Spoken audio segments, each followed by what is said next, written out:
Hey everybody, and welcome back to Hunt Hard, Talk Free. This is episode 17, Surviving the Yukon with Mitchell Fichten and guest host Jeremy Evans. This episode is brought to you by Ballistics Custom Turrets. They are offering a 2-month 10% off Hunt Hard, Talk Free discount code HHTF10. That's discount code HHTF10 to redeem 10% off the most precise, affordable custom turret on the market. In this episode of Hunt Hard and Talk Free, Mitchell Fichten tells us his story about surviving the Yukon Wilderness for over 8 months, and his best friend did not survive the trip. There are a lot of things that come up in this podcast that you may question or have comments about, and I'd love to see those questions and comments below on our YouTube page, or shoot us a message if you have any questions, because I'd like to have Mitchell back in, as I've come up with so many questions since his podcast. In this episode, I sit back and just let him tell his story and just ask for a little bit of clarity. But it's a very in-depth discussion of how he survived in the wilderness and how his friend did not. So sit back and strap in for a wild ride into the Yukon. Hey everybody, it's Aaron with Corlane Sporting Goods, and on this episode of Hunt Hard Talk Free, brought to you by Ballistics Custom Turrets, I've got Mitchell Fichten. Yeah, you betcha. And Jeremy Evans. Jeremy is a return podcast celebrity here. You may have heard or seen our podcast on MAULED, lessons learned from a grizzly attack, or surviving a grizzly attack. And he happens to be up here in Dawson doing a book signing at the same time that Mitchell, and I've been trying to track down Mitch for quite some time now. And I'm not going to tell his story. I'm going to let him tell his story, but we've got an epic tale of survival that we're going to release for the first time here on Hunt Hard Talk Free. And I want to thank you both for coming up here. I mean, it's December, weather's ugly, the roads are crap. It was nice when you drove up, yep, but not so nice today for you coming up. I'm used to it. Both you Alberta boys know what bad highways are all about, so this is just how we roll in the wintertime. Yeah, so we'll jump right into it. And Mitch, when I'm going to rewind the clock and start off with your father. He came into Corlane's here back this summer. I happened to actually be out on summer vacation visiting some family.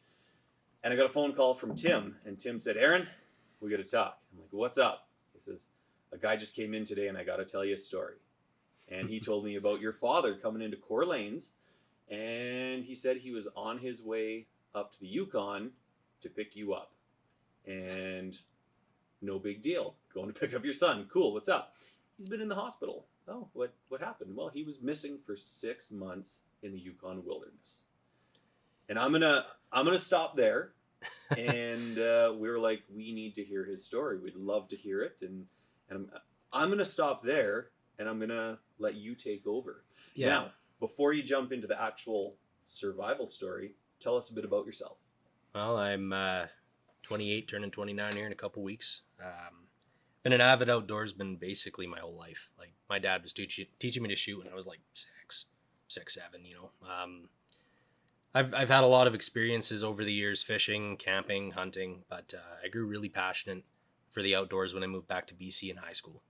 And I met my absolute best friend in the world that unfortunately isn't with us anymore because of this trip. But we had an opportunity to go out and spend an unbelievable amount of time in the woods. Like, every weekend we're up the mountain, and we're living in Castlegar, BC at the time. So that's West Kootenays, you know, beautiful. And beautiful place. Yeah. Hotter than Satan there. And I mean, I like the cold more, but wonderful place to go hiking and exploring, learning your plants and scaring your parents into everything when you say, "Yeah, I'm going to disappear for 3 days.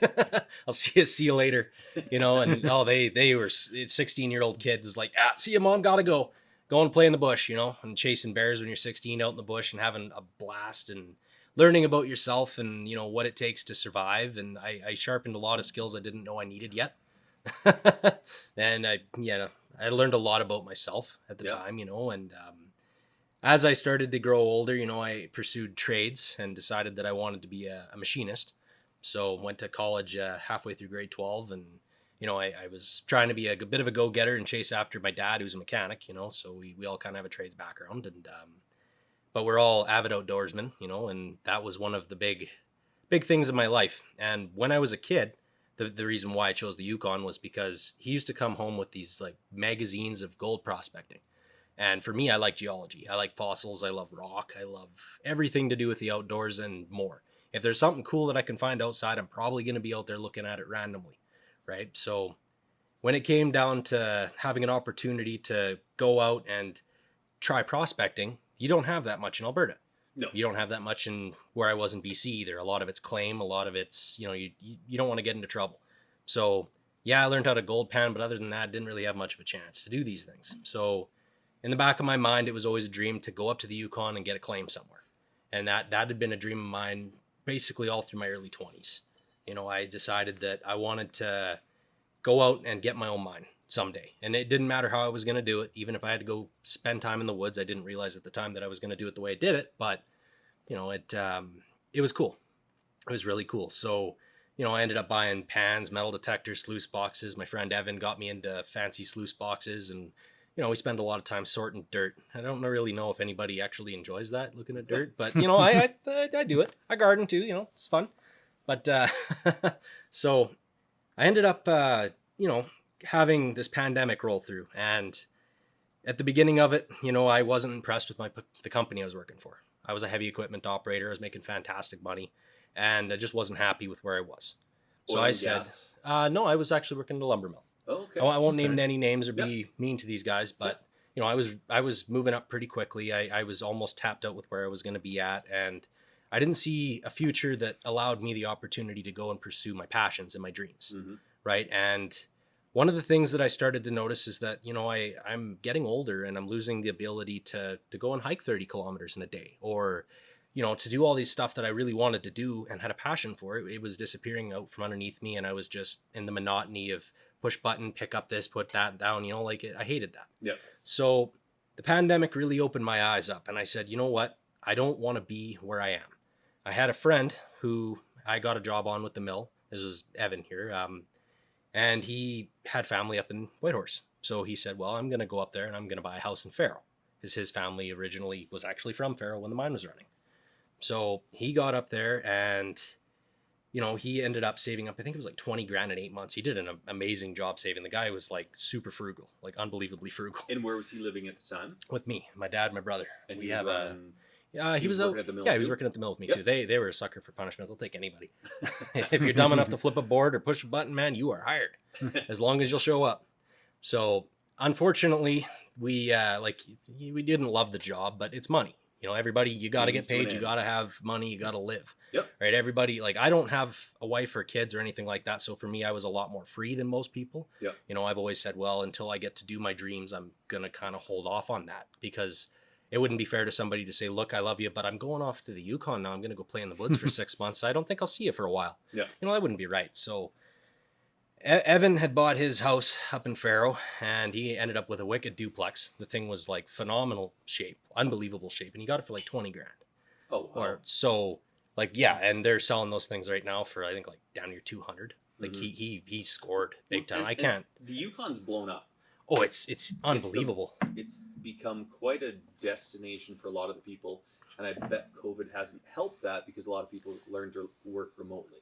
Yeah. And so it's kind of and not to label the people that were heading up there, it's kind of the plaid granola munching city folk that are going up that want to immerse themselves in the outdoors, is what I experienced when I was up there. Yeah. And it was kind of like for me, I went to university in Vancouver, and it was kind of like the outdoor crowd, Mountain Equipment Co-op crowd from Vancouver has now moved up there. Yeah. To get the real outdoor experience.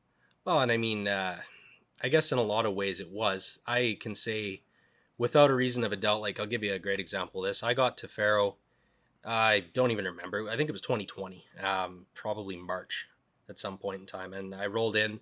We went up to Fisheye Lake. So I guess you've been to Fisheye Lake. Yeah. I went out there. We were like, oh, let's go ice fishing. We're going to drop a hole in the lake. I wasn't there for 10 minutes, and this guy from Pharaoh rolls up. He pulls out a 45-70 ranch hand, and he's like, you boys ever seen one of these? Click, click. You guys are going to love this. And I was just like, I've been here 5 minutes in this town, and these people are showing me their guns. I'm like, I love this place. I love it here. This is great. Call it home. Yeah, exactly. And I mean, it blew me away when I first got there. I've never been anywhere as beautiful as Pharaoh. I lived BC half my life. I was born in Cranbrook, and Alberta's a place to a means to an end to me. It's not somewhere where I love and I'm like, I I don't consider myself Albertan in my heart. When I got to the Yukon, I said, this is home. This is where I need to live my life. This is where I want to be. When I'd say Alberta has a lot of the same beauties that BC has, you look at Banff, Jasper. Oh, yeah. And in where you were. Yeah. that's pretty fantastic too. But there's also a totally different attitude, a totally different pace of life in Alberta. It's a mentality. I mean, like I worked with people that I myself, I did this in the oil field where you work for 30, 40 days straight and you don't have a life. You're literally trading your time on this earth for a number. And if you're going to do that, you have to be willing to put that towards something, right? I've never been one of those people to say, well, I'm trying to buy a house or this or that, because I was never in an area where I wanted that, right? Oh, yeah. And I always had a problem committing with those things. Like I was like, well, I don't need this or I don't need that. I'm really simplistic, unfortunately. And that comes to bite you in the butt when you live in the bush for a little while. But, I found that they have a mentality in Alberta where everything is just, it's just money. We're just chasing the dollar a lot of the time. And like you said, to be had there. Oh, absolutely. It's easy to make good money if that's what you're after, but what's the sacrifice you're willing to give up, right? Whether it's the lifestyle, whether it's your third marriage, whether it's... Well, yeah, and I've met lots of guys like that. And unfortunately, like, I never met very many people that were happily married with a successful, balanced work life where they're like, I spend my 8 hours at work, I go home, I'm happy. I do have a couple of friends like that, but for the most part, it was sacrifice, and then they turn around, they're 60, and that's it. And they're like, well, I ruined my body and I didn't get to do anything, right? That wasn't how I wanted to see my life go. Yeah. I was like, that's not who I am. I don't, like my brother's happy doing that kind of stuff. I'm not. Yeah. I'm a bit of a wild child, unfortunately. So the going to the Yukon was something that just kind of had to happen for me. And when I got there, it was like, okay, this is it. I'm here. I basically, once I started hooking the fish up there, man, holy smokes. Like you catching these monster fish that I would only see once in a blue moon in Alberta. And you're like every second cast up there. Yeah. And I love fishing. And fishing's a passion. People. Oh, it's so amazing. Not only is it the outdoors, there's the lack of other people. So if you're into that, get away from people, it's easy to get away. It's real wilderness. Like untouched. When you get out there, I can't really describe it. I don't think that it's for everybody, for sure. A lot of people can't handle isolation. I've met a lot of people throughout the years that if they were put in a situation where they couldn't talk to somebody for more than a week, or if they had a phone that wouldn't get into signal, for instance, like they would start to go a little crazy. They'll stir crazy.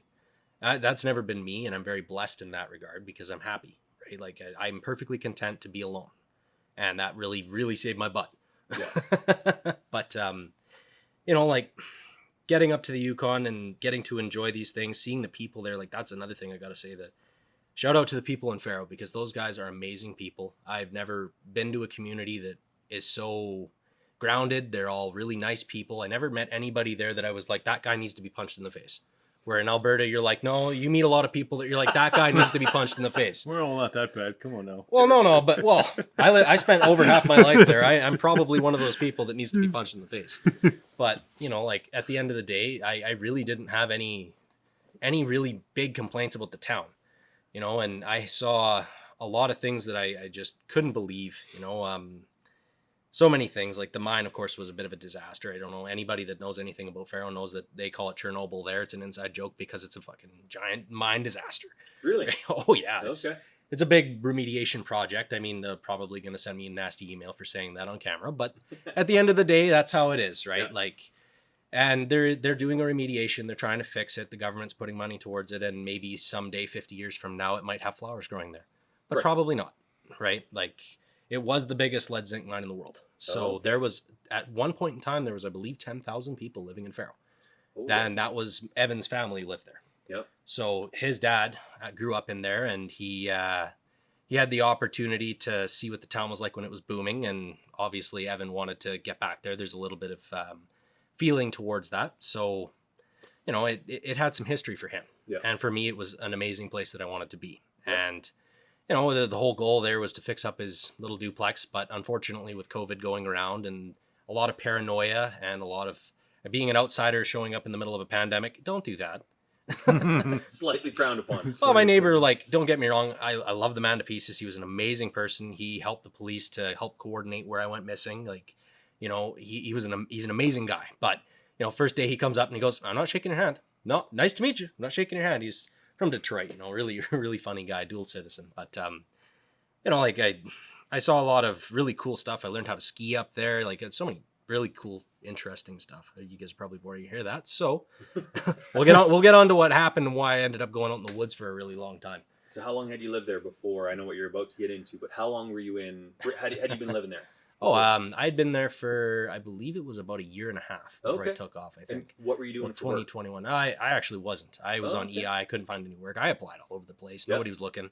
Yeah. I had never taken EI in my life, not even once. So for me, I was like, you know what? That's okay.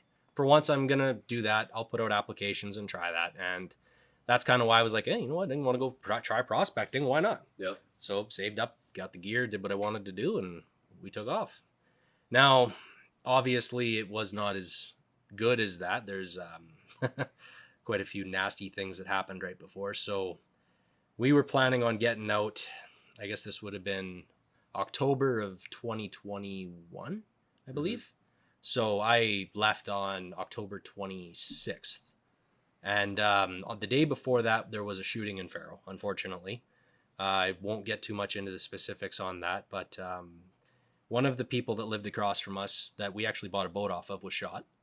And it was very traumatic. I woke up in the morning to gunfire, and then we had already had half our stuff down the river, and we wanted to set up at a river that was called Tay. It was about 60 clicks out of town.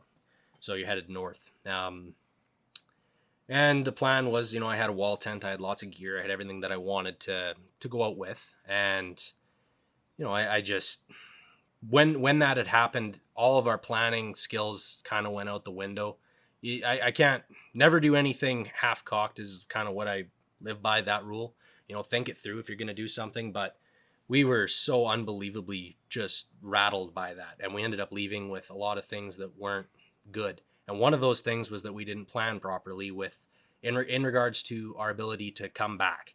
We didn't, you know, file with Conservation Service and say, hey, we're going out here. This is our plan. We're going to be coming back. You know, my family, I ended up telling them that we were going out trapping. And the reason was because my friend Evan had said, hey, this, you know, I've got a trapper lined up. We're going to go do this, but we've got to go drop off our stuff for prospecting first. Right? That was his plan. So just to dig into that a little bit more, it's October. Yeah. Before the shooting occurred, the plan of attack was to head out and deliver materials. And jump in here and correct me if I'm wrong. Yeah, absolutely. And was this plan pushed forward because of the event that, like, let's just make it happen now, or was it planned end of October? We had one load down already, and on the second load that was going down, we had a Tim boat with a motor on the back of it. I actually just found a random motor and fixed the darn thing. Yep. And Evan ended up having it malfunction on him, and he couldn't get to the water pump. He had a socket that was SOL. He goes, well, I can't get this thing apart. So we hiked back for 5 days, and he's like, okay. He shows up at the house, and that put us a little bit behind schedule because the weather's starting to change. Typically, freeze up is around beginning of November, and we're pushing the envelope a little bit. But I allowed him to make the vast majority of our planning.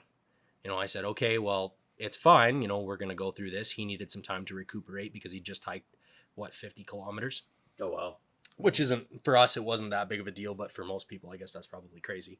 But, yeah, he came back, and, you know, I said, well, it was around, I guess it would have been probably the 20th when he came back, and, you know, I gave him a few days to recuperate. We needed to get the other boat that we had loaded up, the one that we'd actually bought off of the gentleman that gets shot. And, you know, we ended up doing a leak seal on the bottom of it and just getting it all set up. We were just going to float it down, was the plan, because realistically, we'd already done that river trip once before. We knew the river pretty well. We'd already gone through the rapid sections, and 60 kilometers by water is about a day on the water if you're really pushing it. It's not that far. Gotcha. Right? So, like, don't think that that's something extreme. Yeah. Right? Like, this is something that we're completely within our comfort zone to do. Yep. We've done this stuff before. So when we got the shooting happened, we'd already had half of our gear basically stashed to get ready to put in the boat to go down the river. Right? So we said, well, we just got 20 police officers show up into town. There's crime scenes literally all over the place. I didn't have a phone at the time, and my friend Evan had a phone, and he said, well, it looks like 17 people got shot in town. Wow. And like, that's not true. That didn't happen. Yeah. It was 3 people were shot. I believe 1 person died, 2 people survived. I can't be sure about that. Yeah. I only found this out in retrospect, but that weighed really, really heavy on my mind. These are people that I'm in a community with, that I'm friendly with, and these people I get to talk to. And when you only have 340 people in town, most of them. Right. So it really blew me away. I'm like, who would be such a monster to go out and do this? Yeah. I love people in that regard. Like I'm not I still like to stick to myself, but I like people. I like to talk to people and see how their days are and meet their kids, that kind of stuff. And the thought of losing that many people, or that many people being injured by gun violence in that town, it was like, okay, we're due for a big wave. Something bad is going to happen here. The police could go door to door and start taking guns. We don't know what's going to happen. Mm-hmm. Right? Like, not that I'm saying that they would, they could, but with our government being the way they are, it's entirely possible. So Evan and I kind of just said, well, we're rattled. We're just going to get out of town. We're okay. We've got the wall tent down there. Everything's already set up for the first load. We just need to float down 1 more load each, which we're both just going to get in our boats and go. And we got everything all loaded up in the morning, and we left on the morning of the 26th of October.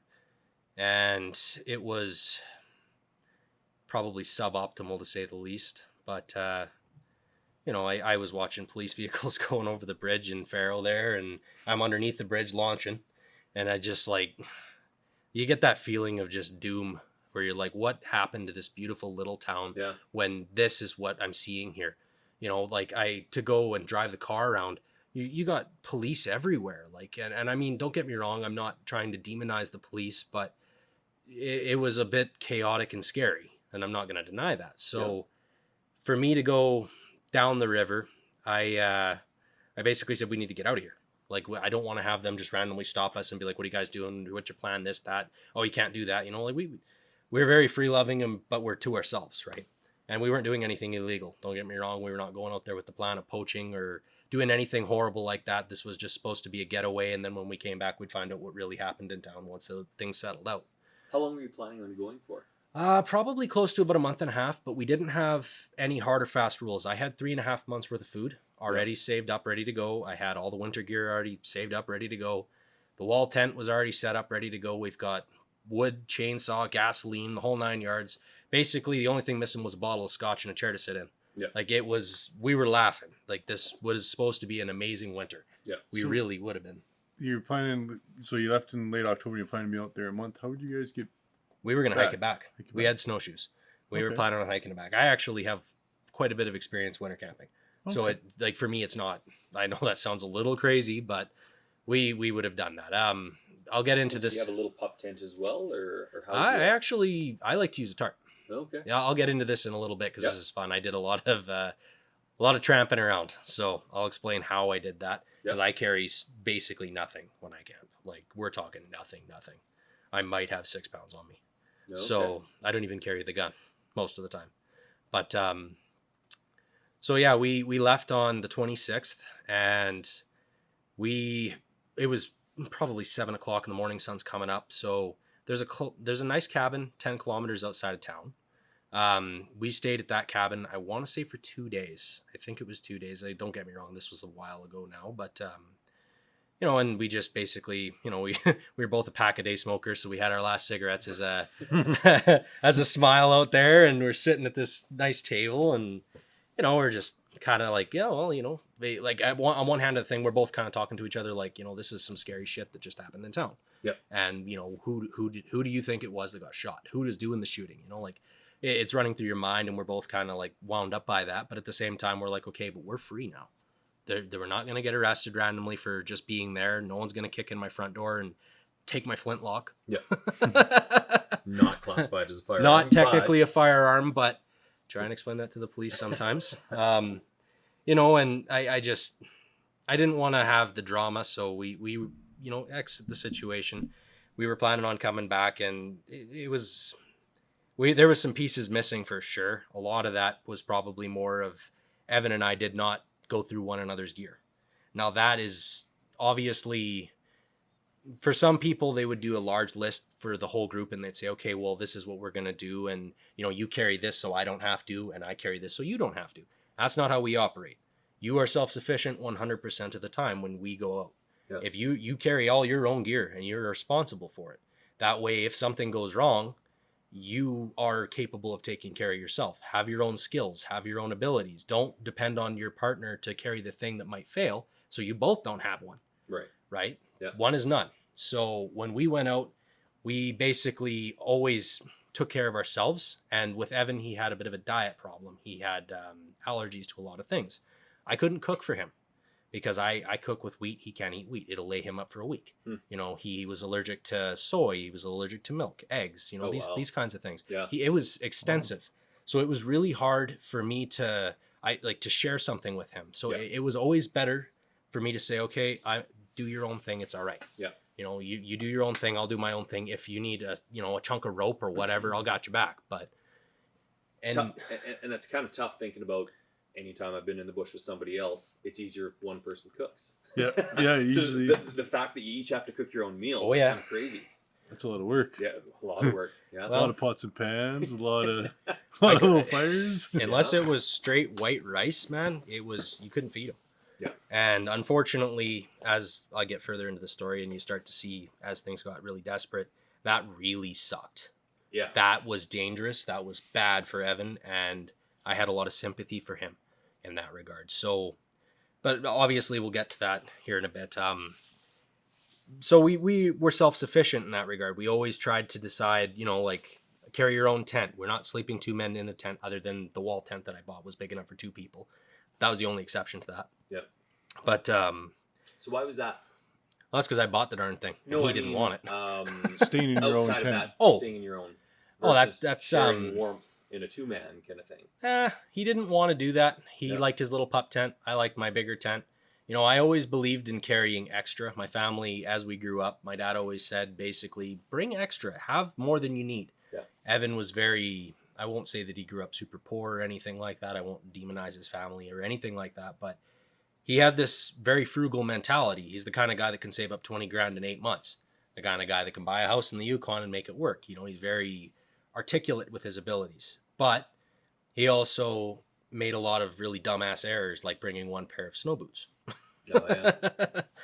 Well, I mean, you plan for a certain situation, right? And if that doesn't go towards, like, say it doesn't go right, you have to have a secondary plan. You have to have a backup, right? I always thought that's how I plan my gears. That's how I plan my trip. Yep. And the only time that's an exception is usually my rifle and gear that doesn't break, like what I got in front of me. This stuff I carried with me the whole time, and it never screwed up. It never broke. Yeah. You can always depend on this stuff, right? Like that. And for the most part, a lot of my gear, I found out, and I found out a lot about gear on this trip. Like sleeping bags are a great one.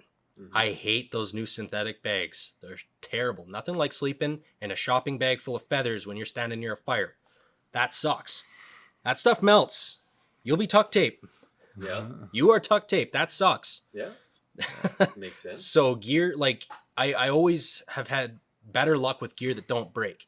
And I like to research stuff that's, what did the old timers like? What did our forefathers like to have? Because this gear was resilient, strong, didn't break. You could use it over and over and over and over, right? Methods of starting fires that the old timers used to use, stuff like that, because that stuff doesn't change. When you're out in the woods, that woods is the same woods that they were standing in, you know? So the methods that they were using, you can use, and it still works.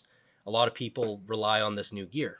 I personally, I don't like that, but that's not the point. We're getting on a tangent. Not debating gear. Yeah. well, you'll see why here. Like it got pretty brutal. Like, so Evan and I had differences in gear, and I didn't go through his stuff and he didn't go through mine. I made a few big mistakes. I messed up and didn't bring my cooking pot. I usually carried a big coffee carafe to boil water in, because in the beginning half of winter, when you don't have snow, you're going to be boiling whatever water source you've got. I don't like water tablets. I don't trust them. If something goes wrong, you get sick. That's it. You're laid up. You don't want that. I don't carry a spot. Probably should get a spot. I've basically been told if I don't get a spot, I'm getting burned. But get a spot. So having this gear, it was kind of a pain in the butt, but I didn't know what Evan brought, and a lot of that really screwed up with his food. So I didn't realize that we had such a disparity in the amounts that we brought. That was the big whoops. And he split some of his gear up and brought it to the wall tent. I didn't. He had, I want to say it was like 25 or 30 pounds worth of stuff that he put the wall tent that he needed upstream. We got, so I guess I should probably continue on with the story because this isn't helping you guys any. I went down from the cabin the next day, spent my next day up on a bank. We were probably about 35 kilometers out of town. I didn't check the GPS. It was cold. It was miserable. It's November, well, end of October coming into November. So you're looking at probably 6.5 hours, 7 hours of light. You know, like winter time up there is dark, dark, dark, dark. And unless you're in the moon cycle where you've got half a moon or better, you're talking real dark. And if it's overcast, it's extra dark, right? So when you're out there, you want to be basically able to see, and you got to make use of available daylight, right? Yeah. So we didn't make as much distance as on the travel that we needed to when we started heading down. And we wound up getting stuck on the river. I guess this would have been the day after. So 4 days on, we were down, and we went and we found the boat motor, took a look at it, pulled the pump apart, said, okay, the impellers are completely freaking gone. We can't salvage the boat motor. Don't have a spare pump. So we got to float the rest of this stuff down. So now we've got a spare boat. I've got 2 boats tied together trying to get this thing down the river. Totally doable. It's going to float. It's not going to sink. You got a lot of surface area there. I wasn't worried about losing the boats at all. The only problem is I'm starting to see ice come up.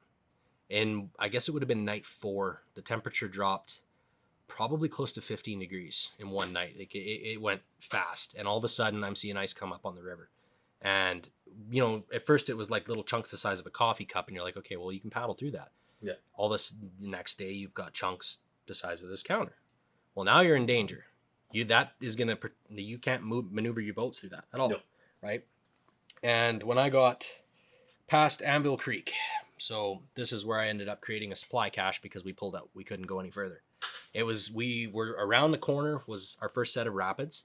There's a big tabletop rapid that's about a 3.5 foot drop, and I didn't have the confidence that I could maneuver 2 boats past that without having something bad happen with that.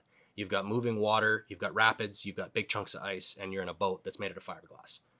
It's a kind of a no-brainer. You're going to end up dead if you screw that up. Yeah. So at that point, Evan and I probably should have said, okay, we need to reevaluate what we've got here and potentially go back. Because at this point, like if we had just said that's what we should do, we both would have survived. We would have been fine. I wouldn't have, we'd have no story here. But we didn't do that. Evan didn't want to go back. I didn't want to go back. We were like, well, we're set up to winter camp. Why don't we just go camping? Let's go down to the wall tent, get the rest of our gear, and we'll look at a way to kind of winterize everything. And we'll have to come back in the spring, but we can spend a month or 2 out here if we need to. It's not a big deal. So how far are you at this point from the wall tent?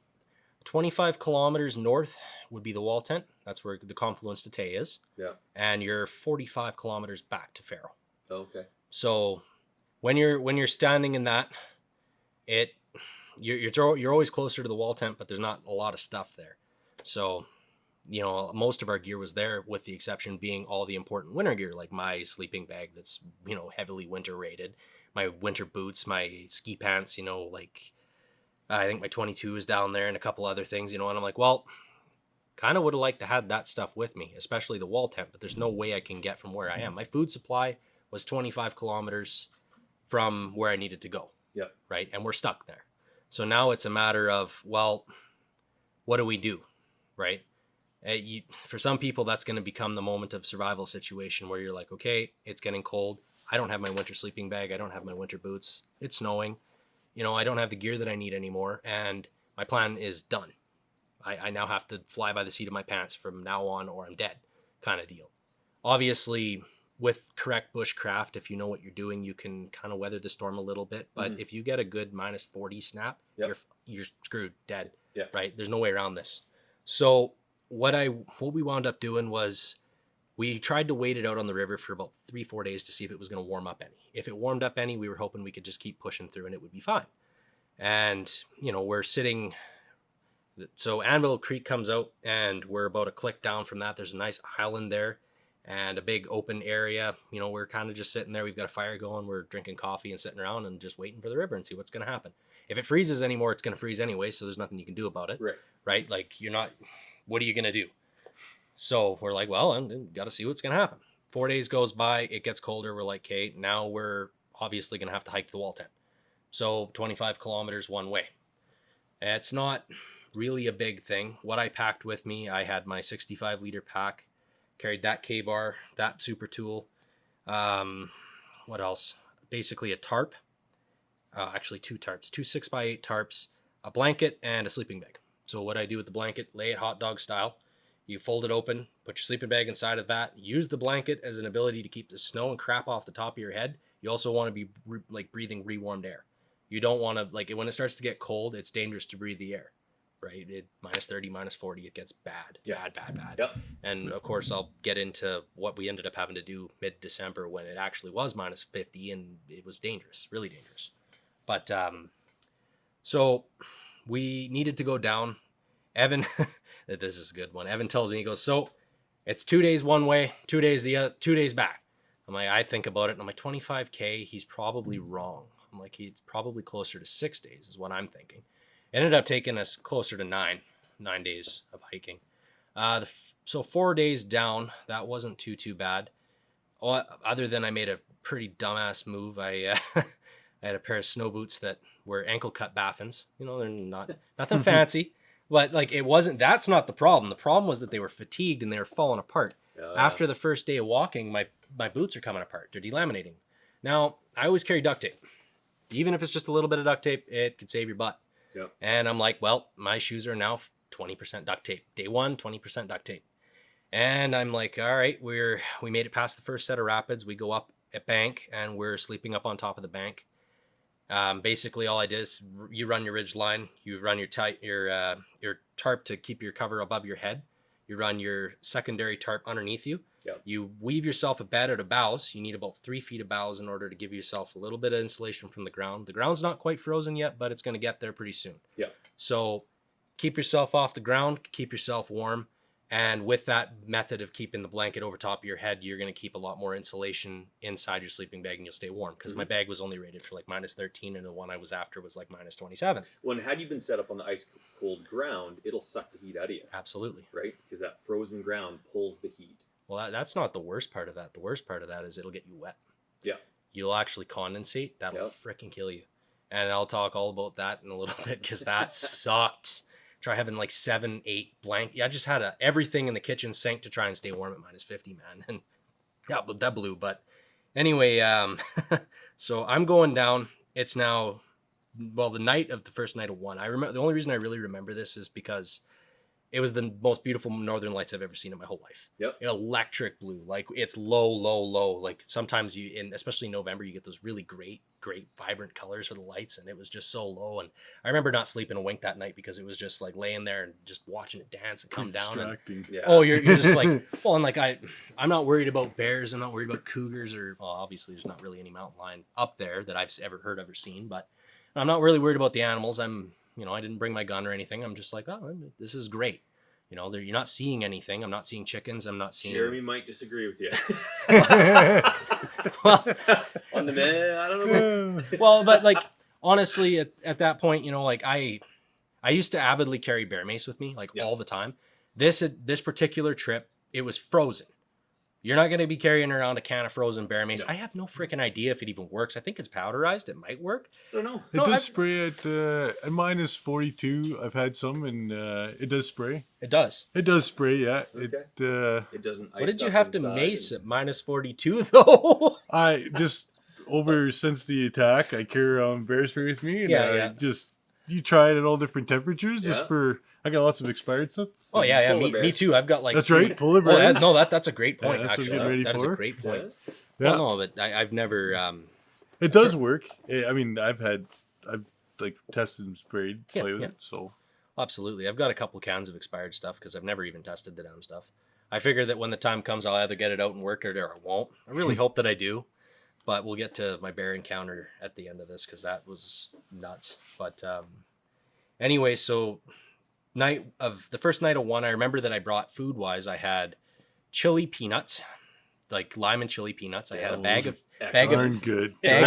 kettle cooked, and a bag of pepperoni. Had beans. I had a can of mussels. Obviously, like anybody that spent any time out in the woods is going, mussels? Are you nuts? That stinks like hell. You're gonna get freaking eaten by a bear. I did it because I love that stuff in the beans. You mix it in with the beans. Oh, that's the way to go, man. That's good stuff. high calories. It's freaking protein. Like, Lots of energy. You need that. Yeah. You need that. And I brought a sandwich bag of rice because everybody loves rice. And I'm at the point now where I can pretty much cook anything over the fire if I need to. So I'm happy with that. Yep. So night of number 1 was done on the way down to the wall tent. I get to number 2. We basically walked. I think we might have covered 7 clicks that day. It wasn't very far. Ended up camped out on a nice area where it used to be a water drainage. I remember that quite well because Evan and I built basically we slept in an L figure configuration. We ran the tarps up so that the two of us each had our own sleeping area, but and then I built a long fire between the two of us and just had a big roaring fire there because it was starting to snow and it was getting pretty nasty, right? So of course the one of the big tricks is make sure that when you set up your shelter, set it up in a way that the snow's falling on the back of you, not on the front. Don't set the open up to the wind. Of course the wind usually changes around 6 o'clock at night anyway, and then you're like, right? So really blows because like you have to decide where you're going to set up, and when you're out there flying by the seat of your pants, you don't really know where you're going to choose, right? Because you just pick the best place and make sure there's enough light to get everything going. Right. I can confidently say that at no point in that time did I ever not get a fire going. I always used to carry a Zippo lighter and a full container of lighter fluid. So in the event that for whatever reason my lighter failed, I would use the Zippos just to spray the crap. And, and of course I've got about a dozen different little tricks that I use to start fires, like such as boughs. You can always find nice dry tinder on the bottom of spruce trees, like that's a really easy way to do it. I use that trick all the time. And that doesn't work. You make napalm out of weird random things. You can do all kinds of fun and inventive things to stay alive and stay warm, right? But the big thing is staying dry out there, right? So day 2, I'm getting wet. And it's hard to dry out your clothes when it's snowing. Not going to deny that. When it's, anywhere from 1 degree to -2, you're in that little danger zone where you're getting wet and you're going to have a hard time drying out. You're not in an area where you're ever going to get warm. I hate to say this, but if you're wet and the temperature drops, it's not necessarily that you're going to die, but you'll have to find a way to get dry and you'll have to do it right. And you're not going to be carrying lots of extra clothes with you because you're trekking. When I trek, it's get up in the morning, pack everything up as fast as I can, and get those 6 hours of light as much distance as I can possibly get. Oh, and day 2, I was about 50-50 on the duct tape for my shoes. So back to the apparel though, what did you bring for apparel? I was wearing I have a waxed hat that I usually wear when I'm out in the woods. Full brim waxed hat. No, it's actually just like a boon hat. Oh yeah. I just wax the ever living crap out of that thing because in the summertime I find that the weather's very unpredictable in the Yukon, and a lot of the time you might be like, you get up, it's nice and sunny and it's great, and then 10 minutes later you've got all great guns coming down and weather's pouring on your head. So good to have a hat that'll keep your head dry. It also works really great as a scoop for water. You can use your hat to dump water into a canteen, or you want multi-purpose things for sure, right? So I was wearing what the hell was it? It was like a Mountain Tech or whatever the hell it was coat. That it was some kind of nylon. I don't really remember what they call the darn stuff. It was waterproof up to a point until you put holes in it. Lots of fun. Rips and trips and everything else. Bear in mind that I'm going through scrub brush, so you're not always able to walk on the bank of the river as I'm traveling. Sometimes you have to get up and into the scrub brush. Sometimes you have to hike over the tops of ridge lines. Sometimes you have to scale up giant banks. Sometimes, because the river's obviously running right beside me in the middle and I've got ice on the outsides, you're in a hazard, right? And there was lots of areas where you can't do anything other than climb up a giant bank. Or backtrack, and then you lose that time. Now, the problem is Evan seriously believed that we were going to make it in 2 days there. So he's out of food by day 2, right? And that's getting him ornery. So I'm like, okay, well, you know what? If you believe you can go. We don't need to be together. I'm not going to get mauled by a bear. You're not going to get mauled by a bear, hopefully. And go, right? Like, do what you got to do. So he took off, and I basically just tracked him. It was snowing enough. I was like, hey, well, I have 2 choices: make my own way or track him in case something happens to him. So what was the reason behind sending him off on his own? Was it that? Well, he wanted to go. I wasn't going to hold. Or yes and no. I pace myself. One of the basic rules of trekking that I've learned over the years is I don't care how fast the person in front of me is. I need to maintain my speed to have energy at the end of the day. Yeah, okay. I'm not going to break my body to keep up with the guy in front of me. Evan was 6 feet tall. I'm 5'8". Yeah. I'm a short little guy. So like every stride he's an inch farther than me. Every time he's moving, it's further.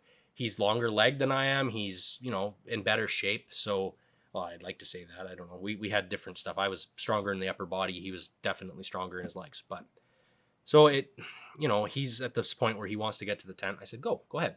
I'm going to track you, because if you fall down and get impaled or trip over something or get mauled or whatever, I'll find you eventually. Yeah. I can't guarantee that. So day 3, he said to me, well, I'm going to the tent. If you make it today, great. If you don't make it today at camp, you know what to do. And I said, okay, sayonara, follow your dreams. So he took off. At that point, my boots are 70% duct tape, and I'm running out of duct tape. I brought one roll with me, so I was like, shit. Yeah, here we go. If you've never hiked on duct tape boots, I got some really good advice for you. When the ground is not frozen and the snow is on top of it, you will slide all over the darn place. When you're trying to hike, that is a pain in the old butt. I went to the top of these rises, and I'm climbing on, basically it's sand, loose sand. You have these giant areas where it's just sand that's frozen on the top, and you're sliding like crazy. You're falling down. It got to a point where I was like, I can't track him anymore because his boots aren't wrecked and mine are, and I can't follow him anymore. So I got to the top of one of these rises, and I slipped, and I went down a bank. Now, this whole time, we're trying to run the ridge lines because the water below it's just a pain in the butt. We don't have enough bank on the bottom. There's no snow covering any of the round river rocks, so you're constantly doing this with your ankle all day. Yeah. You're better off to be up on a ridge line where you have less foliage and you can move faster, right? We're looking for the fastest way to get through the wilderness. So we're taking the ridge lines. I make a stupid rookie mistake and I slide. I'm only probably about 3 clicks from Tay, but it's getting dark. And I end up just doing a figure 4 like you're doing baseball slide and just down this giant bank because I got no choice. I'm like, I can't stop. I caught my foot on a tree. Didn't sprain my ankle, thankfully, or break a leg, which definitely could have happened. But I get down to the bottom of this bank and I'm like, oh, cool. I'll just walk along the river and I'll go to the confluence of Tay. And when I got 3/4 of the way down the bank, I realized that I'm cliffed up. And, I've got a giant cliff on one side. I'm not going to be able to, that cliff meets the water. There's nowhere to walk down there. I'm like, great. I got to climb up this freaking thing with duct tape shoes now. What goes down must come back up eventually somehow. So basically that night I was soaked. And I mean, I remember that being the most soaked I've been in a long, long, long time because I rolled down that hill like crazy. All of the snow's going up my coat, in my pants. I'm spitting dirt out and I'm just like blah, blah, blah, and falling down this darn thing. And it sucked. So I get to the bottom. I'm drying out in the dark. Get a roaring fire going and I'm just running my ridge line. Same setup I've always used. And, I've basically just did everything I could not to freeze that night. It was probably about -7 at that point. So the snow was only wet because it was hitting me and I was having it on my body. Right. So I get, that day is done. I'm like, okay, I can see the confluence, the river's there. I just got to go across this thing. So I managed to scamper up this hill. It takes me like way longer than it should because every single step I'm 2 steps up, 3 steps back kind of deal because it was a sliding. Yeah. But I managed to get there. Got to go up this big bank, skirt the ridge line, back down, and then get to the confluence where the Tay River meets the Pelly River. So I'm now on day 4. I see Evan sitting out on the other side of the river. So at this point, the river is probably frozen, I'd say about 8 feet on both sides, and then open water in the middle, right? I'm looking at this and I'm going, well, that's going to suck. I got to go across that. And there ain't no bridge. I got to just walk through that. So I grab the backpack over your head and go sploosh into this thing. It was up to my nipples and I'm walking across frozen water, doing the polar bear plunge. Lots of fun. Wow. Not so bad going in, really sucks getting out. So why did you have to cross the river? My wall tent's on the other side. Oh, okay. Wall tent's on the wrong side of the river. Yeah. Evan set it up. I just smiled and nodded. But it wouldn't have been so bad if you were in a boat, right? Oh, yeah. Not a problem. But that's how it worked out. So I get across and I notice Evan's wearing my snow boots and his shit's all freaking wet and hung up in the wall tent and he doesn't even have the fire going in there. And I'm like, Ev! And I'm like freezing. I'm like, get the fire going. Use the gasoline, damn it. Anything. Go. Yeah. So we spent 2 days there. basically took an assessment of what we had, what we could carry back at that point. The reason I packed so light on the way there and had almost nothing was because I need to bring gear back with me. So I'm going to be packing shit heavier back. Right. So what I needed to bring with me, I needed my snowshoes.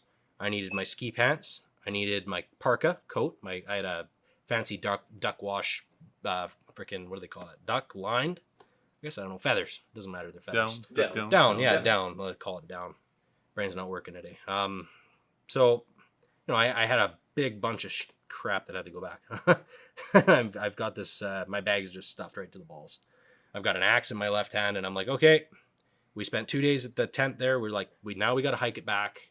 We're running, like, we had grub at the tent there, but we didn't want to use it all, obviously, because it's, food is better to be left there in case we have to come back for some reason. You'll have something to eat if you had to come back there, right?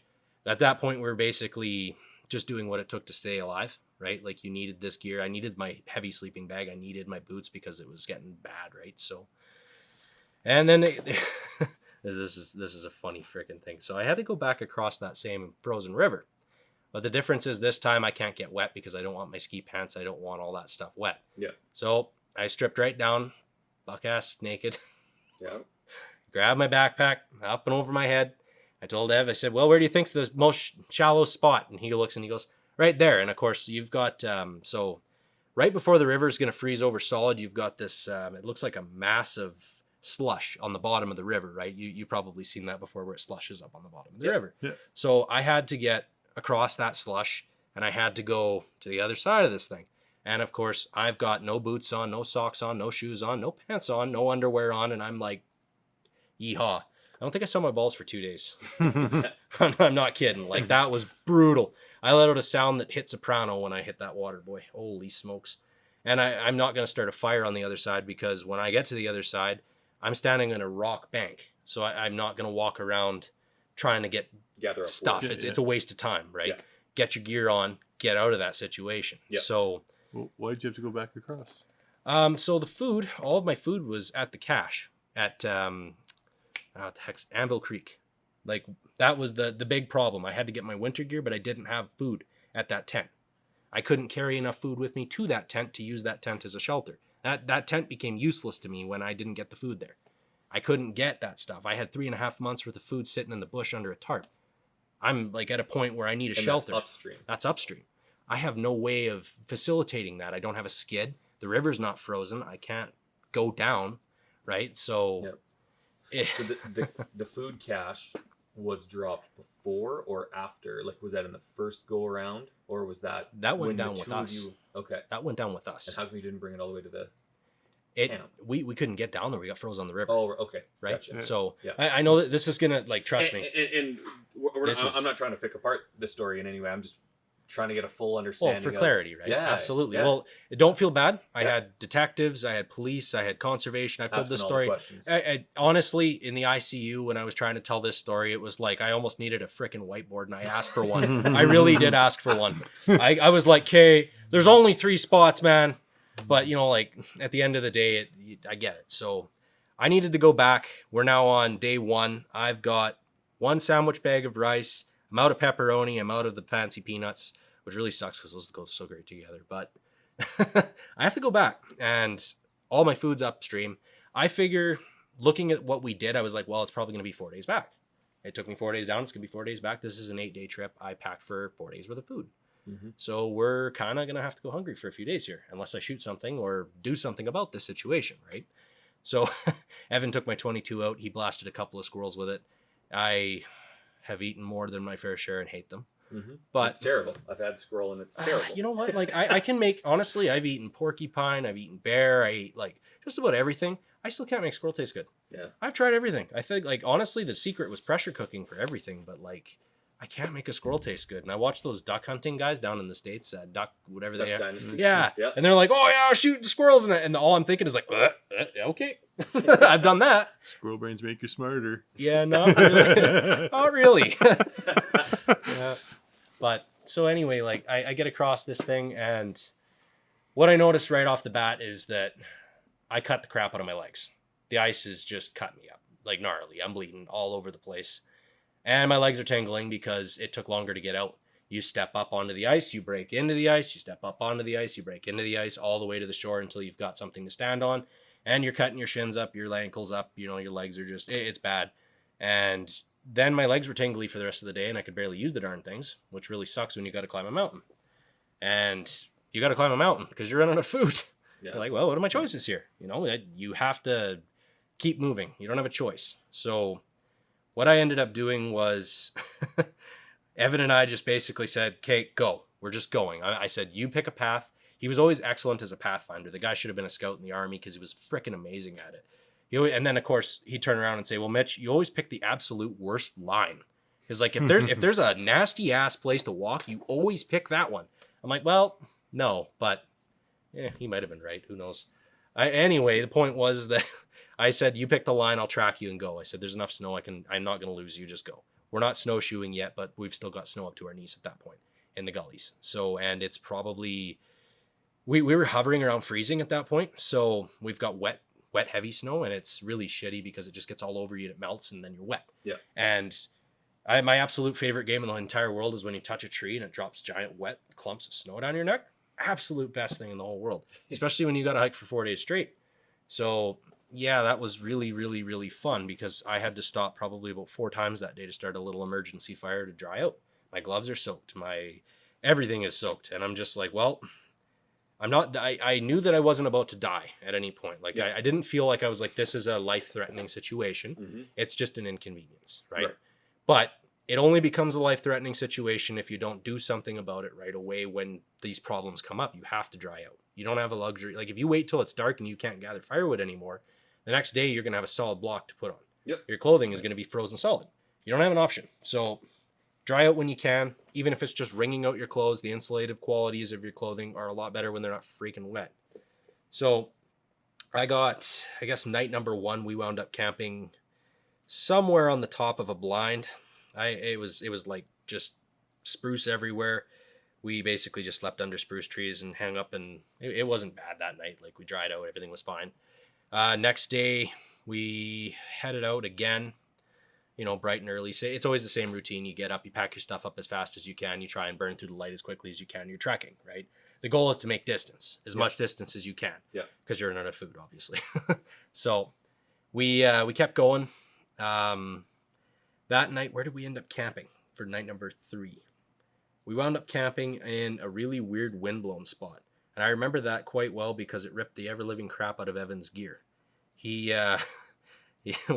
Obviously, you guys have probably all hiked through windblown stuff, and you have this really lovely thing where, I mean, a guy that's 6'2", like you probably can like gazelle over this stuff. I can't do that. I'm not a moose. I'm not a moose. I'm really short, so I need like help when I'm like, crap. I either got to do 2 things that are really dumb.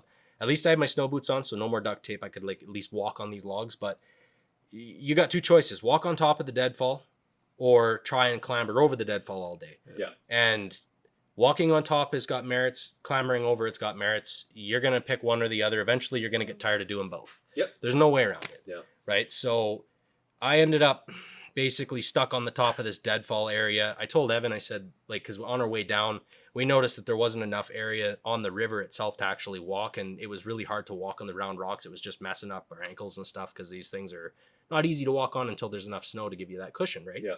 And you're wearing like a Baffin style or a Sorel style winter boot with felt? Yeah, I think they were Wind River. I remember that quite well because they were with me right to the end. I destroyed those things. Okay. Yeah, that like a felt line. These were like Arctic rated fancy -80 boots. I spent some decent cash on those. Like, I never ever like, any advice I can give to anyone: buy the footwear. Yeah. That's a huge deal. Like, if you're gonna skimp out on anything, don't do that footwear. The footwear is super important. Yeah. If you can't walk, you're screwed. Yeah.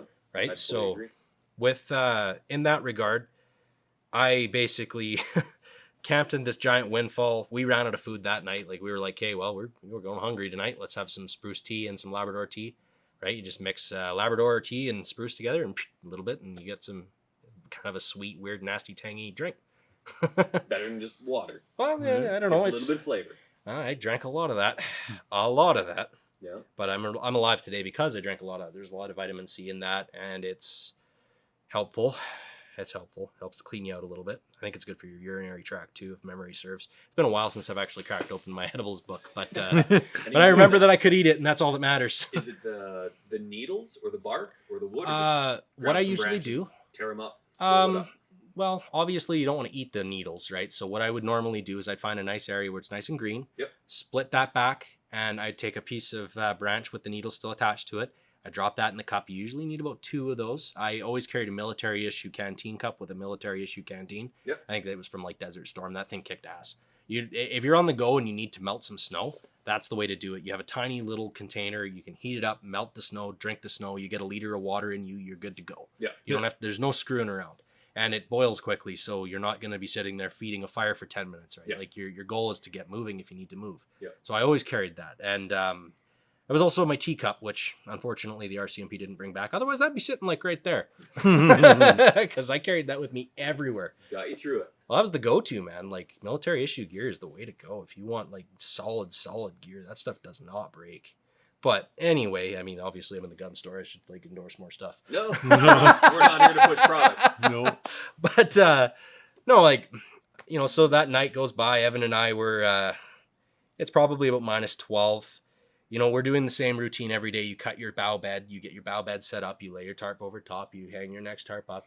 You want the wind at your back. So normally, typically speaking, the wind comes out of the north up the valley, or it comes out of the south. If it comes out of the south, you're going to have more of a warmer, mild weather pattern. Typically, That's what I noticed in my time out. Yeah. So if you have a wild temperature swing, usually it's out of the south. If it's really cold and it just drops off and it's going to like freeze you to the ground, which it did on night number 4. 4 was brutal. We had, I was lucky that I had the good sleeping bag. We'd hiked all that day. We were sitting in a good spot, and we get everything's all situated. Bow bed's all set up. I'm laying in my bed. You know, I'm like hungry, obviously. Just you have water, you satiate your hunger. You know, I can go 3-4 days on hunger and be okay. Yeah. I don't like it, but I can do it. Yeah.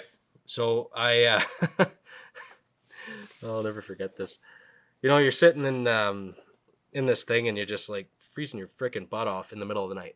It drops like bad drops, and it's clear sky. If anytime you see a clear sky, no clouds in the sky, it's gonna get cold. It's gonna get super cold. Yeah. So you get the wind out of the north, it's blowing cold. Obviously the wind shifts, and it just like, instead of acting as a wind break, I've got a wind tunnel now. Yeah. And you're like head of your sleeping bag and everything is just getting blown. You might as well be a windsock, which really frickin' sucks in the dark. And it's cold. Like I can't even reiterate how, like, you know, right now it's like maybe -15 outside. That's cute compared to Yukon stuff, right? Yeah. Like I figure it was probably -25, -30. It dropped off. I know Evan, I could hear him just moving around all night. I knew he did not sleep a wink that night. No, yeah. He wound up taking my extra sleeping bag, and he made like this giant mummy bag concoction thing that he decided to do, because we got into an argument about sleeping bags, and he's like, "Oh, I don't need that." And I said, "You do need that." He's like, "I don't need that." I was like, "Well, you don't need it then, I guess, right? Why am I going to fight you for it? I'm not going to fight with my best friend. If you think you don't need it, you don't need it. You'll find out whether you're right or not." Yeah. Right? Like, that's how it goes. Nature's not going to fucking take any... She doesn't care. Nope. She'll kill you. Yeah. So we wound up frozen to the ground that night. That sucked. That really sucked. I woke up in the morning and melted the crap out of my gloves. That also sucked. Nothing like walking around with no gloves on your hands for the rest of the day. I had these I ended up taking extra wool socks and just went... because it was like -30, and I'm like, I got no choice, man. I'm like, okay, Mr. Mitten Man. And I'm like walking around holding my pack straps with my mittens on, and I'm like not impressed with the entire situation, and my hands are instantly wet. The first thing that gets wet on your clothing is your shoulders, your head, and your hands, because your hands are constantly touching branches to maneuver things out of your way when you're walking through the scrub. Yeah. So it's day 4. I'm like, I need to get back to camp now. I've been 2 days without food. I'm like ready to kill and eat something majorly. I'm hungry, right? Yeah. And I'm hiking hard all day. So I remember thinking to myself, I'm like, I really want to go back. I'm going to make bannock, and I'm going to make a bannock ham sandwich, a giant one with mustard and mayonnaise on it.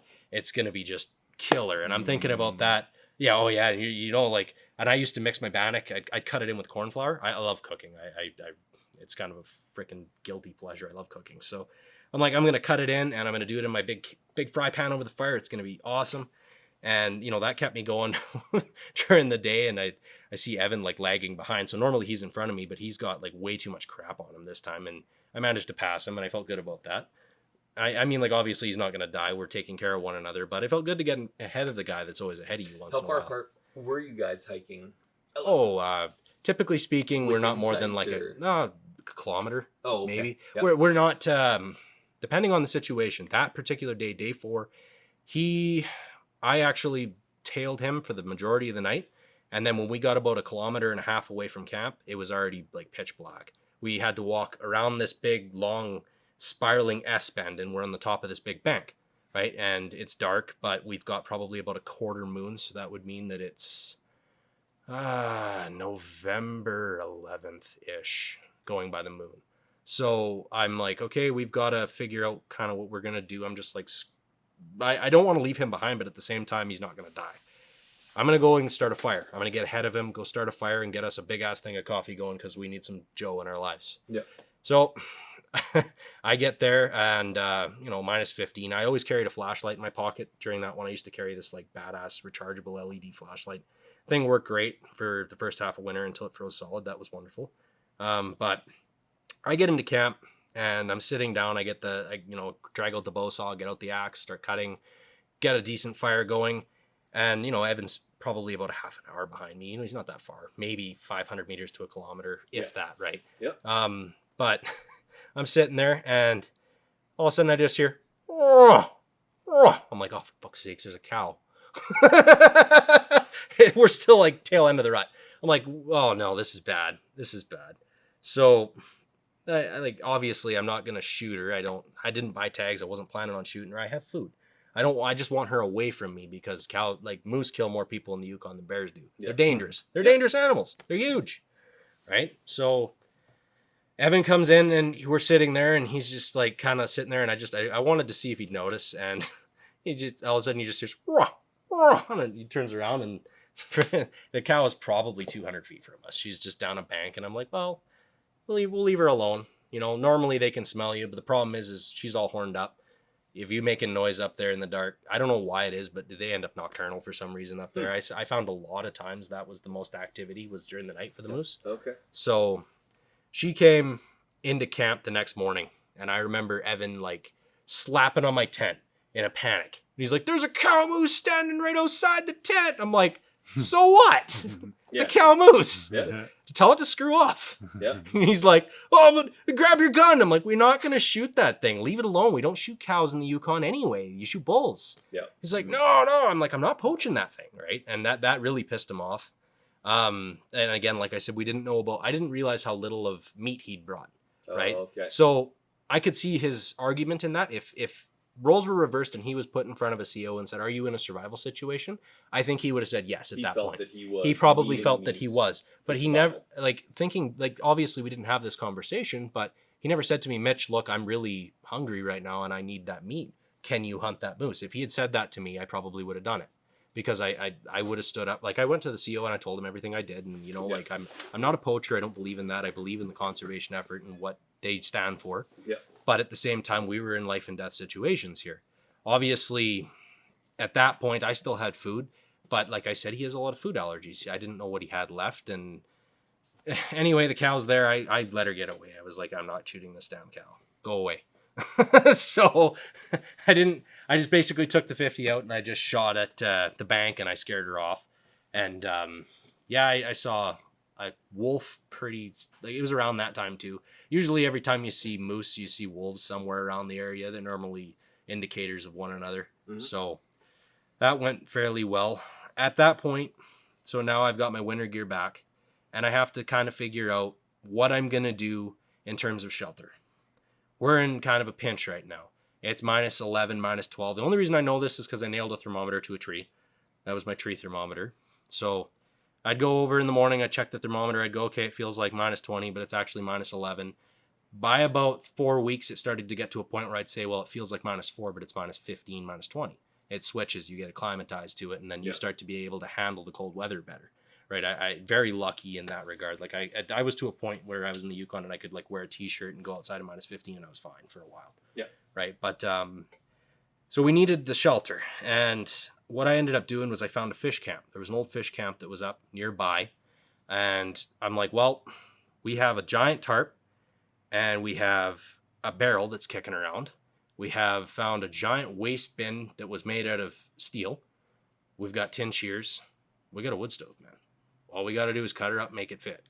So Evan basically went around and did that. So was this stuff that you guys brought? We found that. We scavenged this stuff. Okay. We had no choice in that regard. Like we had to do something to get warm. We both had been through 2 winters up in the Yukon. We knew it was coming. Yeah. The minute it starts getting -30, -40, if you don't have the ability to keep a fire going and somewhere to get out of the elements, man, like you're gonna freeze. Yeah. Big time freeze. Yeah. There's worse things than dying. If you lose your fingers out there, you're screwed, and you're gonna be alive for weeks with no fingers. Right. That's horrible stuff.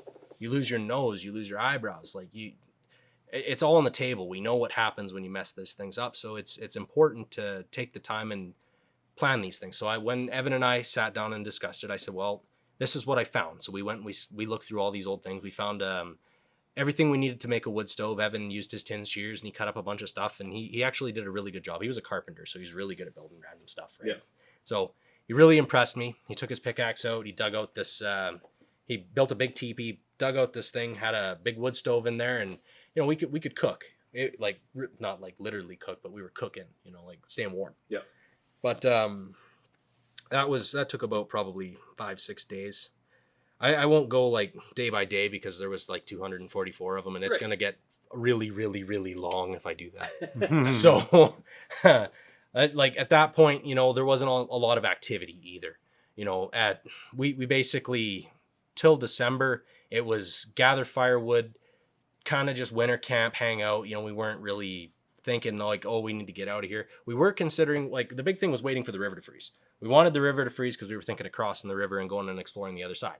We're like, well, that'd be kind of cool, Once we had that -40, which really sucked in December, I'm not gonna lie, around this time of year, it got we had a really bad snap. Yeah. And that was hardcore. I had absolutely everything out in this shelter that Evan had built, and you go to sleep wearing your snow gear because you got no choice. Wear your mittens when you're going to bed, because when you get up in the morning, you got about 3 minutes before you start to lose all the skin on your fingers, and that was fun. Losing all the skin on my fingers was not a good day. And you still have to somehow use your fingers to start a fire that day, and to stay warm that day, and have to cook that day, have to eat that day. You have all the daily needs that you still have to somehow facilitate. It doesn't matter that it's -50 out. If you don't make it happen, you're freaking dead. That's all there is. Yeah. Right? That's all she wrote, folks. So what I ended up doing that day was lots of gasoline. Gasoline's your friend when we had cans of gasoline for the motor, so we wound up just using it for fire starting in the mornings if it was that cold. That was kind of like your go-to. Grab a match, throw it in the puddle, you're laughing, and then you just start piling crap on it to burn. And we'd get a bonfire going that was so big that you could probably see it from space. Anything we could get. Yeah. Stumps, you name it. It'll all burn. And that's stuff you want. And then by that time, you basically have to ride the fire. And I mean like sit on the damn fire to get warm, because at -50, you got no chance, man. None. Your face is burning. You cannot breathe the air open like we are right now when it's that cold. Yeah. You need to cover your face at all times. You cannot sleep with your face exposed. You condensate instantly with your body heat. Your body heat's going to touch everything and it's going to condensate into your bag. Yeah. So you have to dry out every single day. Every day you have to dry out or you're screwed. You're going to condensate onto your blankets. You're going to condensate into your sleeping bag. You're going to condensate into your clothes. Your boots are going to be frozen solid in the morning. And what people don't like to tell you about insulation is when you have insulation, it works 2 ways. It both insulates the cold inside of the boot in your foot, which really sucks. And it also keeps your foot warm when it finally does warm up, right? But most people don't think that. They put their boot on, they go, yeah, well, give it 2 minutes, it's going to warm up, right? It doesn't happen when it's that cold. Yeah. It doesn't happen at all. It's like walking in high heel shoes because your boots are frozen solid. And I had a pair of -100 Arctic rated like leather shit kickers that I used to wear around. Yep. And they were like amazing good quality boots, but at that temperature, you literally feel like Cinderella walking around in high heel shoes, man, because you just clock. You lose all the flexibility, you can't move your toes. Solid, yeah. And and then I ended up with a sock. So I didn't bring the cool sock that goes with this gun. I had a sock that goes on this thing that I ended up burning my foot really bad one day. And I ended up using that to cover the lock. And I was like, well, I got a giant burn hole in it. burnt my foot that day really nasty. So, because the other thing is you lose the feeling in your feet. Yeah. You lose the feeling in your hands. You can't gauge the heat properly. Yeah. And, you know, the luxury of having a cup that you can like take a drink out of, you'll burn yourself if you touch the cup. Glass, metal, anything like that, you burn yourself instantly when you touch it. You put it on the ground, it went from being hot to being frozen in about 5 minutes. Yeah. And nothing quite like that where you're like, yeah, time to drink my coffee. You pick it up and you go, bloop, and it falls out of the cup. You're like, nice. That was freaking great. Love it. Yeah. So, yeah, it stayed about minus 50 for, I want to say about a week.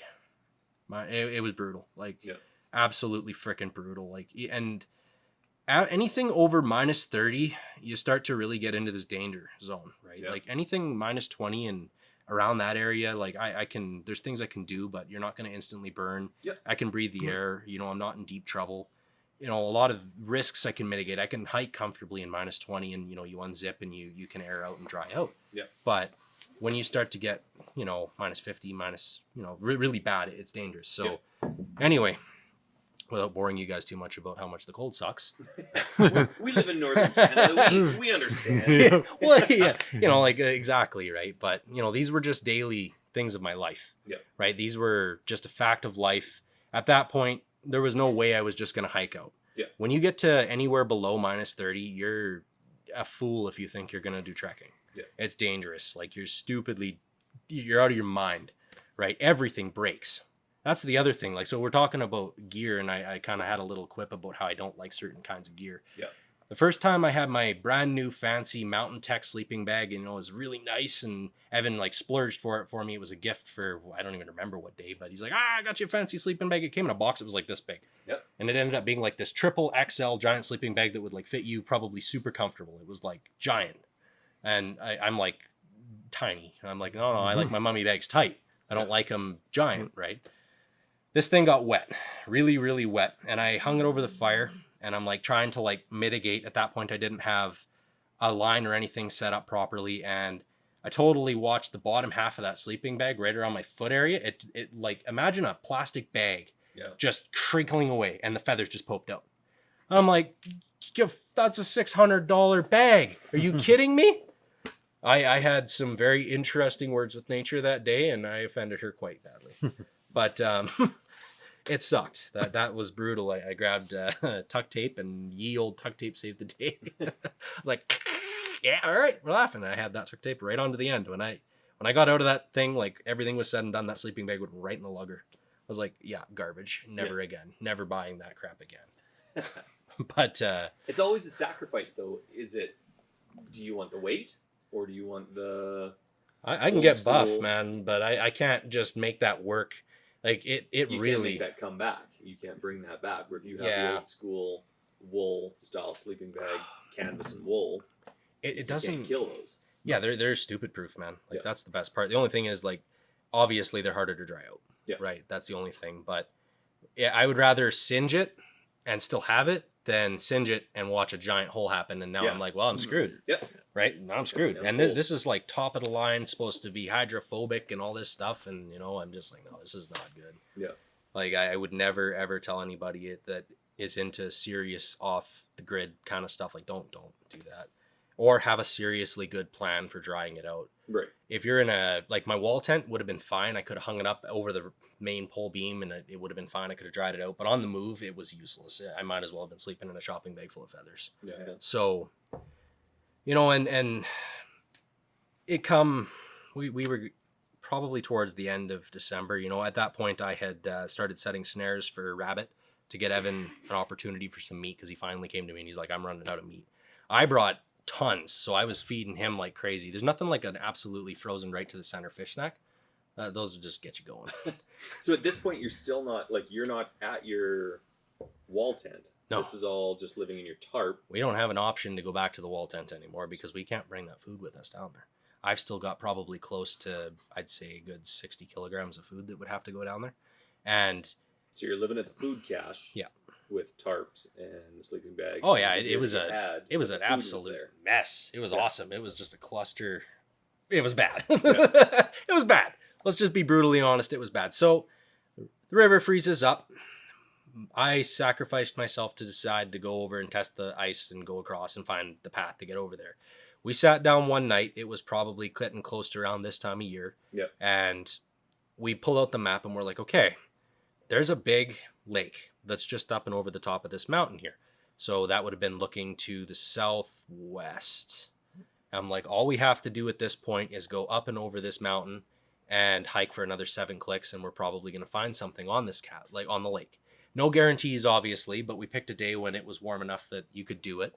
And I got all gung-ho to go, and then I woke up one morning and Evan's already got his stuff on, and he's like across the river. He took the path that I went, and he's like, I'll see you tomorrow. But before he left, he said to me, well, if I find a cabin, hypothetically, what would you want if we found anything cool in that cabin? And anything you can use, what would you want? And I didn't answer the question in the morning, and I took some time to ponder it, and I came back in the afternoon. I was like, you know what I want? Toilet paper. And he goes to me, he says, no fair. That is not fair. You can't do that to me. And I just looked at him and I'm like, well, you said. And he goes, okay, we're sharing that.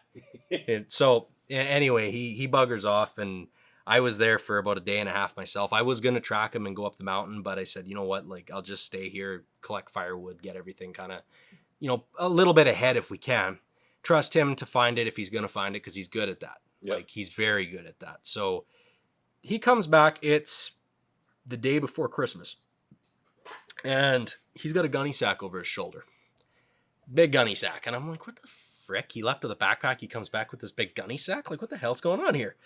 He comes down. He's got the biggest shit-eating grin on his face, man. And I smile, and I'm like, okay, Evan, what's up? He sits down, and he goes, Mitch, you're going to love this. He goes in, he opens up the gunny sack.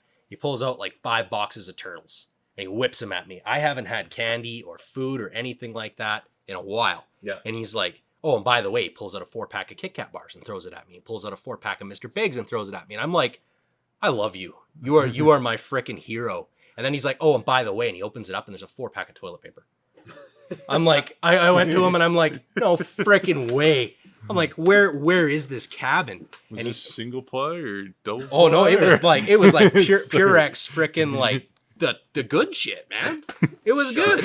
It was good. Ultra soft. These now we're talking. Oh man, it was good. It was really good. And I was like, wow, this guy just like I'm not gonna lie, like if you've never had to have a bowel movement in -50, it's not a treasure. You're not gonna look back on that moment and be like, gee, it was great not seeing my balls for another 2 days. You find a way to be happy. You got to find a way to be happy out there, because that's some brutal stuff that'll really wear you down. Yep. Right. And so at this point, you looked at the lake, or you looked at the map. You saw the lake. He went for a hike. What lake was this? This is Glenlean Lake. Okay. This is Glenlean Lake. Yep. He found the cabin at the tail end of the lake. It's right at the inflow of the lake. Literally the furthest frickin' place away that you could possibly be from us. Where you were. Yeah. So we had to go up and around. Obviously, this is now in the Glenlean range, so you have to go up and out of the Pelly River Valley and then up and over again to get into the Glenlean range. So on a good day, if you were really busting your ass, you could get there in probably about 8 hours. Okay. 8 hours of really pumping on it on your snowshoes, and I mean, like, you can't stop. Yeah. But at the end of that, your next day, you're going to be worn right out. And keep in mind, my diet's not very good at this point. I'm basically just having, little bits of fish here and there that I brought in cans, and canned meat and rice and bread and things like that I'm making on the go. But I mean, I'm not like eating a half a moose or something. I'm not really, my protein intake isn't nearly high enough. Yeah. I do have multivitamins at that point, so I'm doing okay. I got painkillers. I got, lots of good stuff that I'm not suffering in any immensity yet. So Evan comes back. He finds this cabin. He sits down. He's like, you're not going to believe this. He's like, I found a fully furnished cabin. I'm like, okay, well, it must be somebody's. He's like, no, man, it's an outfitter cabin. He's like, they left this thing stocked for people like our in this situation. I'm like, no, you can't. Like, I thought he was full of crap. You find this place, and it was just like a mirage. You couldn't believe how good this was. Like, to find that kind of stuff. There was 5 55-gallon drums worth of supplies in this place. The first one's full of 70 kilograms of food safe salt. The second one's full of every kind of oil you'll need for chainsaws, outboards.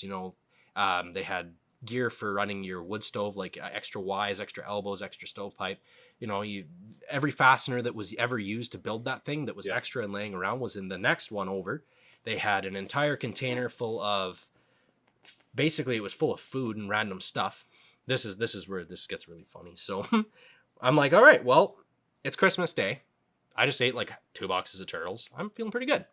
We're going over that mountain tomorrow. We're going to go to this cabin. I want to see what's going on there. Yep. We brought our fishing gear. I said, well, if we can catch something out of this lake, we're laughing.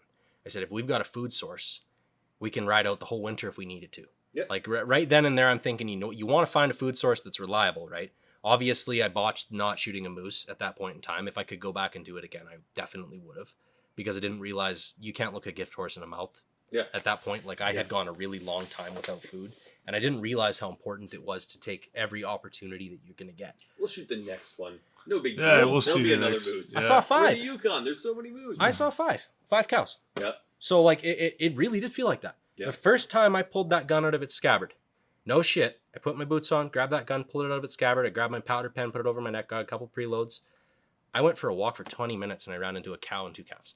First time I had the gun in my hands in the Yukon. That like I'd like take it out. I was just like, I come back and Evan's like, "Are you freaking kidding me?" He's like, "You could have shot the calf or something." I'm like, "No, we'll shoot babies. Come on." Obviously, you'll see at the end of the story. I shot a baby, but but you got to do what you got to do, right? So at that point, we went over the top of the mountain. I followed Evan. Like we're both doing okay. We've got snowshoes. I brought basically same kind of loadout that I was using for trekking, except, after having talked to Evan, he said, well, there's sugar there. There's, juice mix, coffee, tea, pancake batter, pancake mix, like all kinds of stuff in this cabin. Basically, this is the kind of place that you'll fly into and these guys can take care of you for a week while you're looking for your moose. That's what they're after, right? But the place has not been when I got there, I realized that those containers had not been opened in like 15 years. Oh, It had been set out there and it had never been touched and used. Hmm. So I ate a box of macaroni that when I was in grade 3 that was made. Yeah. That was good times. It was actually really good. The cheese packet, everyone's like, when I tell that story, they're like, the cheese packet had to be gross. I'm like, no, that was actually the best. When you hike like all day, because I got across the lake and, obviously the moon's rising up I'm walking in towards the moon, the sun's setting off in the west on my right-hand side. And, you just keep tromping along. The weather's decent, so I'm not hitting like water when I'm coming through. And you obviously want to pick the areas that you can make the most distance on, right? So I'm on the lake. Yeah. And that's, I figure it's about 7 clicks, because it took on a good day, it was an all day affair to get from one end of the lake to the other, right? So now granted, I'm short, but I got to the cabin and I couldn't freaking believe it, man. Like, couldn't believe it. Evan and I, the first thing he does when I get there, grabs a box of cookies. And he's like, throws me a bag, like those decadent President's Choice cookies. I was like, holy crap. He can't, keep in mind, he can't eat this. Right. So was there much within that cabin that he could eat? Yes, there was tons. Okay. Now, this is where we got into the bit of this tiff, if I can say that. Because he had peanut butter and all the canned meat and canned vegetables and, just bulk sugar he could eat, tea, coffee, anything like that. And of course, for me, I'm eating processed crap, basically anything that, pancake batter. And there was actually 2 Jell-O instant food, like cheesecake, the pre-made ones. You just mix them up and whip them up and throw them in some graham cracker stuff. Yeah, I had one of those on my birthday. That was cool. I had a birthday cake out in the bush. But the only shitty thing about that was that when I got out there, I wasn't having any luck catching anything. Yeah. I had with me, obviously we had all the fishing gear at the wall tent, and we didn't realize at the time that we were going to try and go for this lake. So all of my good fishing gear is down there, all my jigs, all my, stuff that I would use for ice fishing. And keep in mind, I suck at ice fishing apparently, but, found out the hard way. Well, you go ahead and try and use a 3-inch jig and you got 2 colors. I had 4 snap swivels for the whole time I was out there. That's it. And the first time I caught a fish out there, which we'll get into this later because this is a longer thing, it was so big it literally didn't fit through the ice hole and snapped the line, and that was it. Yeah. And I was like, whoa! I scared them. I wish I had the gun. I was like, I didn't know what it was.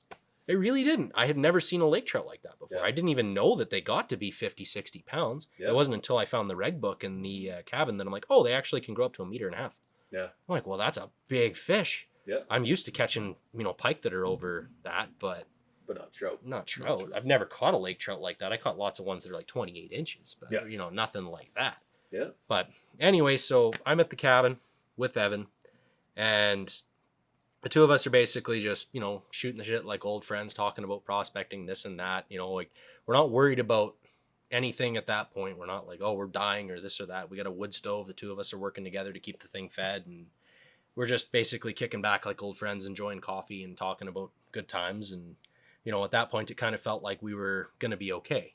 We just found an amazing place for shelter. All we got to do is get some food up and over that mountain, and the two of us are going to be fine. And if we can manage to get decent ice fishing, we're laughing.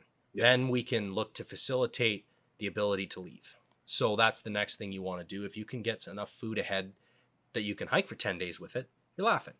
Lake trout's very nutritious, high in protein, easy to smoke. So if you wanted to do that, it'd be easy. Obviously, I'm not worried about the bears getting me in the middle of winter. So, I probably wouldn't choose that to be my go-to in summer when you're running into a whole bunch of them all the time, but it was doable. So Evan was catching decent fish at that point in time, and I wasn't. I, for whatever reason, just couldn't make it happen. I tried every technique I could think of, bottom bouncing, trying to jig, try to go 2 feet, 5 feet, 10 feet, 20 feet. Yeah. Anything I've got. I've got a tiny little dock runner, ugly stick. So I'm just like, I'm trying. And of course, you're sitting out on the ice, the wind's blowing in your face, you're freezing your butt off. I mean, anybody that likes ice fishing is a bit of a masochist, in my opinion. But, I didn't find any luck with it, and it really sucked. So, we went through the food. I ended up eating oatmeal. I ended up having, what was some good examples of this stuff? We had 2 no-bake cheesecakes. There was a couple boxes of macaroni. I had some pasta.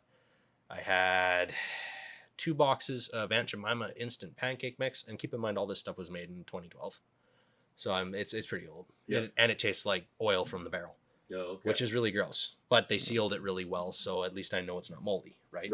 No, you don't want to eat oil. Don't do that. It's not fun. But when you're dying, you got to do what you got to do. So at that point, I took I took stock of what I had left. The only thing that I wasn't willing to eat was there was a bag of rolled oats in there that, it just had a bread tie on it, and it was like painfully, obviously no go, like boo boo, no way, Jose. I'm not eating that because it tasted bad.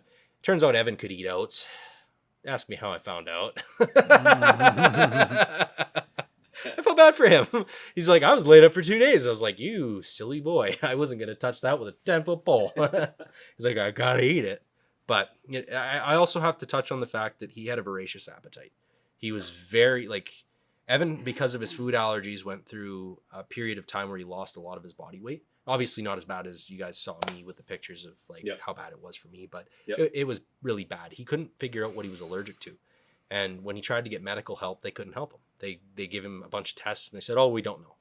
And he kept trying, and he would be laid up for weeks on end, losing his body weight because he couldn't figure out what he was allergic to. So in his mind, he did not want to ever end up in a situation where he's losing his body weight again. He had worked his butt off to get back to being physically fit and healthy again. So, he'd told me 3 times maybe that I'm not going to lose my body weight. I got to do whatever it takes to stay on top of this. And I'm like, yeah, well, obviously our lifeline right now is our ability to get out of here. We got to be able to walk. You can't get comfortable in a position and then slowly lose your body weight and then not be able to escape. If you do that, you're screwed. There's no way around this, right? Yep. And every day it's the same monotony of cutting down firewood, gathering water. Most of the time at that point I'm using snow as a liquid. So you need salt. You got to bring salt in with that, or you're going to end up in trouble with your electrolyte balances. But for the most part, the cabin had that stuff, but it didn't have enough high calorie food for Ev, and Ev was burning through it fast, like so fast. He once told me that he had a philosophy that he didn't believe that you should ever just leave food lying around. He's like, if I always like to ration my things. I count the calories and I go, this is about what I need to stay alive over a certain period of time. Yep. But his philosophy was, if it's sitting in a bag, it's not in my body. It's not helping me right now. He's like, if I have to go do something, I need it in my body to stay alive. You guys also got to keep in mind that think of yourself as a furnace out there. If you're not putting anything in the fire, you're not staying warm. You cannot stay warm without eating. Throwing logs on the fire. You got to eat. Yep. You got to eat. So Evan's philosophy on calories in, calories out was pretty interesting. He always made sure that he ate everything that basically on his plate. If there was food available, he ate it. And in my mind, I always ration. I'm a firm believer that I'd rather live longer than live really well for 3 or 4 days. Right. If that makes sense. I mean, don't get me wrong. Like, in a survival situation, it's a philosophy, right? Yeah. But I mean, at the same time, performance is key out there. Sometimes the difference between life and death is whether you make it or not, right? That is really important. So I want to say it was around January 7th. I was out of food. I had gone 1 day of no food, and I was trying to ice fish. Basically, you get up. We were getting probably around, I want to say 6.5 to 7 hours of light at the time. Not very much. And it was cold. Like, we're talking pretty nasty, minus 30 plus, you know, on an open lake like that of that size, you're looking at probably 30-mile-an-hour winds blowing on you. And it's always coming out of the north. Oh, okay. And you're wanting to build a windbreak on the ice and try and break the wind, because the wind is what gets you. You can stand minus 30 in a static environment if you're just, you know, not being robbed of your heat. But you can't really do that if the wind's blowing up your butt. So I obviously was not having any luck. Evan caught about 7 little lake trout. They were nothing to write home about. Like, I remember the first one he dragged in, it was covered in snow, and I had no idea what it was. I was like, "Did you get a whitefish? Like, what is that?" And he goes, "Oh, it's a lake trout." And then that was that. He never shared, and I never asked him to. You know, I knew that he had certain calorie restrictions and certain problems with his diet. And I was like, well, good for you. Great. You need that. I still have 2.5 months worth of food. Like, I'm going to be okay. I would say it's probably closer to 1.5, almost 2 months worth of food. Oh, okay. Like, at that point. But, so I've gone a day without food, and I need to go back now. I'm like, well, I want to come back to the cabin. But, you know, I brought my 50 caliber up with me to go up there. And I decided, well, I'm just going to leave it there because it's extra weight. I'm just going to be coming back anyway. There's pretty much no chance of ever seeing another human being out there ever. I didn't. So I'm like, well, Evan's not going to play with my gun. I'm going to leave my gun here. It should be safe. I'm going to go down. Obviously, this is the same philosophy as going down to the wall tent to get gear. I want to go out light, come back heavy, right? Because you want to have space. Mm-hmm. So I left in the morning, and the first thing is, it's unbelievably cold. One of the worst days I've ever had cold-wise, and I'm hiking into the wind, for starters. I'm headed north up the lake, and it's, like, just brutal. I'm wearing my heavy parka. I've got, you know, everything's over my face. I've just got a tiny slit to look out of my eyes, and the wind's, like, eating my face. Like, burning, eating my face, and I remember the pain of that. That was so unbearable, but I had no choice. I was like, if at any point I decide to turn around and go back, I'm adding another day of weakness to my body. Calories in versus performance out. If you don't eat the calories, you don't perform, you're not going to survive. That's all there is to this. You'll get weak. That's all there. You in the cold, you need the fire in your stomach. You got to keep going. So I started working my way up the lake, and in the wintertime, I don't know how many people know this, but ice expands, obviously, when it gets cold. Yep. The water has to go somewhere. It comes up through the fissures, up through the cracks, and out and around the outside of the lake. Yep. You're typically wanting to walk around the outside of the lake if you can help it. If you're in the middle in a windstorm, you got no cover. It's really, really windy, right? Also keep in mind that there's no path for me anymore. I haven't, all of the traffic that we've had up and down the lake is gone. It's been erased by the wind. So I'm always cutting a new trail. So just to rewind here, why were you out? Were you left your gun? You weren't hunting. You were... I needed to go back to my supply cache to get food. Gotcha. Okay, I have to get fed. Sorry, I haven't eaten in a day. That the food was at the cabin. No, you're hiking back to get food to bring back to the cabin. Bingo. Gotcha. Bingo. Yep. That's exactly it. And it's unbearably cold that day. But tough it out. You got to do it, right? So as long as you're moving, I didn't know at the time how cold it was, and I'll tell you at the end because it was really shitty. But I made good time because I was in pain a lot. So I'm just like, go. And you're like doing this with you're basically putting your hand in front of your face and looking away from the wind, trying to get any kind, like, to spin around. If you like, and keep in mind, I'm on snowshoes the entire time. I could, like, pirouette and dance like a dancer on snowshoes because I've been on them for so long, right? Yep. But you're basically just trying your best to make good time, stay on top. And then I start hitting areas where I'm hitting slush. And, not dangerous yet. Like, I'm like, okay, well, there's a couple areas where you hit slush. It's cold enough that it instantly freezes to your boots. It instantly freezes to your bindings and your snowshoes. And I'm wearing, like, a heavy steel-toed shank boot. They're -100 Arctic rated. They're really good boots. They're leather high tops. Yep. But they're not light by any stretch. I'm probably about 2 pounds each. Like, they're heavy boots. Yeah. They're good boots, but they're heavy. And I've got a snowshoe on top of that. And I've also got frozen water coming up through the lake, and it's splashing onto this, right?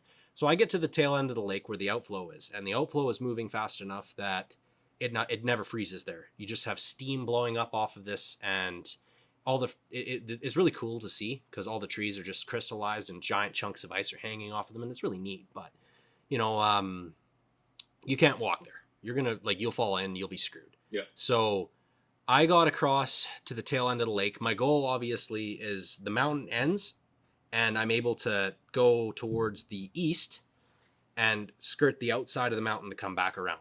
I have to walk all the way up and then around the top of the mountain and then descend into the valley to get back to the river where I'm trying to get to, right? Where the food cache is, exactly. So I got to the tail end of the lake and I broke through into some water. I was about 50 feet from the shoreline and I broke through bad. It's up to my, up past my shins, up to my knees in water. And it's super, super, super cold. So my reflex instantly is to start moving as fast as I can and get out of this water. Yeah. Get out of that water now. Yeah. But every time I pick my feet up, I've got a candle effect happening from the ice. So I bring my feet up. I've got, 2 pounds, 4 pounds, 6 pounds, 8 pounds. It got so bad that I got about, I want to say 15 to 20 steps. And all of a sudden I went to move my left and my left just popped right out. My left hip just dislocated completely. And I just about fell down into the slushy water crap. And, it didn't feel right. So it came out. I didn't know. I can't pull my pants down and look and see. I can't put weight on it now. It's just hot shooting pain and I'm in deep shit and I know it. There's no way around this. I'm like, okay, I'm fully expecting that I dislocated my hip. That in my mind, I'm like, I'm screwed. So I immediately, I grab my leg and I'm just pulling as hard as I can to get to the shore. As soon as I got, and keep in mind in the wintertime there, your shoreline is a bank of snow, right? Everywhere the lake is, the wind blows all the snow and you get these giant freaking banks. So I had to scale up this bank with my hip being all mangled out. And I got up there, I kind of just, I pulled out my knife and I'm trying to decide what I got to do here. My hip's just killing me and I can't think of what I'm going to do. And I go over to the closest tree. I have my knife, I chip the bindings, I walk over to the closest tree and I just hip check the fucker as hard as I can. And I felt something go back in and I didn't know whether I got it or not, or whether I just shifted it in the socket or what happened. But yeah. I know I ripped the muscles bad. And when I pulled it out, there was no way around that. And it was just pure fire, pure fire. And I couldn't put much pressure on it. And I'm now at a situation where I'm about halfway. I'm 50-50. If I go back, I got no food. I have to go over the top of this mountain. I can't even take my gloves off because as soon as I take my gloves off, my hands start to freeze. If I take the mask that I'm wearing off of my face, I guess I should probably say I was wearing a hood and I had a big mask on, it was almost like a hard hat liner with a fancy mask on it and stuff. It was really nice and neat. Very good for the warm weather, or for the cold weather. Sorry, but yeah, it wasn't good. It was really, really, really, really, really, really bad, and I knew that I was in deep shit and probably not going to survive that. I'm like, well, I can barely walk. I got to climb a mountain now. I got to climb this mountain, and the sun's going down. I'm like, well. So you made the conscious decision to go back to the cabin, if you could. Over the mountain. To get out. You got no choice. Yep. Okay. Painkillers and food are all over on the other side. My only option here is to go over this mountain. I'm dehydrated as all hell because I can't stop to melt water because it's so damn cold. Yeah. I didn't realize just how cold until I actually got to the camp. At that point, I immediately found 2 dead sticks that were sticking up, and I used them as poles. And I basically just started walking through. I never use trekking poles. I don't really care for them. They're good for you if you're long distance stuff, but I never really used them in the short term. Yep. I needed them that day super, super bad. I didn't make it very far before it was to the point where I felt like I was going to start falling over. And I was immediately favoring my right hip so much that my right hip was starting to ache. And I'm like, hey, this is bad. I have so much ice on my feet on top of everything else. My feet have got to be 10 pounds a pop, and you're not going to make it very far on that. No. Right? You won't. So my K-bar comes out and I'm just chip, and I'm like, if I should have brought my snowshoes because they're just pockmarked with all the crazy crap I did to them, and I'm starting to like go a little out of my head for sure at that point. The cold is like biting at me like bad. Everywhere that I'm trying to, anything I'm doing is just, it feels like it's hopeless. Yeah. Right. So I immediately grab sprig of willow, and I just chew it down. Don't swallow it, put it in your mouth. It's, I want to say ACA. It's a derivative of aspirin, original. So you basically, you chew on it. It goes into your bloodstream through your mouth, and it kills the pain. Or it numbs the pain. It's an old native trick that they used to use, and it works. It tastes like absolute hell, and don't swallow it because it'll make you throw up. But it works. So I probably ate as much as a moose did that day. I just looked like, it was brutal. I was just like, pull my mask down and stuff crap in my mouth and chomp, pull it out, and then spit, and then keep going. And then, of course, the spit freezes in your beard, and my beard was just, I looked like Frosty the Snowman when I got back and didn't realize just how bad. But the beard actually really saved my face that day. Yeah, okay. Because it kept my balaclava away from my face. So that helped. That gave me a little bit of insulation, right? Yeah. I horribly frostbit my face, but I started to kind of lose it a little bit. Evan and I personally, I think it had a lot to do with our conversation the night before, because we talked about how crazy it would be to just see another person out there. I was like, well, how cool would it be? Like, and he goes, well, that'd be crazy. He said, I don't know what I'd say if we just saw another random person out here. Like, we've seen no sign of people for 2 months at that point. Yep. You know, like, how freaking weird would that be? And I think that was in the back of my mind, because when I got down to the swamp, I thought I saw a person standing across the swamp, and I'm like out of my freaking mind. And I told my mom, I guess, when I was in the hospital, I was a little out of it. I was like, hey, you kind of look like that Elsa girl from Frozen. But what it was I had a blue background on the pond and a white birch tree that was behind it. And obviously, yeah, everybody gets those mirages where you've looked at something and you kind of lose it when you're out of it. And I just, at that point, I'm like, okay, I'm in deep shit. If I'm seeing things that aren't there, I got to move now. I need to get over this mountain. I'm in trouble, big trouble. So I had to climb up and over top of that sucker. And it was basically everything I could do, because when you move that left hip, what wants to happen is it naturally, when you move it, it wants to pull itself out. So every time I take a step, it's moving in the socket and coming back and going back down, and then putting weight on it and coming out, putting it back down. Yep. And it just, that killed. That was unbearable. The pain was so freaking unbearable. And I was like, I'm not going to die here. I'm not going to give up. I'm not going to give up. I got to keep running. So I just kept pushing. I got about halfway up the mountain and time to start skirting around the outside of it. And, the sun's going down, so I'm now in the dark, right? And I'm walking through the forest, and I'm just using my reference points of where I think things are to try and figure out where I'm going to have to go in the dark.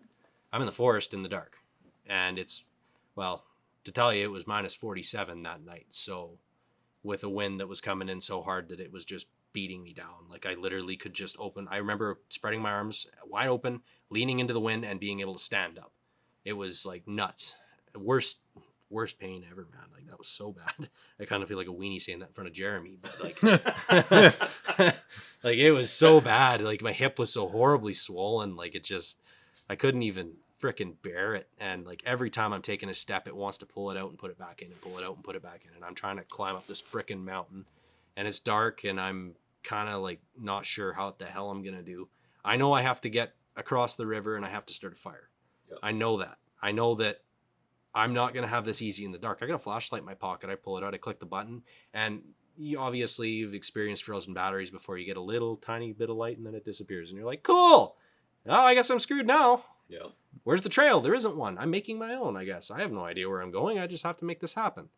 So I say I have no idea where I'm going. You have some reference points. You know, the river's your obvious choice. Yep. You're going to use the river as a waymark. You need to get around it. Like, in my mind, I'm doing 100 things a minute, and I'm just like trying to black out the pain because it just sucked. It was so freaking brutal.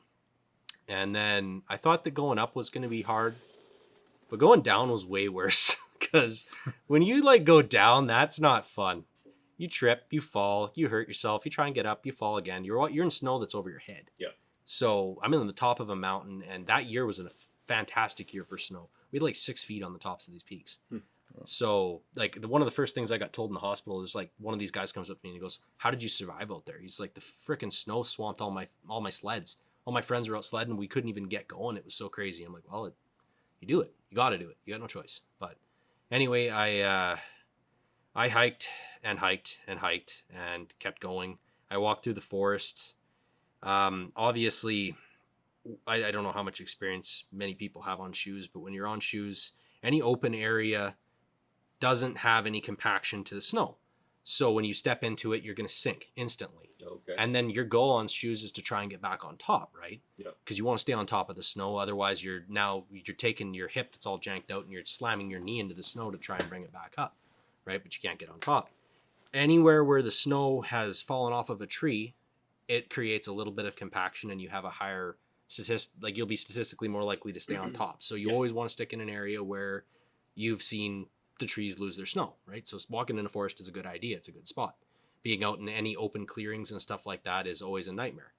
So I'm just like basically cursing, swearing, and having words with everything and anything around me, and not a very happy man trying to maneuver myself down this bank, and which I fell down the bank and had more words, and basically I was just covered in snow from head to toe.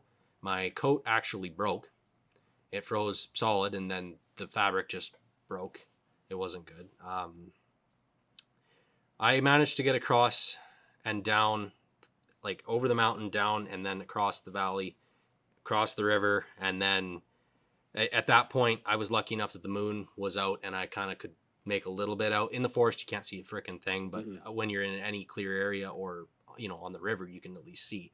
When it's that cold, the water's froze. Right. So at least I was like, well, I can walk on the river. I'm not going to it wouldn't have mattered because at that point I was in so much pain. I was like, I don't give a shit. I'm doing this. I don't care. I'm doing this. So, I managed to find the trail, find a couple of landmarks that I knew were close to my supply cache, drag my ass up the bank, get across the river, drag my ass up the bank. And then I go in there. And the first thing I do, I take out my flashlight that's frozen solid. I hit the button and it just gives me that little beam of light for half a second on the thermometer.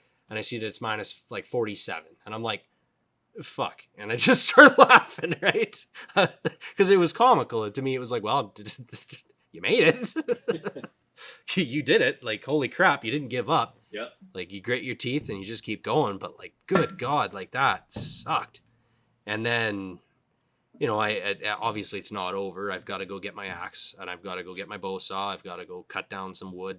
And I need to drag that wood into where my joke of a shelter is and create a fire in there. And then once I had a roaring fire in there that was hot enough that you could almost burn your face off, then it was almost tolerable to be 2 feet from it. And then you're like, okay, I'd take the coat off, realize I'd wrecked my coat, and more duct tape.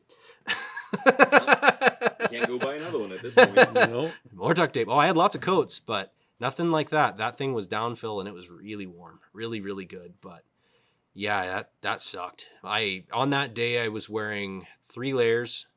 I had an underlayer, which was just like your cotton, they call those stupid things, like your thermals, cotton thermals. Yep. And then over top of that, I'm wearing fleece. I usually wore a fleece, like pajama pant, and then a fleece top. Okay. It could be, I had like some fancy Columbia crap that I was wearing at the time. I always skimp out on the bottoms, but never on the tops. No. But so... And then on my outer layer, I've got ski pants and I've got my parka. So I got 3 layers there, and my outer layer was toast, like toast. I just hung it up and it was a block. It's like a pure block. Like you could smack a person and knock them out with my coat. It was so frozen. It was nuts. And I'm standing in there, and I obviously, like, because of the pain in my hip and everything, like the first thing I did was I grabbed a handful of Advil and I popped them like Skittles. I'm just like, pop, pop, pop, pop. Okay, I feel kind of better. In like 20 minutes, I'm going to be able to go get more wood maybe. Yep. Didn't happen. I was just absolutely freaking wiped, like totally wiped. I had no food in my system, and I just did the dumbest thing by swallowing 4 Advil, which really kills your guts. But didn't have much of a choice there. I laid down and I just took everything that I had, all the blankets and everything, and I laid down and I zonked out. Next morning I got up and I couldn't get out of bed. Like, it was bad, like really, really, really freaking bad.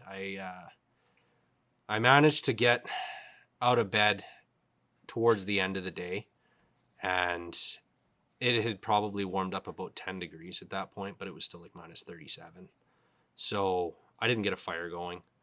I just kind of said, screw it. I'm by myself. Evan's still at the cabin. So I'm like, I gotta go lay back down. Like, the only place you're going to get warm is with your body heat. I think I had like a fish snack or something. I just ate some, whatever I had that I didn't have to cook. Yeah. And ate froze and just laid back down. And I got through that next night, and it was hard. Like, really, really, really hard. Night number 3, the swelling had kind of started to subside a little bit, and I was laying there trying to figure out what my range of motion was now, because I didn't know what I did. I figured it was a basic dislocation, but I couldn't really be sure. Yeah. So, and obviously it's so darn cold out there that you go through the cabinet. Yeah, that'll be good for both of us. But yeah,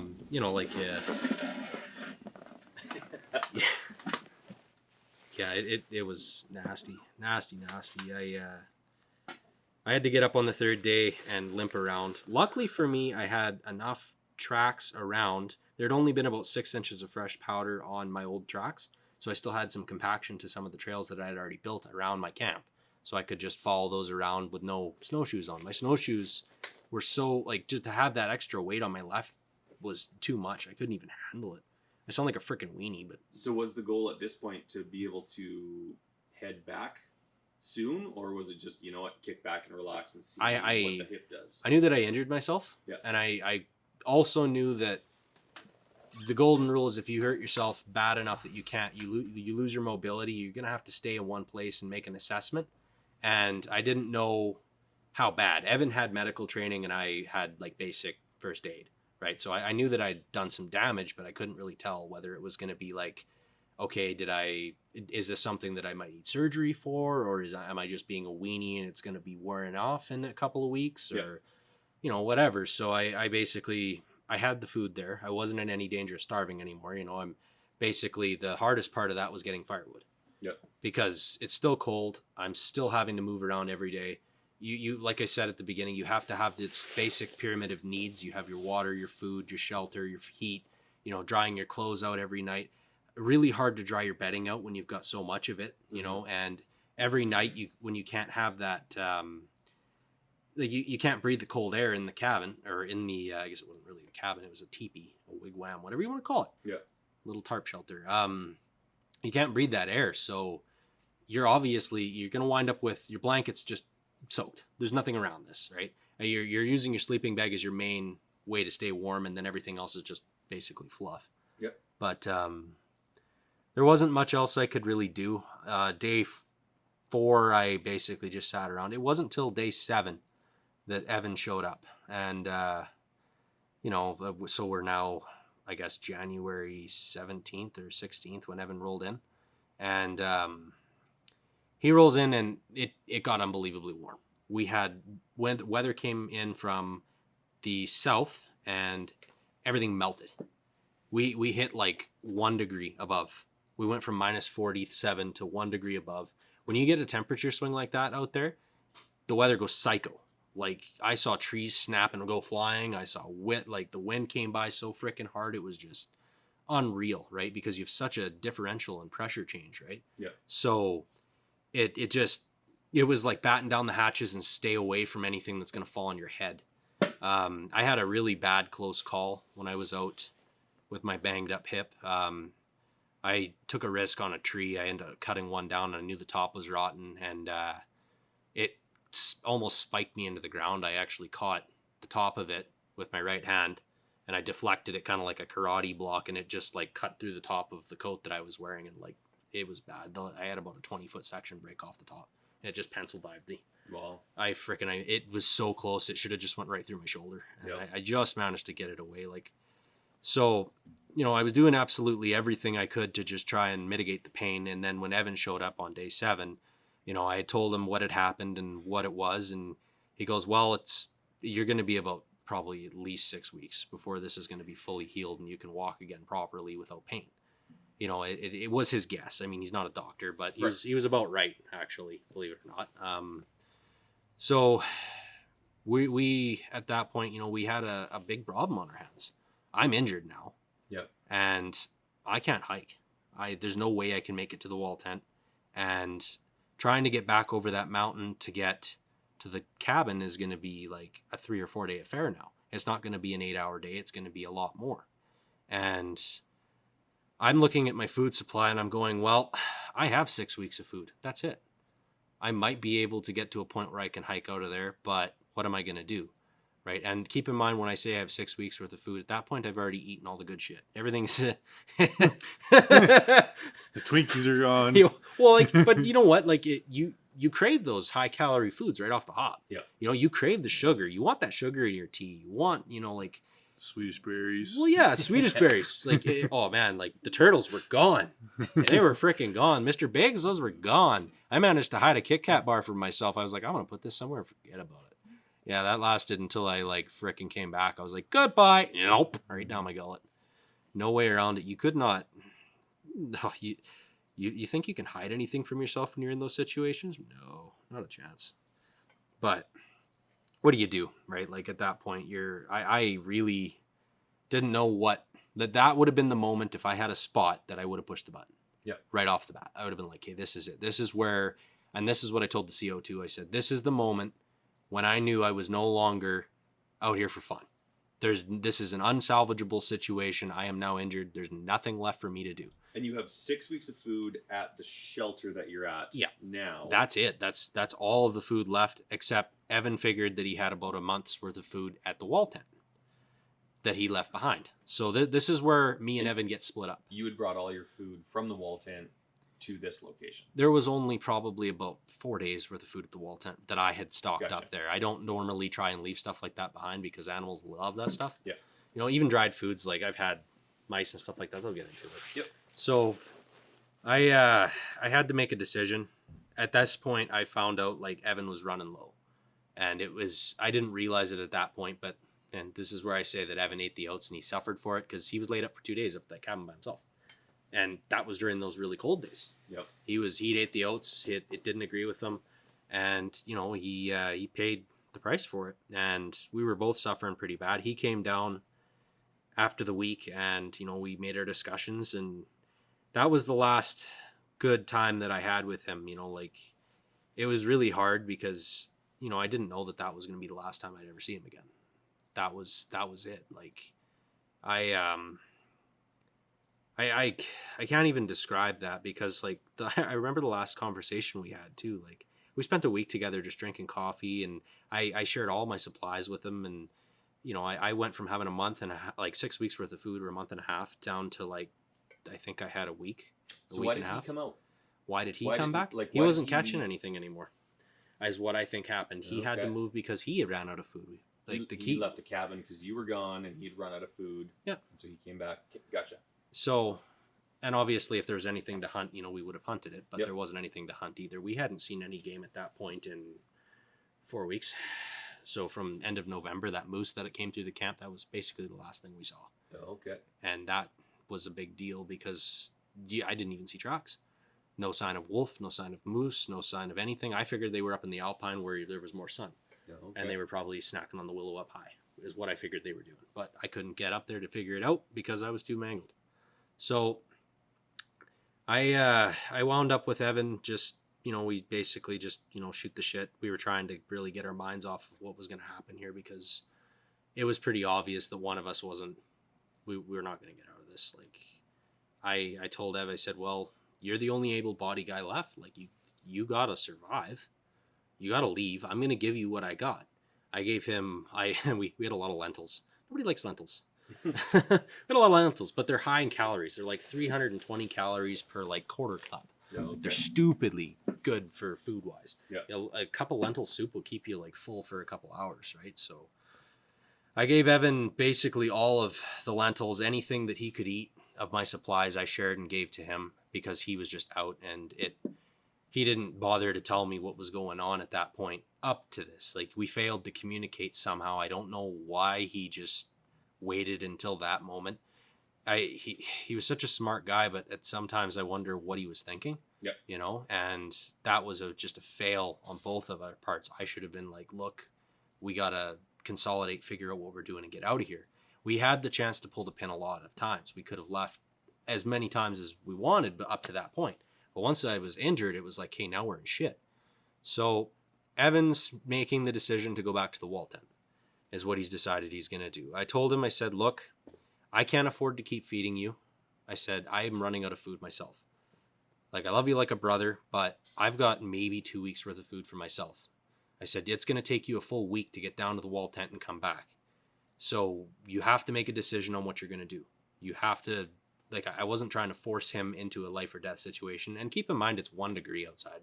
You know, I felt like a bunch of weenies talking about it, but he had to do something, right? So Ev had said, well, I got a plan. I'm going to go down to the wall tent. I got a month worth of food there. And he said, I'll see you in a week. He didn't say anything above and beyond that. I didn't know what his plan was. He never said. So I just had to put trust in him. You know, he's never been somebody to stab you in the neck. Throughout the years, he's always been reliable. I always trusted him to have my back if I was hurt. He's literally saved my life like 3 or 4 times. Probably more than that, and just didn't tell me. But so, yeah, it was pretty hard. You know, the last thing we had a night where he talked about phantom hand syndrome for me, because it was just really funny. It's that thing where your hand just does random shit and your mind has no control over it. And we just laughed about that for like hours. We thought that was so funny. We were both way out of it. The next morning he got up and I lent him my backpack, my big backpack. And I gave him the last of my lentils and some rice and, you know, just basic stuff. I said, well, we don't really have much left. Like, you know, we got to get out of here. Right. But his plan was he wanted to go down to I know he was planning on bringing back fishing supplies. I think that was kind of the thing, like, because we had the fishing gear down at the wall tent. I think that was his plan, was to bring back the fishing gear. But, you know, like he just said I had a plan. So that's all I can really infer from that. But he said, I'll be back in 7 days. So I said, all right, well, I've got, you know, about 2 weeks. If I ration, maybe I can get 2.5 weeks left out of what I got left here. So I'm counting on you. Good luck. Go. Like, do what you got to do. Yeah. You know, I had no doubt that he was going to make it. Like, none. If you would ask me at that point if I thought he could make it, I would have been like 100%. I'm betting everything I got on this guy. Yeah. Because he's very talented and good at long distance trekking.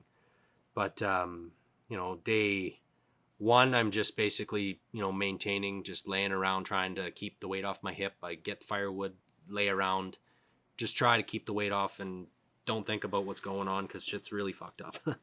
And then day 2, day 3, day 4, day 5, day 6, it's all the same stuff. Day 7, we get a cold snap, -40. It's bad. So Evan left with not enough clothing. When he left, he was dressed for like +1. He wasn't wearing his parka. He wasn't like I knew he brought his parka, but he didn't have extra gear with him to facilitate the weather. And like that, just, it's a testament to how fast things can change out there. Yeah. The conditions can be 20 above and beautiful, and the next second it can be snowing. You don't know what's going to happen up there. In the mountains, it happens fast and it changes fast, right? The higher up you go, the faster the weather changes. Yeah. So with Ev, you know, I got to day 7 and I'm sweating a little bit now. I'm like, hey, well, I figured there was one of 3 things that happened. Number 1, Ev got to the wall tent, but he was injured and he had to stay there, and maybe he was going to be there for up to a month. That meant that he was going to overshadow me by 2 weeks of food supply, and I would have to go to the cabin and try and fend for myself up there. That was the only thing I could do. Or option 2, he made it to the food supply, decided that he couldn't bring me with him to come back because I was too injured. Yep. But he didn't have, you know, he didn't want to tell me that and get into the fight and have this big, you know, tantrum about it. So he just figured that he was going to go, you know, for help. Or option 3, he isn't alive anymore. Right. Those are the 3 things that really happened. But I really did bet on option 2. I thought that he left me back, that he had left and just saved himself to try and get help. Yep. That's what I thought he was going to do. Yep. I said, well, if it was me, if roles were reversed, I don't know that I could tell my best friend, look, I got to leave you here and you don't have any food, and I don't have the ability to tell you that. Like, you know, that's a really, that's hard to talk about, but yeah, no kidding. Yeah, he but I mean, in these situations, there's no easy options. No, this is life and death now. This is life and death, and you're focused on survival. And I mean, you want the goals both of you survive, but if you've got an opportunity to do it, you can't get out to get help back in. You have to. You got to do what you got to do. Yeah. And there's no shoulda, coulda, woulda. No, like, this was the opportunity that presented itself. Well, when you're in that amount of pain, you'll do anything to make it stop. Yeah. Like, I hate to say it, but, you know, Ev made, like I said early on, he made a mistake with his boots. He was on duct tape boots like mid-December. You know, he bought a nice set of Baffins, but they were like a rubber insulated boot. And they're a typical winter boot, not a. They were not a extreme. Yes, well, like survival boot, like your red boot versus. Yeah. Well, the thing is, like, I hate to say this, but if you pull up the tag in a boot that says "Made in Taiwan," "Made in Chile," "Made in China," you're not getting a piece of quality gear. Yeah. If you paid $50 for your boots, you're gonna pay for it again with your body. So, like, what you saved in money, you're going to pay for in comfort. I had an old friend that once said, when the mind is weak, the body will suffer. And it was flat out true every time. Yeah. Without a fail. And unfortunately, in this case, you know, Ev disappeared on me, and I figured, okay, well, I hope that he made it out. So maybe there's a chance for me too. Yeah. Right? Like, I have to hope that he did. He'll be coming back with help. Maybe, and that was what I hoped. And then, of course, I said, well, if it's option one, and he got stuck there for a month, he said he had a month worth of food. Yeah. I also knew he couldn't ration with the shit, but gone in 15 days. Yeah. Well, he calorie wise, he had easily 30 days worth of food. I could have made it last 30 days. Yeah. He said he had 10 pounds, or I guess 10 keys, so that'd be 20 pounds of lentils. That's not a good diet, but food wise, I'm not gonna lie, if you have nothing left, if you only could pick a grain to survive on, it'd be lentils, man. They're really nutritious. Obviously there's like somebody's gonna come out and email me and be like, that's wrong, but you know what, I don't care, I did it. So anyway, it became day 8, day 9, day 10, and on day 10 I'm like, okay, I'm down to 3 days worth of food left. I have 5 pounds of potatoes that have been frozen and are not very good for anything. Yeah. I have, what did I have? A sandwich bag worth of rice, which was not really worth anything. I had lots of tea, though. Tons of tea. Really good to drink caffeine when you're in that situation, because that just makes you hungry and keeps your heart rate up. Okay. Yeah, I'm kidding. Don't do that. But you want the tea. You want warm beverages, because warm beverages, like, this is where the benefits outweigh things, right? Like, yeah. And keep in mind your spirit is important too. Oh, so, for sure. You know, I'm trying to figure out what I'm gonna do. It's day 10, and I'm like, he dragged out and he left out a pack of jig heads with jig skirts on it. Yep. And there was 3 snap swivels, and he left that on top of his gear. And I turned around and I looked at that. That was part of the reason why I thought, well, maybe Evan did leave me back behind, and he just expects me to go back to the cabin because I got nothing else to do. I don't even know if I can make it. Yeah. I don't know if I'm going to be able to drag my ass up that hill. Yeah. You know, so on day 11, I basically took a look at everything that I had, and I had to make a decision on, okay, I don't know how long I'm going to be gone for. Obviously, now I know what I'd bring with me, but I didn't know then. Yeah. I brought with me 90 vitamins. I had multivitamins. I brought 90 of those with me. I brought a box of Redbird matches from Strike Anywheres. Yep. I brought with me, I left my compass behind. I left my machete behind, but I brought a hatchet, just a stainless steel hatchet. Obviously, my K-bar, I had a basic gun bag of tricks that I always carried around for this thing, just to make it run and clean it and take it apart and do all the fun stuff. Yep.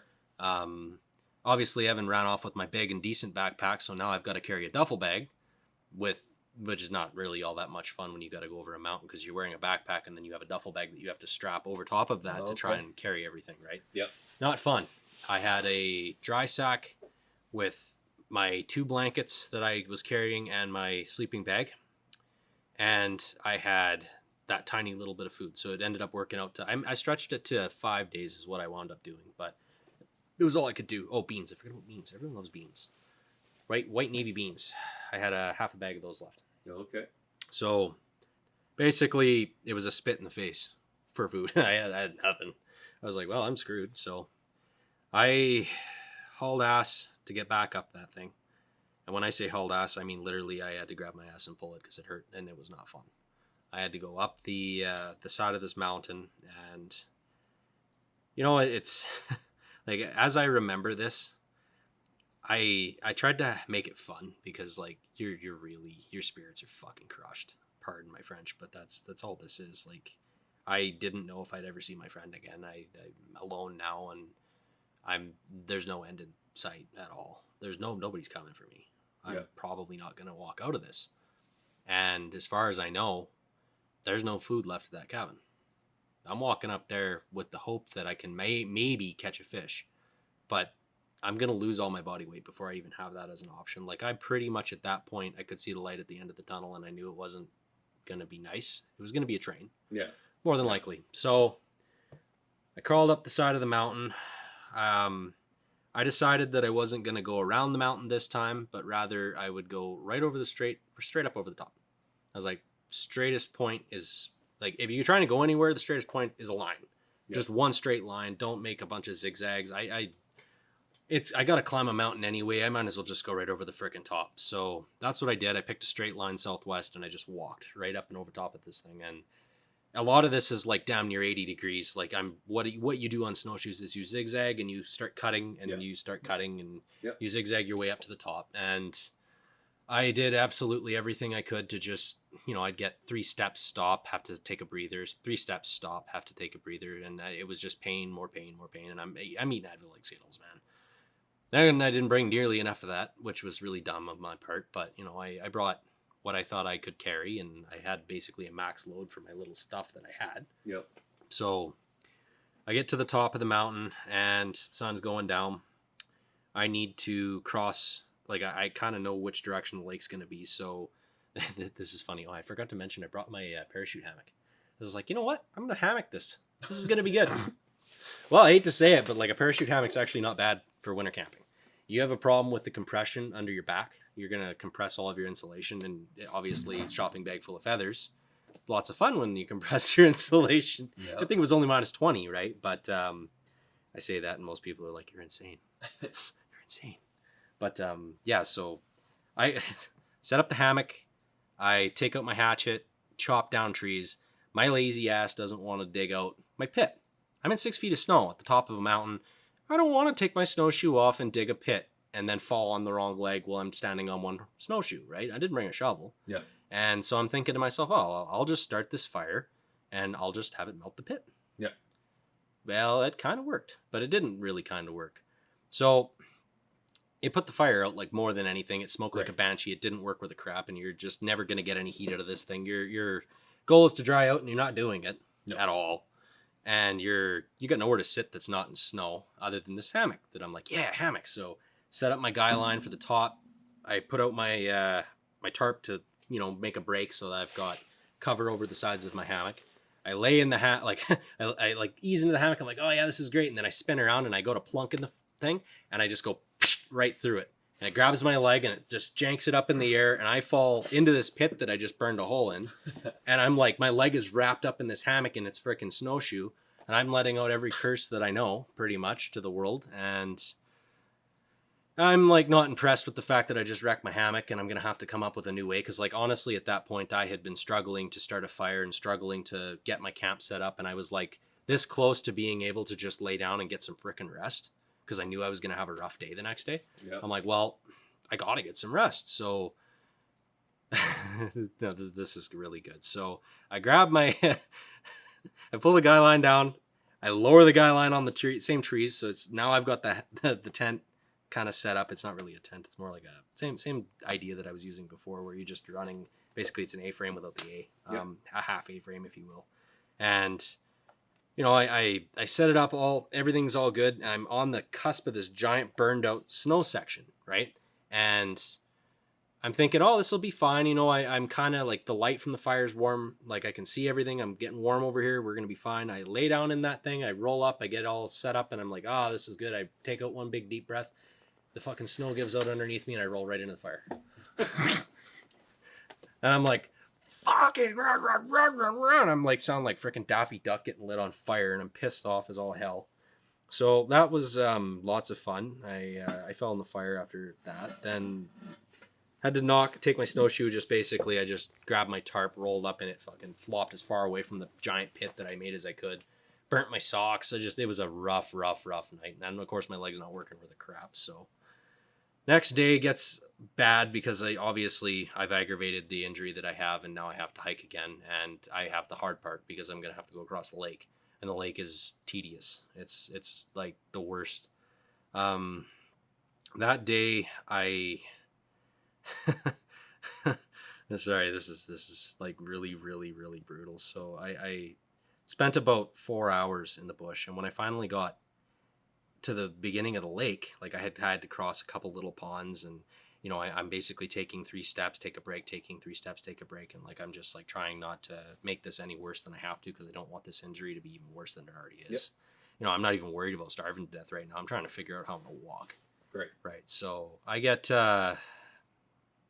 like right to where I had my hip get pulled out, right? Except I skirt that section and I come in on a new spot, and I got onto the ice and I didn't have any water, and that was okay.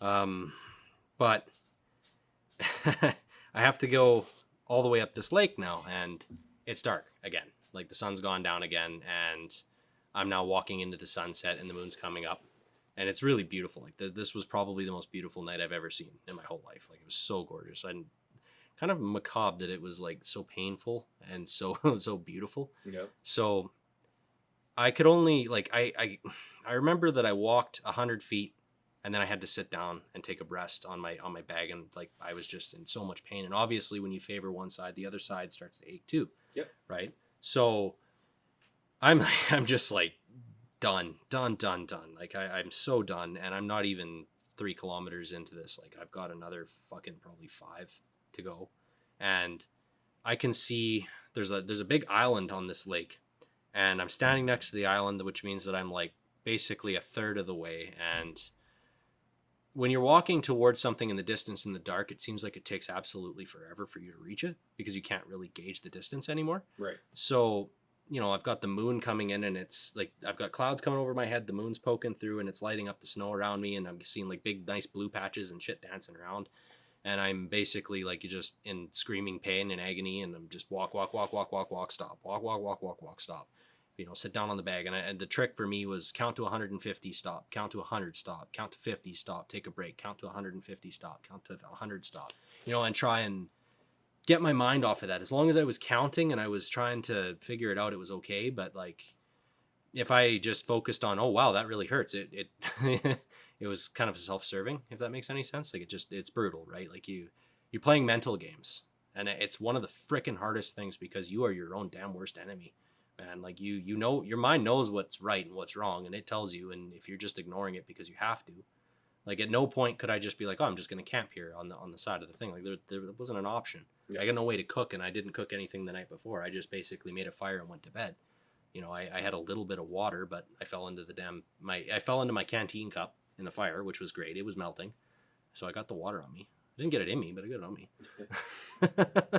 Opposite of what you want to do. Yeah, well, shit happens. But so yeah, I basically wound up going down to the end of the lake, and then I want to say it was probably about a click and a half from the cabin, and I started to see things that were on the other side of the lake, and I'm like, well, I know what those are. I'm fucked. Those are wolves. I'm like, great.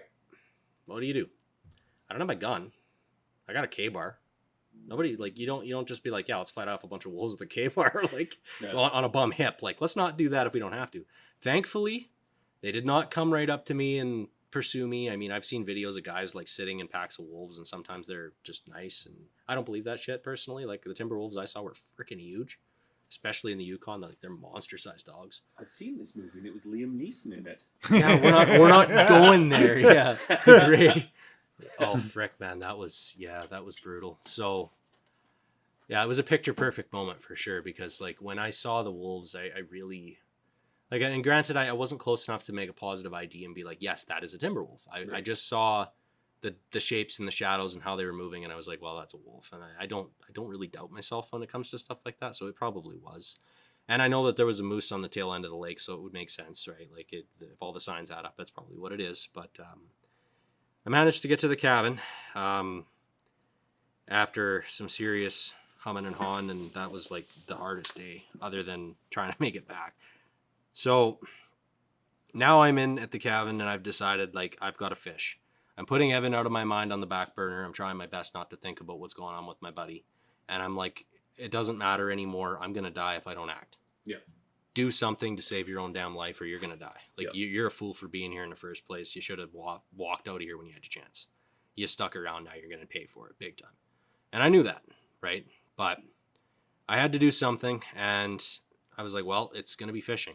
Now, I don't know about with Jeremy's experience in fishing, but I find that it's a lot easier to fish a lake when there's not giant sheets of ice on it. I get to pick where I want to go. I get to learn the lake's ecology and where things are going to be in structure and depth. When you just come to a lake that you've never been on before and you've got an ice auger in your hand that's a little bent and eccentric and doesn't drill a hole with a crap, and you're like, this is what I've got to drill the hole with, and it takes you half an hour. And I ended up giving up using my axe half the time. But I didn't know where the hell I was supposed to find the damn fish. Yeah. You know, Evan had managed to pull a couple up. I don't know what technique he was using, or I had the same damn things on my line. And you think I could catch anything? I had like 2 little nibbles. They grabbed the little tiny tail, and I was like, fuck, grab it, you bastard. And I'm like cursing and swearing. You know, so day 1, I dragged my butt out there. Luckily, there was tea and coffee in the cabin. Evan, being the bugger he was, he got into my stash of sugar that I hid, and he got into a bunch of other stuff that I was like, I took the little tiny bags of stuff, and I was like, well, he's going to eat it all if I walk away from it here. He's just going to strip this cabin to nothing. Yeah. So I'm going to try and do that. And the bugger got into everything and ate everything sugar. And it was not polite of him. Because, like, I needed that. I don't know about up in the Yukon, but around here, the good ice fishing is up until New Year's.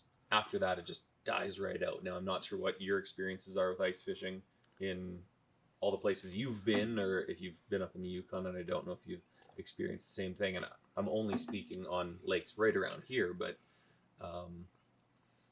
so I don't know if timing has anything to do with it, or you didn't know where the weed beds, you didn't know where the absolute insult of all this is, I had the fishing regs, and when I looked it up, you know what that lake was classified as? It was classified as a special water body because the fishing's too good. Yeah, that really slapped me right in the frickin' face. I was like, screw you. The one fish I caught didn't fit through the 8-inch ice hole. Damn it. So I had 10-pound test on, just 10-pound monofilament tray line, you know, simple shit.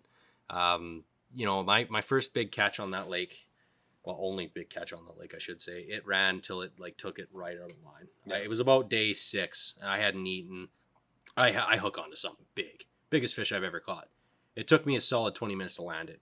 Partially because I was scared shitless of losing the damn thing, and partially because it was like every time it runs, it digs in and it's gone.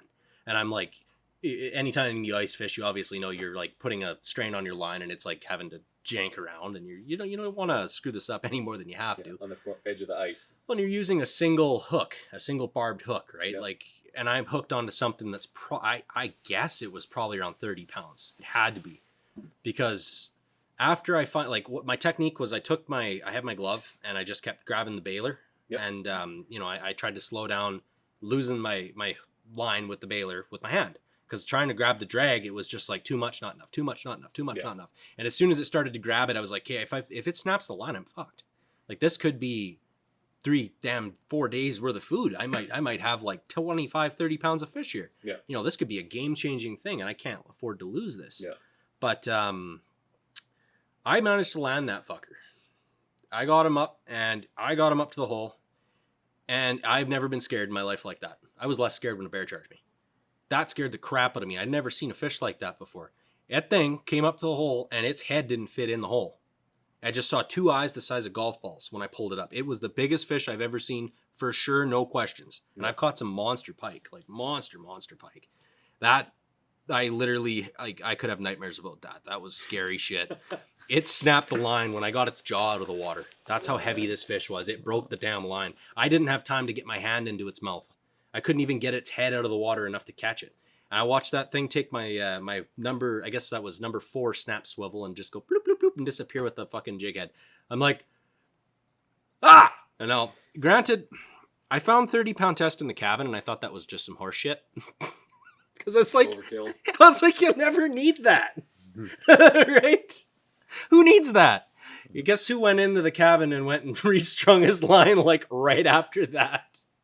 And I don't know. I think that probably had a lot to do with why I couldn't catch any fish either. Because like 30-pound line has a lot of memory. So it makes it an absolute nightmare to fish with, right? I never use heavy gauge line if I don't have to. Yeah. But holy crap, that was a fail. Big time. I was super excited because I was like, yeah, I caught this giant fish, and no one's ever going to see it or believe my giant fishing story. Everyone has to have a giant fishing story, right? I didn't think I was going to live long enough to tell it to anybody, but holy crap, man, that was nuts. So, yeah, that was day 6, and I mean, obviously, after timeline, where are we now? We're probably February actually. We're coming into beginning of February. Okay. Evan's obviously been gone since the beginning of January, middle of January, but he was missing for the weekend there. So if you add it all up, it ends up being that I was alone for 6 months. Yep. I was out there for 8.5. Yep. 244 days. But so this is the really crappy part about this. So I've now basically, like, I've exhausted all the options in the cabin that I can think of. I've looked everywhere. There's no food in there whatsoever. And I've got nothing I can do. There's no game. I'm not seeing any sign of rabbit, or I guess it'd be hare up there, but not seeing any sign of grouse. There's no, like, I saw a squirrel and I shot at him 4 times, and that really made me feel like I couldn't shoot anything when I missed that many times. I was like, how does that happen? Because later on I hit everything I aimed at, which was just bizarre. I think that thing was just blessed. But yeah, so we're talking probably, well, it was a half a moon, so I'm guessing it was probably around the 10th of February at that point, would be my guess if I had to guess. Mm-hmm. I come up on day 6, and I mean, honestly, at this point, if you've never gone a week without food before, it's a grunt. It's a grunt. You're in some deep pain. Like I read an old saying that said that old timers used to say that you could feel your stomach sitting on your spine when you're laying down, and that's actually freaking true, which sucks. The hardest part about all of that is actually getting to sleep at night, because when your guts are that empty, you're just, that's and the desperation that you'll feel. Yeah. Of, like, you feel like a failure. Every opportunity that you didn't capitalize on will be crossing your mind for the next little while because you screwed this up. Day 6 is getting bad. Day 7, I'm like in deep crap. Day 8, and the same routine. I get up, I make a fire, I make some coffee or tea because I had that in the cabin, and then I go out onto the ice and I do my best to try and stay out there as long as I can till I'm starting to get frostbite, and then I come back in. I have to stoke the fire again, warm up, go back out, and till the light's gone. Yeah. Right? Or until I get so cold that I can't do it anymore, right? Yeah. And that's all I've got for options at that point. And I'm thinking to myself, like, I'm in deep shit. And I need to I need to figure out what's going on around. Maybe there's something I'm missing here. That's the other thing I'm thinking. Well, have I really looked everywhere? Is there anything I have overlooked that I might be able to utilize that I'm not utilizing? So there was three 55-gallon drums in the back of the cabin. One of them had an old rusted out pump in it. It had, I want to say it was like a buoy for a dock. They used to fly in with planes to land on that thing, and I think that's what it was an old pump and an old dock. And the second drum, the one in the middle, I didn't open up, but the one on the tail end was full of oats that had been so moldy and old that when I cracked the lid, I actually just gagged and threw up because it was so rotten. I was like, wow. And we're not talking rolled oats for human consumption. This is horse tack. Horse feed. Horse tack. Yeah, absolutely horse tack. So, this is going to be lovely because I'm going to talk all about this. You guys are going to love this. But, so I didn't look in the middle drum. I assumed that it would be the same as the outer one, but what had happened is I finally broke it free of the ice on the ground. I went out there, I chiseled it up, broke it free. I stood that sucker up. The other one, it took me and Evan and a pole with some leverage to actually stand it up because it was 500 pounds and it was really moldy. But this one, no water got in it. It was obviously there was condensation and, probably 15 years of mold growing on these bags. But some of the oats that were sitting in the middle were not all that bad. And I was like, well, what do? I have to eat this. Like, I granted, this was day 10. And I'm like, I have to eat this crap. There's no other options here. I'm very dizzy. I'm starting to get to a point where I'm cold all the time because I haven't eaten anything in a long time. And I don't have any options left. I've basically given up on fishing. What I ended up coming to terms with was the fact that if you're not putting anything in your body, you can't be exerting yourself anymore. You don't have that luxury. You don't have the luxury of pretending that you're going to go hunting anymore. You're done. That's over. That's a dream now.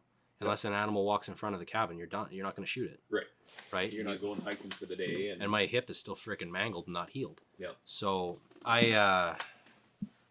day 10, I decide I'm going to roll this third drum, which is sitting in the middle of the back of the cabin here. I don't know if I really told you much about the cabin. The cabin's probably about 20 feet long by about 16 feet wide. Like, it's a really big cabin.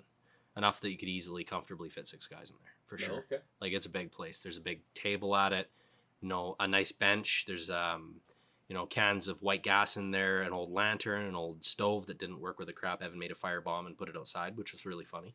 Didn't burn the cabin? No. Good boy. Good boy. But, we didn't really have much in the way of options there, so I immediately thought that the middle horse tack was going to be garbage, and, that was the thing that I was overlooking.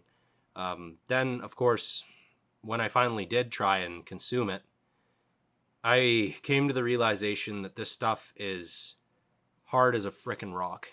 Horse tack is just like brute. I don't know, maybe it isn't. I know I fed some to my pigs once in Alberta and it wasn't like that, but this stuff was gnarly. You can't digest the shells whatsoever. So they cut you up internally, like really, really badly, and you'll be bleeding internally. Ask me how I know that. Ask me what... There will be signs. Yeah, there's this thing I affectionately love to call the porcupine shits. Yeah. Not so much fun. I literally, no kidding, I bled internally for like damn near 4 months. Oh wow. It was bad. Really, really, really bad. Every 2 days, like clockwork, I was like, and constipation, like you wouldn't believe. I actually had to like grab it. Like, it was so horribly bad. It was pulling my intestines out kind of bad. And I'm in like brutal agony. And every time I want to sit down, I have no ass anymore because I've lost it. There's no muscle left, no muscle mass. Yeah, well, we'll call it that.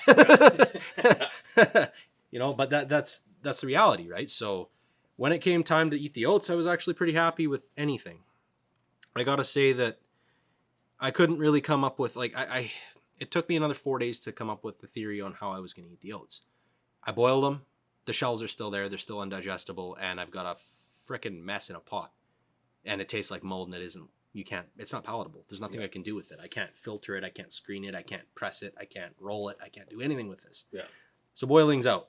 Then I'm like, well, what else can I do with this stuff? So I tried to pick it by hand. I was like, well, maybe I can pick this stuff by hand. And that didn't work with the crap either.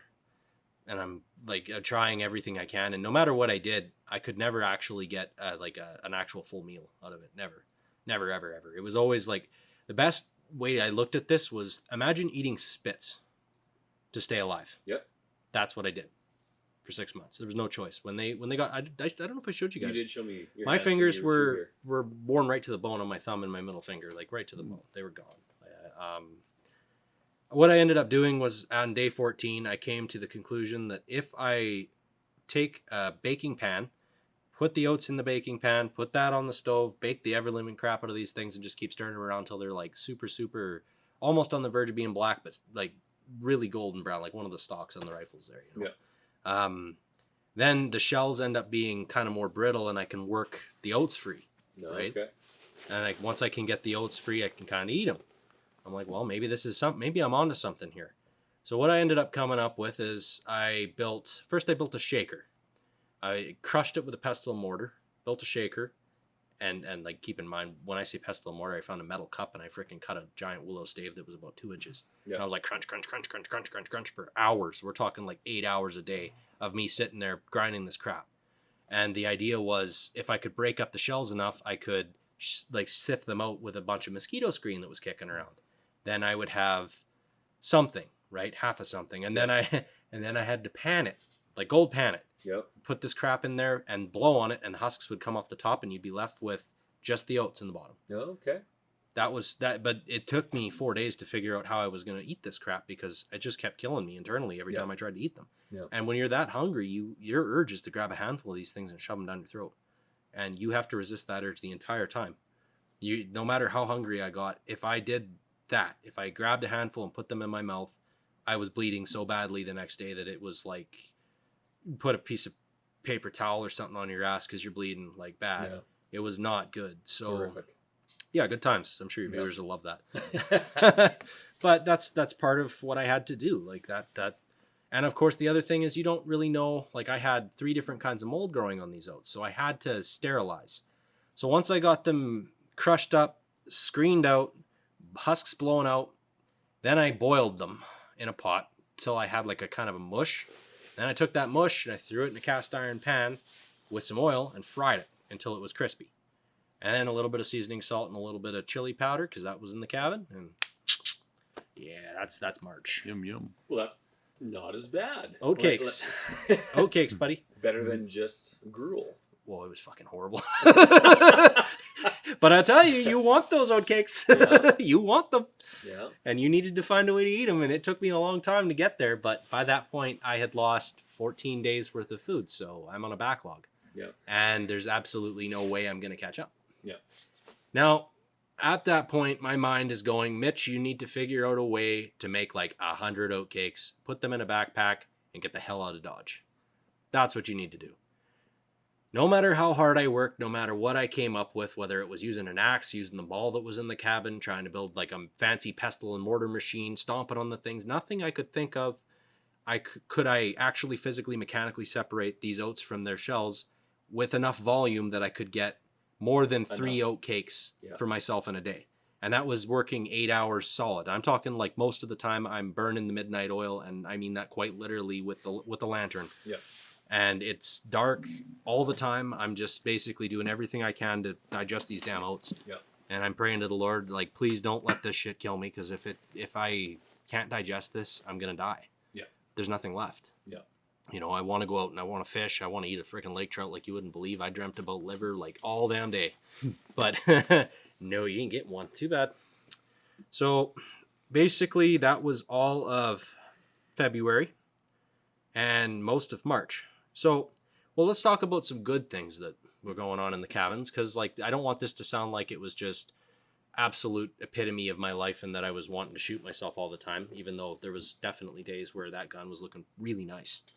Because I tell you, when you're dying, like I'm not even shitting you, like you get there, you'll get to that point where you've been alone for that long that you got nothing left to live for. Yep. I don't have a family that, you know, I don't have kids and a wife and stuff like that, so it's hard for me to find that inner strength that some people are like, well, I did it for my kids. You know, some people are like, I did it for my wife, or, yep. You know, I you didn't have Baby Shark playing in the background. That's right. Fuck no. That's You know, what you need. All the inspiration, Baby Shark. my sister heard that and she goes, I think I would have shot myself. And that was my running joke too. As a father of 2 small children, it's the Baby Shark that would have pushed me over. Oh, I would have been like, nope. Oh, fuck. Gives you the desire to get out of any situation. Baby Shark. Do. I jokingly was like, Grizzly Bear, do.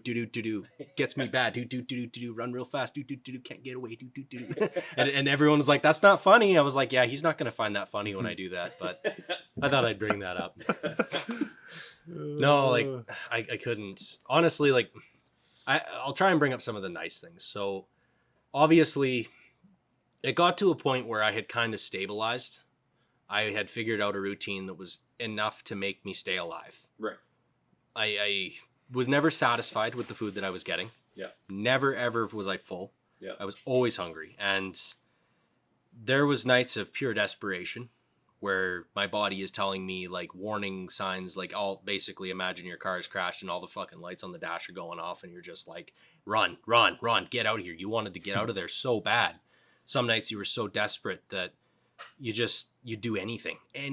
Like I would have strangled an infant. I'm not even shitting you. It was so desperate, so desperate. And I don't think that I would ever wish that on anybody, because there's no words for how horrible that was. To like, the one thing that I wanted more than anything was to see the spring again. I was like, I want to see spring again. I want to get out of here. And so I kept trying to stay positive. Like you're at that point, I'm in a mental battle. Yeah. The entire time. This is end of March. We're coming, so May, I guess. Well, no, March was brutal. March was absolutely brutal. Somewhere in the middle of there, I was like peeing blood and not doing very well. And I was just, anytime I suffered from a low point in motivation, my body immediately started to suffer worse. because I stopped doing the extras that were keeping me alive. To run that little pestle and mortar thing that I was doing, I had to work my hand like this and grind and constantly grind and grind and grind. But my arm was losing all of the muscle mass, right? Would you like something else to drink? Another coffee or a... Yeah. Thank you. How are you? Yeah, please. That would be great.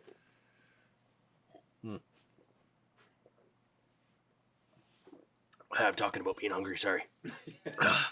Yeah, I didn't have that. So, I mean, a lot of the positives in this cabin. So this cabin was very, very, very well outfitted. Like, we're talking the best out. Honestly, you could live that sucker and it would have been fine if you just had food. Like, everything was there. Yeah. All the cutlery. There was. If you wanted pasta, man, you had a colander and a freaking pasta fork. Like, it was great. They had everything that you could think of that a man could possibly really want, other than maybe a hustler. Yeah. They didn't have one? No, there wasn't. No, they didn't have nothing there, right? But, you know, like, what do you do? So, and I'm trying to, like, stay positive in all this. You know, I every time I'd get low, like, I do a lot of music. I've been playing music for years and years. So, like, I'd sing, or I fucking forgot my harmonica like a dipshit.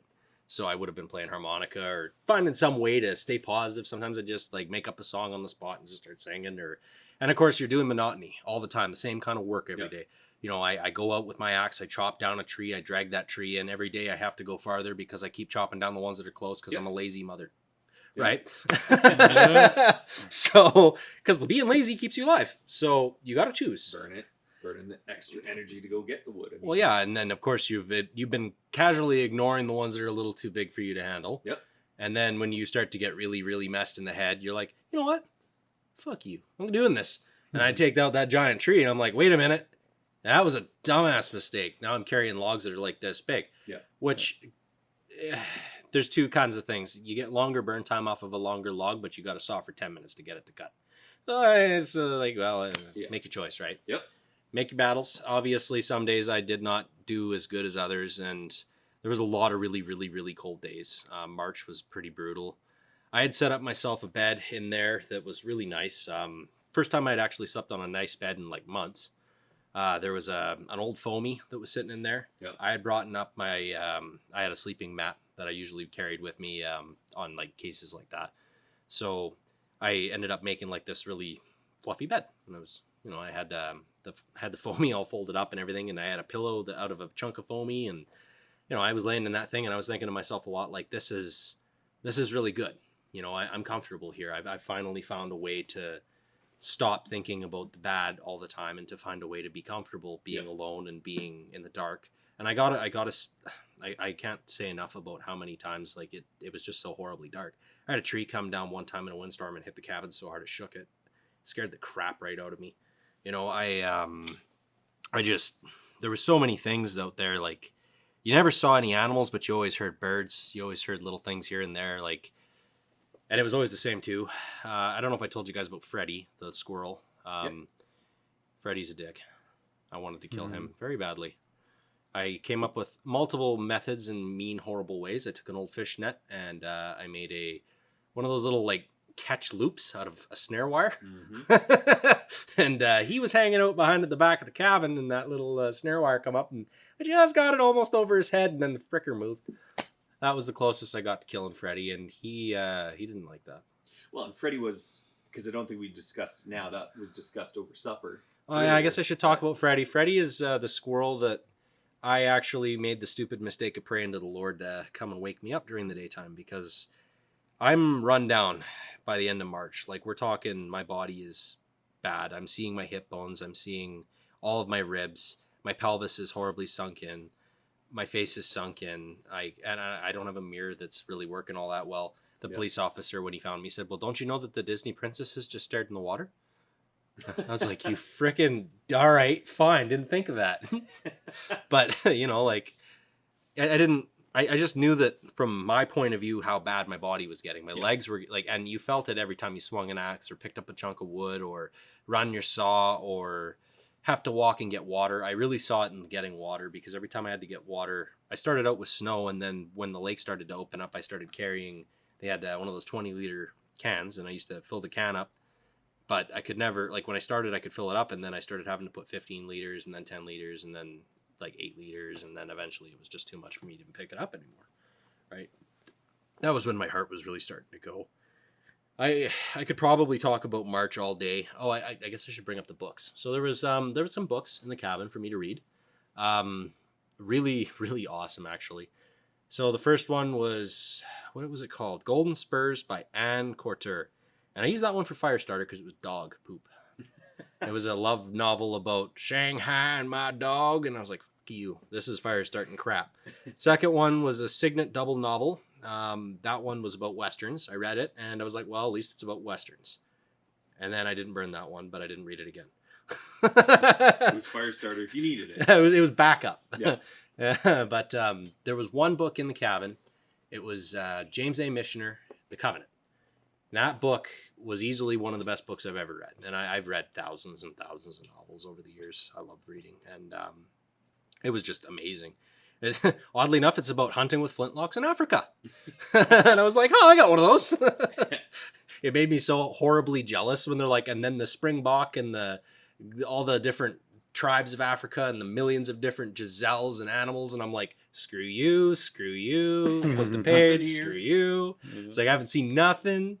And I was, a lot of the time at night, I would make a prayer, because I didn't really think I was going to survive. Like I don't want to make this sound like I was like having a great time out there, because I was going to die. Like I'm not going to sugarcoat this. At this point, I'm just in it to try and have a little bit of fun before the fucking lights go out. Yeah. I'm going to die. In your mind, the writing's on the wall. It's already on the wall. March, I had decided that I was going to write a note. I had a pen, and there was some old lunch bags in there that they used. So I took the brown paper bag out, and I set it on the table, and I sat down. My body was so horribly withered. I was like, it's the end. I'm going to die now. I've made it probably close to 120 days, and it's time for me to start looking at what's going to happen here, because this is it. I figured that I was about probably another few days, maybe a couple weeks, until my body just wouldn't let me get up anymore. Yeah. That's what I figured would happen. And then from there, I would just pass away. So I wanted the people who love me to have an opportunity to at least hear what my thoughts would be at the end. When you are dying like that, you have a lot of, I won't say you don't have regrets, because I had a lot of regrets. I also have to mention that I thought Evan abandoned me for a long time, and I was really, really angry with him. Yeah. And I prayed a lot to try and get over the anger, because I was like, if I see him, I'm going to kill him. Yeah. Like he left me for dead. He left me out here, and I'm going to die, because this is what happened. I trusted him, and I put my faith in him, and that's what's going to happen. And I really had to try and sum up what had happened, because I also knew that there was a possibility that Evan didn't make it. Yeah. And I mean, I didn't believe that, but I thought, well, maybe he didn't make it, and it's time for me to put my thoughts down before something happens. You don't know when you're alone for that long if your mind's going to break. Yeah. You don't know. Like, I can't begin to describe to you. Like, if shit started talking to me, I probably would have been worried. But like, it's funny to laugh about this, but this was not laughable. Like, I was in so much pain all the time, and it was just such an agony and a drag, especially March. And I just remember April being really hard too. Like, March, April, May was a good month. We're gonna get onto that, but we're not quite done talking about the woe is me shit, because that was a long time, like a really long time. Imagine about 50 days of dying the worst way you can. Mm-hmm. Starvation is a joke. Like, if you I didn't understand starvation, and then when I lived through it, I now see what people in third world countries go through. Yep. I cannot go to a third world country. I know what those people are looking at me like. I get that now. Yeah. Like how to have your bones stick out like that. So anyway, I came up with a list of what I thought my regrets were going to be. Yeah, I took my note. I started a fire with it. That was kind of a symbolic move for me to be like, I'm not going to die here. Right. I wound up with some pretty crazy dreams in April. I was like, it was bad, like really, really bad. And I wound up dreaming about my cousin who had passed away from heart failure, and he wouldn't speak to me.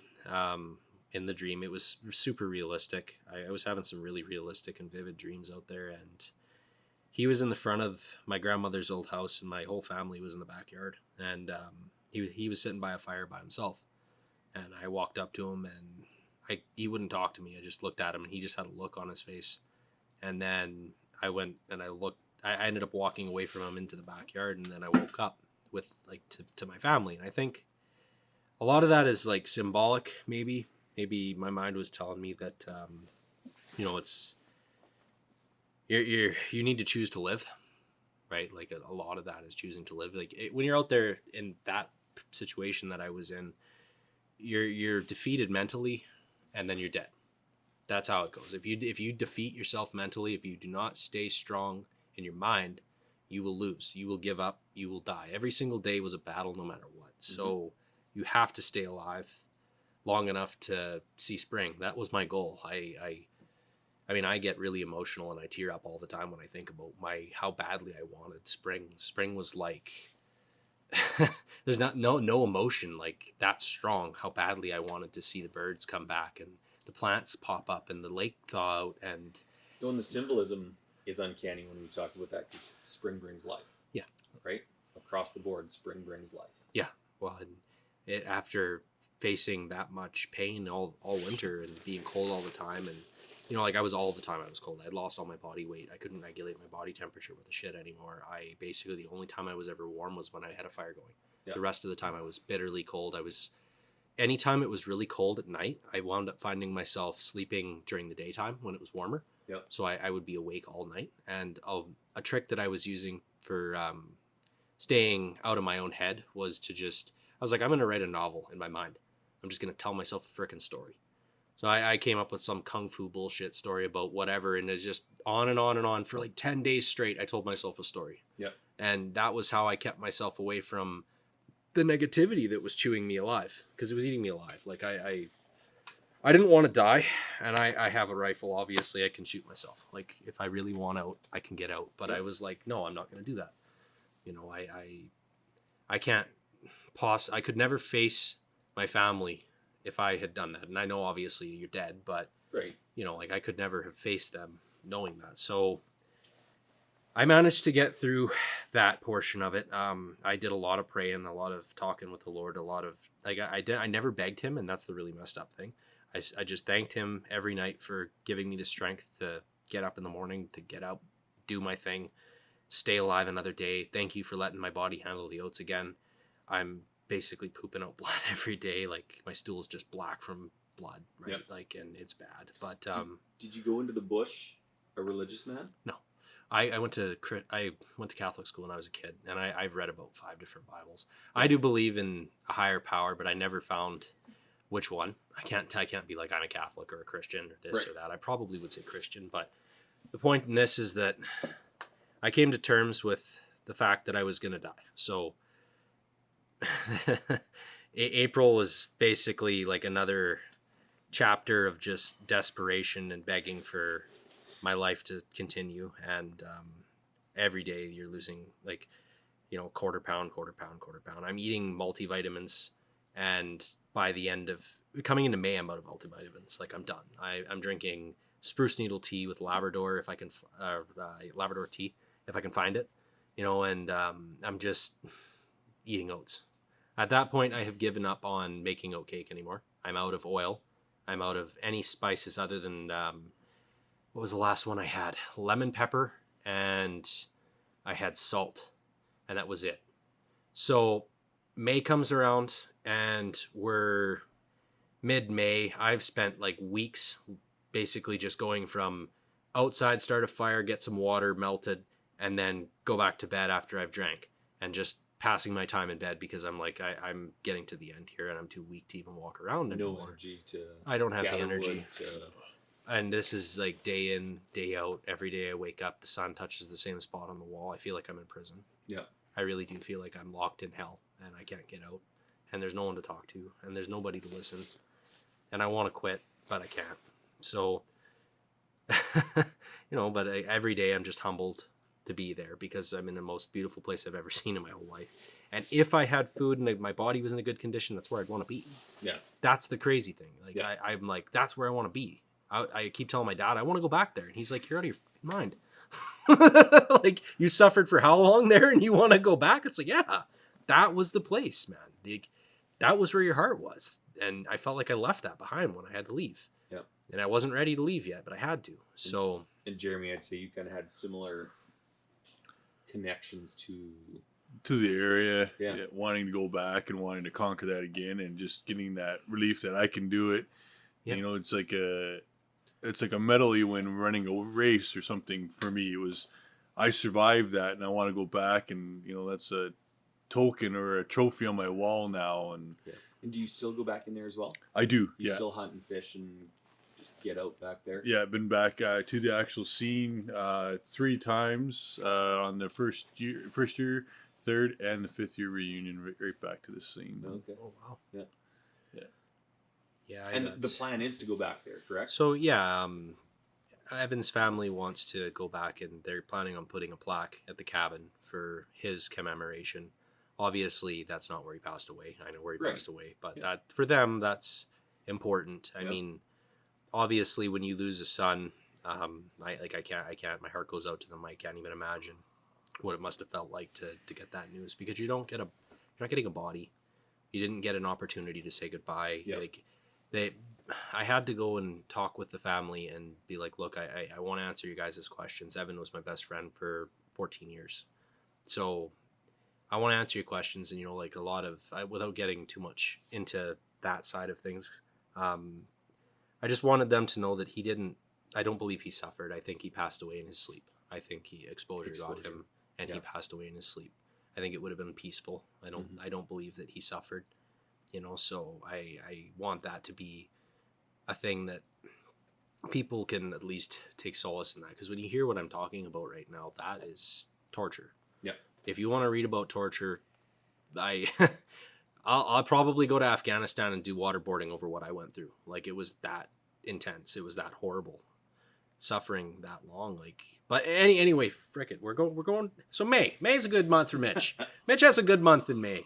The old gun, that was a good time. So, I ended up, what did I do in May? I flipped over the boat that was sitting out front. There was a 14-foot tin boat sitting out front of this thing, and my body's like wrecked. I can't even flip this thing, but leverage is your buddy. So you go get yourself a 20-foot pole, get one of those barrels and roll it out of the cabin, wedge it into the snow, break everything free, shovel everything off, manage to flip the boat over. I've got a section of water that's flowing in front of the cabin now in May. I'm like, cool. There's open water here. And I started hearing cranes. The sheep and crane thing comes through Pharaoh every year. They have a big festival. You have the migration of sandhill cranes every year. Yep. Right? That's a big sign of life. Things are coming back. Yep. You know, that is a huge boost to my spirits. I'm like, sweet, this is what I needed. You know, this is going to be big for me. It was probably, I would hazard after mid-month of May, I had a black bear come to the front door. Right to the front door. And I had no frickin' idea what was going on. I just heard crunch, crunch, crunch, crunch, crunch. Evan had left a bunch of fish bones in a bowl in the snow out front of the cabin. I had no fucking idea. No idea. I hear crunch, crunch, crunch, crunch, crunch, crunch. And like, obviously bears don't make a lot of noise when they move. They're really quiet. But in the snow, they kind of, you hear the padding sound. Yep. And I couldn't identify it because it was the first sound I'd heard of an animal in 3.5 months. So I kind of walked up. Well, I didn't have my rifle. I just got out of bed, casually kind of just crept up to the front. There's a big plexiglass window, and I'm meeting you away from the black bear. And he looks up at me, and I look at him, and then he goes back to eating the fish bones. And I'm like, it took a solid 2 seconds for it to register. I'm like, that's a fucking black bear. Yum, yum. Yeah, oh yeah. Oh yeah. You want to see a speed loading? I loaded that gun so freaking fast. But I made a horrible mistake. So I opened the door. Should have shot through the plexi window. Yeah. Definitely should have shot through the window. But I was so out of it. That thing honestly felt like it weighed 50 freaking pounds. I mean, I think that gun might weigh in at like 8.5 or 9 pounds. Yeah. But it's not really 50 pounds, but it felt like it. So I get the gun loaded up. I open the door up. The black bear lifts his head up, looks at me. I immediately try to stabilize because I don't have the muscle mass anymore. So I grab the frame of the door and I put the rifle over the top of the crook. You know, I line up, I've got everything all primed up, and he just immediately takes off. And I'm like, fuck. So I open the door up, and I'm like stumbling at this point. Like I'm in no shape to be trying to perform combat against a bear with a flintlock. Yeah. But you do what you got to do. So he runs, he's 50 yards, he's deacon between trees, he stops, he turns, he gets broadside to me, but the sucker's standing between two trees. So I got no shot. I'm like, I can shoot him right in the ass or in the top of the noodle. I'm like, and if I can't track him. Right. There is no option to track him. A 50-yard shot with that gun's a piece of piss, but I cannot waste my only shot. Yeah. I'm only going to get one with this thing. Yeah. So I basically just kneeled down, got into, a shooting position off of my left knee, and I tried my best to, like, my hip had been a little bit better at that point, so I was able to, like, squat down. I wasn't really thinking much of it either, and I just sighted up, and he took off. I didn't even get a shot off on him. And that was it. That was the absolutely most devastating thing I've ever had in my whole life. I watched that bear frickin' disappear. And I had prayed for months for anything. Anything. Yeah. I would have went after a wolverine if that sucker had tried to go out the front door. I didn't give a shit. I was going after it. I needed to eat. I was thinking about liver day in and day out. I was like, I'm going to kill you. I'm going to eat your liver. And I need you. Please. So when the black bear takes off, you're like, well, I'm fucked now. What have I done? And it dawned on me within seconds after I scared him off that I'm like, all I had to do was shoot through the plexi. Yeah. All I had to do. He didn't see me inside the building. I could have shot through the window. I would have had him. There's no way the bullet would have ricocheted or deflected at that range. It would have hit him regardless because he's a target bigger than that sign. Yeah.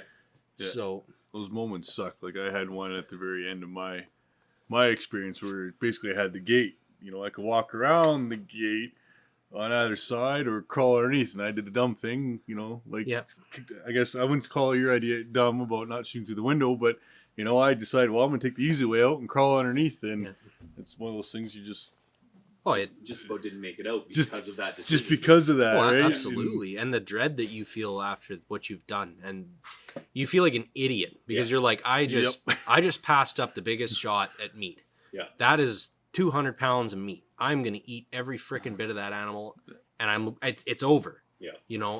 That was freedom, and it's gone. So I go back to the cabin, and I'm just devastated. I'm like, part of me is like, oh, well, maybe he'll circle around and catch the wind. Maybe he'll do this. Maybe he'll do that. And in back of my mind, I'm like, no, he's fucking gone. You scared the shit out of him. He's gone. He's running. He's not coming back. Like, you put the run on him. There was only fish bones there. He probably ate them already. They're gone. So I had midday. I get up again. I'm like, okay, fuck it. I didn't even grab the gun and go out the door. Like, I just walk out the door. I go get a couple of sticks, get everything going, and I come back, and there's a chicken standing it's spruce grouse standing probably about 5 yards from the cabin door, like to the left side of the cabin door. And I'm watching him, and I'm like, you retard, you're dead. You're dead. I'm eating you, and I'm super excited. I'm like, yes. Gun's already loaded and primed. I'm like, don't even have to think. Click, bang. I fucking hammered him. I hit a rear right side of his leg, took his leg clean off, and I thought I shot low. I didn't realize it took his whole leg off, right? So I'm like, oh shit, I missed, right? Loaded up again, shot him, and I took his whole ass off. And of course, these are 45s out of a 50 caliber. So I'm shooting a chicken with a big thing, right? Not much left after chicken. Well, actually, I did really good by Avoided not. The breast? I didn't even wreck the breast, so it was good. The first one, I actually had to chase him out because I was like, okay, he's sitting there flopping, and I'm like, I'm just grab him, pull his head right off, right? It's super, super fast. And then, your heart and liver, and you're super excited. And I had the first meat.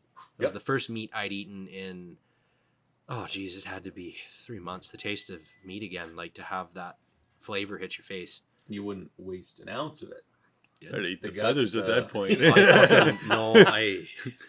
Eyeballs, chicken wings. I didn't eat the head. Weirdly enough, not on the chickens. I didn't eat the head. I ate the duck head for some fucking reason.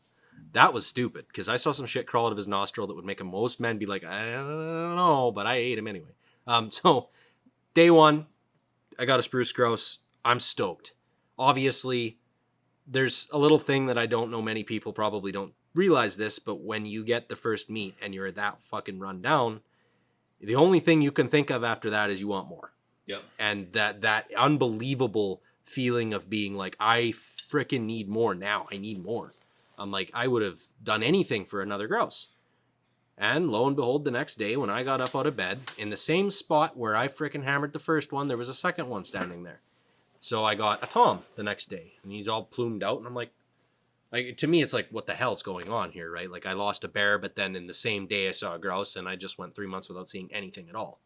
So, like, something's up. I don't know what's going on. Luck is changing. Well, Greg figured that it was like a mating display when I talked to him about it. He's like, they're probably mating in that particular one spot in the area. I'm like, maybe. Either way, I'm glad they did. I've got spots where every spring you'll get the grouse beating their chest in the exact same spot. They weren't may drumming. or may not be the same grouse, but they kind of find their little amphitheater to sit and beat their chest on to bring in the ladies. Yeah. Oh, yeah. Well, I brought in the pert instead, and I freaking cut that sucker down. Bad. He was not flying away when I hit him. I have to say, the one thing I can say about this gun is when you shoot something with it, it fucking knows it. Yeah. There's no question about it. It's a very effective weapon for what it does. But second one, I dropped him right across the front of his breast. He didn't flap much. I walked up to him, ripped his head off, and I had legs that day too, and I was pretty stoked because I didn't cut him in half. And I'm like, okay, cool. Day 2, I've got a second chicken. I'm like, this is it, man. I'm like, that. Obviously, I'm thinking to myself, like, there's no freaking way I'm gonna get a third one, right? Like, that's not possible. But the next day, I saw a third chicken in the same spot, and I'm like, this is fucking insane and impossible. I'm like, I must be out of my mind. I'm like, I'm dead. There's no way this is happening. Like, how the hell, right? Same spot, but this time the little bastard took off, and I'm like, no, none of that. You're dying. So I walked out and I chased after him.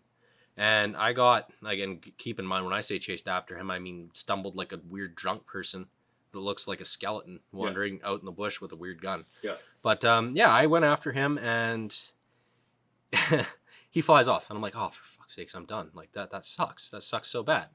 And then he fucking spins around in the air, and he lands right in front of me. And I'm like, what? Are you stupid? It's raining, too. Like, I forgot to mention it's raining. So black powder in the rain is not exactly a simple mechanical operation with a flintlock, right? Yeah. But first spark didn't hit hard enough to do anything, and I just reset it, and it went off. I hammered him and killed him and ate him. So I had 3 chickens, and that was, oh man, I cut that feast. I cut that fucker in half. That was so great. I was like, yes, I'm not an idiot. I can still shoot. Woo! Oh, I was so excited. I was like, yes, fuck you, Freddy. and he was there. He watched. And he hung out with me, and it was pretty cool. Then I came up with a way of getting a duck after that. I was like, well, now I've got ducks in the water. I'm thinking fishing now too, so I'm trying fishing too, and thankfully there was no bugs yet, because that sucks. We'll get to that in a minute or two here, but yeah. I took the boat out, I grabbed a paddle, and I started chopping the ice, because there's a little land bridge. I'm basically like, the cabin is here, the frickin', it makes a big circle, and I'm on like at the shortest point between 2 points. Yep. And what I'm trying to do there is I'm trying to create a back eddy that's going to burn that ice up and give me a nice wide area so I can try fishing in open water there. Yep. Right? Because I've got Len Thompson spoons on me. And those don't work for ice fishing worth a shit, but you can probably use those for lake trout. I've had really good luck on the red and white ones. So I was like, well, I fucking got to do something. You know, and at this point I've had 3 birds in me. I'm like, this, like, things are looking up, man. Spring's sprung. You know, I had the day of the duck. So they figured out that I cut this channel out, and they start, you know, they come down and out to where my little beach is, and then they come back out and right in front of the cabin. And I'm like trying to theorize how I'm going to ambush these little bastards and get a good clean shot on one. Yep. And I'm like, I gotta get a duck. I'm thinking to myself, like, this is going to be good. I gotta get a duck. Gotta. So yeah. Oh, it was freaking awesome. I plugged a mallard. I snuck up on them. I mean, they're wily little bastards too. They're very fucking intelligent birds. Not easy to sneak up on and hunt, especially not when you're not supposed to hunt them like that. But fuck it, you do what you gotta do. So at that point, it doesn't matter. I didn't care. But part of me wanted to get a twofer because they kept lining up, and I was like, I think I could get 2 in one shot, and that'd be kind of cool. So yeah, I actually had that line up, but we'll talk about that in a minute. I killed the mallard. I ate everything but the feet because they were weird. But yeah, you know, I probably could have ate the feet, honestly. Probably could have. And I didn't eat the duck guts. And the duck guts were like probably the reason I just about died from bears. Duck guts really fucking stink. Yep. Those are some horribly, horribly stinky shit. Yep. And I thought I'd use it as fishing bait. don't do that. I thought it would work. I mean, honestly, I was like, what do I have to lose? Yeah. What do I have to lose, right? So I had pulled the intestines out, put them in a sandwich bag, and let them kind of ferment a little bit. And I tried not to let that be anywhere near the cabin because I was like, there's probably going to... I saw one bear. There's a good chance I'm going to see another one. I'm not trying to bait them in, but whatever happens, happens. Yeah. At this point, I need the bait. So I I got... What did I shoot at next? I ambushed a beaver. And I have no idea. Those things must be bulletproof because I swear I cranked him right in the frickin' head and he just went under the water and like was not impressed with me. I could have swore I shot it at an otter because he popped out of the ice randomly when I was in the boat trying to fish. Like I just took the gun with me every time I went anywhere out there because it was getting to a point where I was always seeing an animal to shoot at. And I immediately realized that I was like, I don't have enough gunpowder. Like I fucked up big time. I have 30-45 caliber sabots. But I do not have enough powder to shoot 30-45 caliber sabots. I have enough to shoot probably close to 15. Oh, okay. So at that point, I'm like, well, one squeeze of that trigger will kill pretty much every animal that walks in the bush. Why am I shooting birds? Yep. I have to shoot something bigger. Yep. I have to kill something that's going to feed me for a day. Yep. Not just one little bit, but more. So, I tried to hunt the beavers and I knew where they were hiding and I kept trying to ambush them with the boat and it was getting to be really challenging paddling around in this current because it's high water. We had forest fires that year and the snow melt happened super, super fast and I'm in the inflow to the lake. So I'm constantly battling a current and the wind's always coming in. I actually got like stuck out in the middle of the lake one time. The wind just carried me off and I didn't have the strength to paddle back. I spent half the day just laying on a random thing, picking fireweed and eating it. Because it's like, I got nothing left to do here. I can't go anywhere. I'm fucked. And then about 6 o'clock, the wind died down. The lake went crystal clear and I could paddle back. But good thing I didn't panic. Yeah, no kidding. Because that's not fun. So I guess what happened after that? I killed the duck. Duck guts. Let's talk about the bear that came through the wall. That was fun. For sure. So I was sitting in bed. This was end of May. I had success killing chickens and ducks. I heard a noise to the right side of the cabin. It sounded like something was raking the wall with claws. I leaned up plywood up against the wall, and I heard the plywood hit the dirt, and then I heard raking. There's a hole in the wall down there, and I didn't board it up yet. I was like just basically not worried about it, and I could hear this black bear like working on the fucking wall. And he obviously smelled me inside. Like I've come to terms with the fact that I was actually being predated on. He was trying to kill me.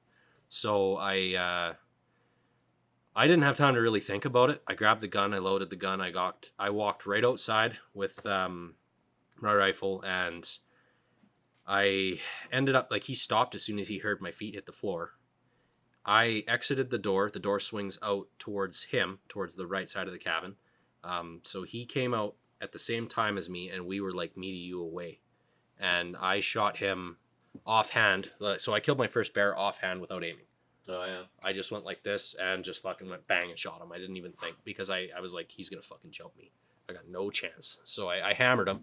I got a quartering away shot. Blew both of his lungs were fucking toast and I broke his arm. So, but I didn't know that. It was dark. It was like, fucking, well, it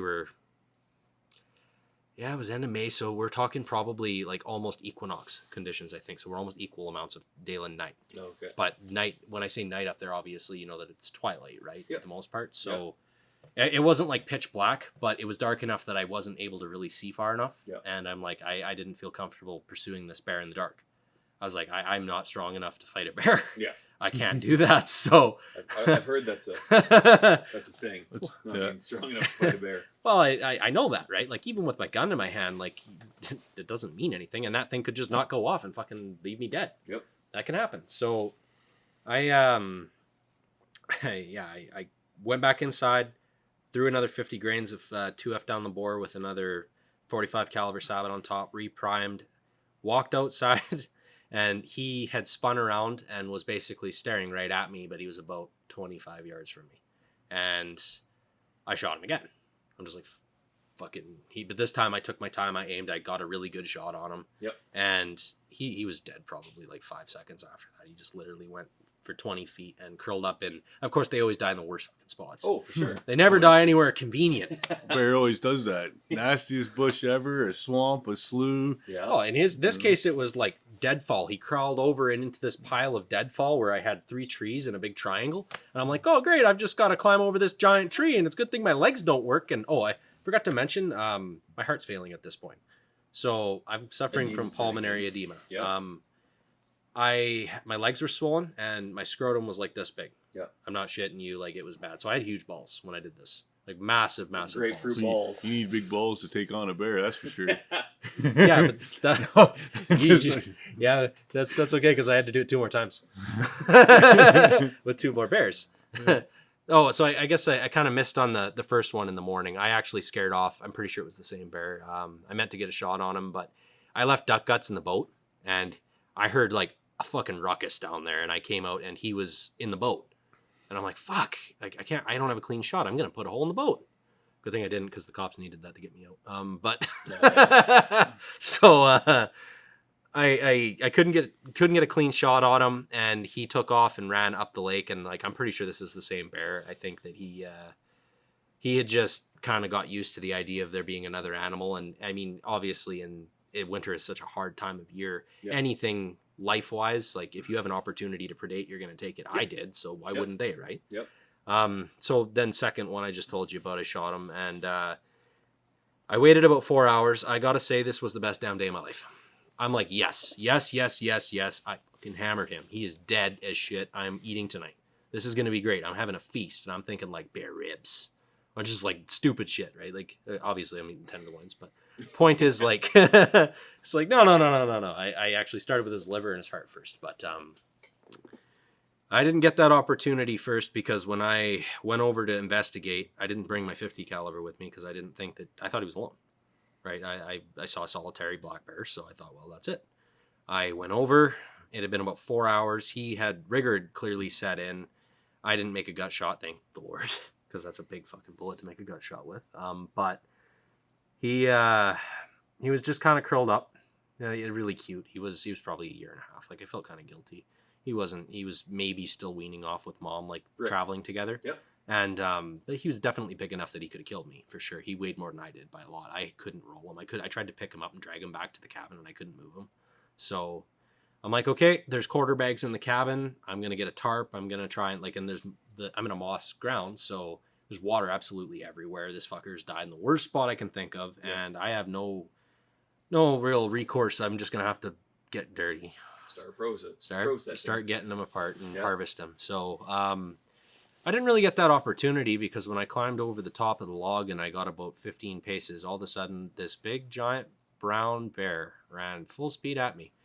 And I didn't really have time to even, like, honestly, it was the fastest encounter of my life. So fast. Like, we're talking pure lightning. Like, obviously my reflexes were very dulled from starving to death, but this animal was so fucking fast. And I thought grizzly bear because of the color instantly. Yep. But then my next thought was black bear because I saw his profile, his face. I'm like, no hump and kind of a long elongated snout. Yeah. Like, this is a black bear. It's a cinnamon bear. Yeah. Right. Very rare up there. You don't see them very often. Like, I used to see them tons in BC, but you don't see them much in the Yukon. But so she was full speed at me and she stopped probably me to you away. Like, I don't know why I was getting so damn close to these bears all day, but I literally just, my hand came down, I grabbed the K-bar and pulled it up. And I just, as she was there, she stopped. She did like one of those things where she just like stops with her 2 front paws, kind of like a dog does. Like a bluff charge. Like a bluff charge. Yeah. Well, but like, her legs she out. didn't huff, eh? She didn't huff at me. She just looked at me, and then I've been charged, but not like that. Like, I've had bears just run, and then you're like, oh, whatever. What was that? You're a weenie, right? Like, that was not like that. She scared the fucking crap out of me, honestly. But I was in such a condition that I couldn't run. And at that point, if it was to the death, then that meant it was to the death. You know, she's going to take that cub away from me. She was over nuzzling this thing. I can't let her do that. I have to kill her if she's going to do that. I wanted her gone. Really, I was like, I have 1 kill. I don't need 2 right now. I didn't actually think I had the strength to process that bear. I genuinely thought, I was like, fuck, I got to skin a whole bear. I'm like, I'm not going to have the energy for that. And I'm using a Wilshire kitchen knife that was in the fucking cabin. I'm like, this isn't going to go over very well. Luckily, it wasn't a very big bear. But, yeah, she charged me full speed. She huffed at me really loudly. And she went left. So I could see the fucking pure insult in her face when I just went, fuck you. Like, sure. Well, at that point, I'm like, well, if she's going to jump on top of me, I'm going to feed this K-bar to her as many times as I can until I'm holding her head or she's holding mine. Yeah. I'm not going to die here. And honestly, if you get mauled, you're going to die out there because there's no way. The infection would fucking kill you. Even if you did survive and it was just a nip in the ass, you'd probably die from that. Yeah. Like, I'm not going to deny that. I didn't have any antibiotics or any way to do that. So very, very, very, very lucky. I went back to the cabin, immediately grabbed my gun. I have maybe 2 shots left for powder. I'm looking at the powder and I'm like, I've got like next to nothing left. So like, whoop, dad, 4F down the bore. Like no more 2F, 4F down the bore. We're using prime for main charge now. So dump that down. I put a shot at her. I have no fucking idea if I hit her. I didn't find any evidence that I did. But you didn't have the gun on you when you were out processing, or when you. I walked back to the cabin. She was there, but she didn't go anywhere. She went left and she took off to the rear of the cabin and then circled around to get to her cub. Oh, okay. I went right and walked into the front door of the cabin to go for my gun. Yeah. And I'm like, well, I guess it's today's battle royale for bears. I'm like, I was in the moment. Obviously, I was an animal for that. Like, I wasn't thinking many things in conscious thoughts. It was just like I was an animal that knew how to use a gun. I shot at her and she left and I was yelling at her too. I was basically like, look, if you fucking stick around, I'm going to kill you. Like, I'm yelling at the top of my lungs, which I hadn't heard my own voice like that in months.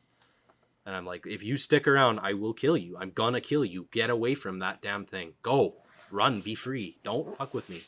I don't want to kill you. I don't want to deal with you. I can't have you both.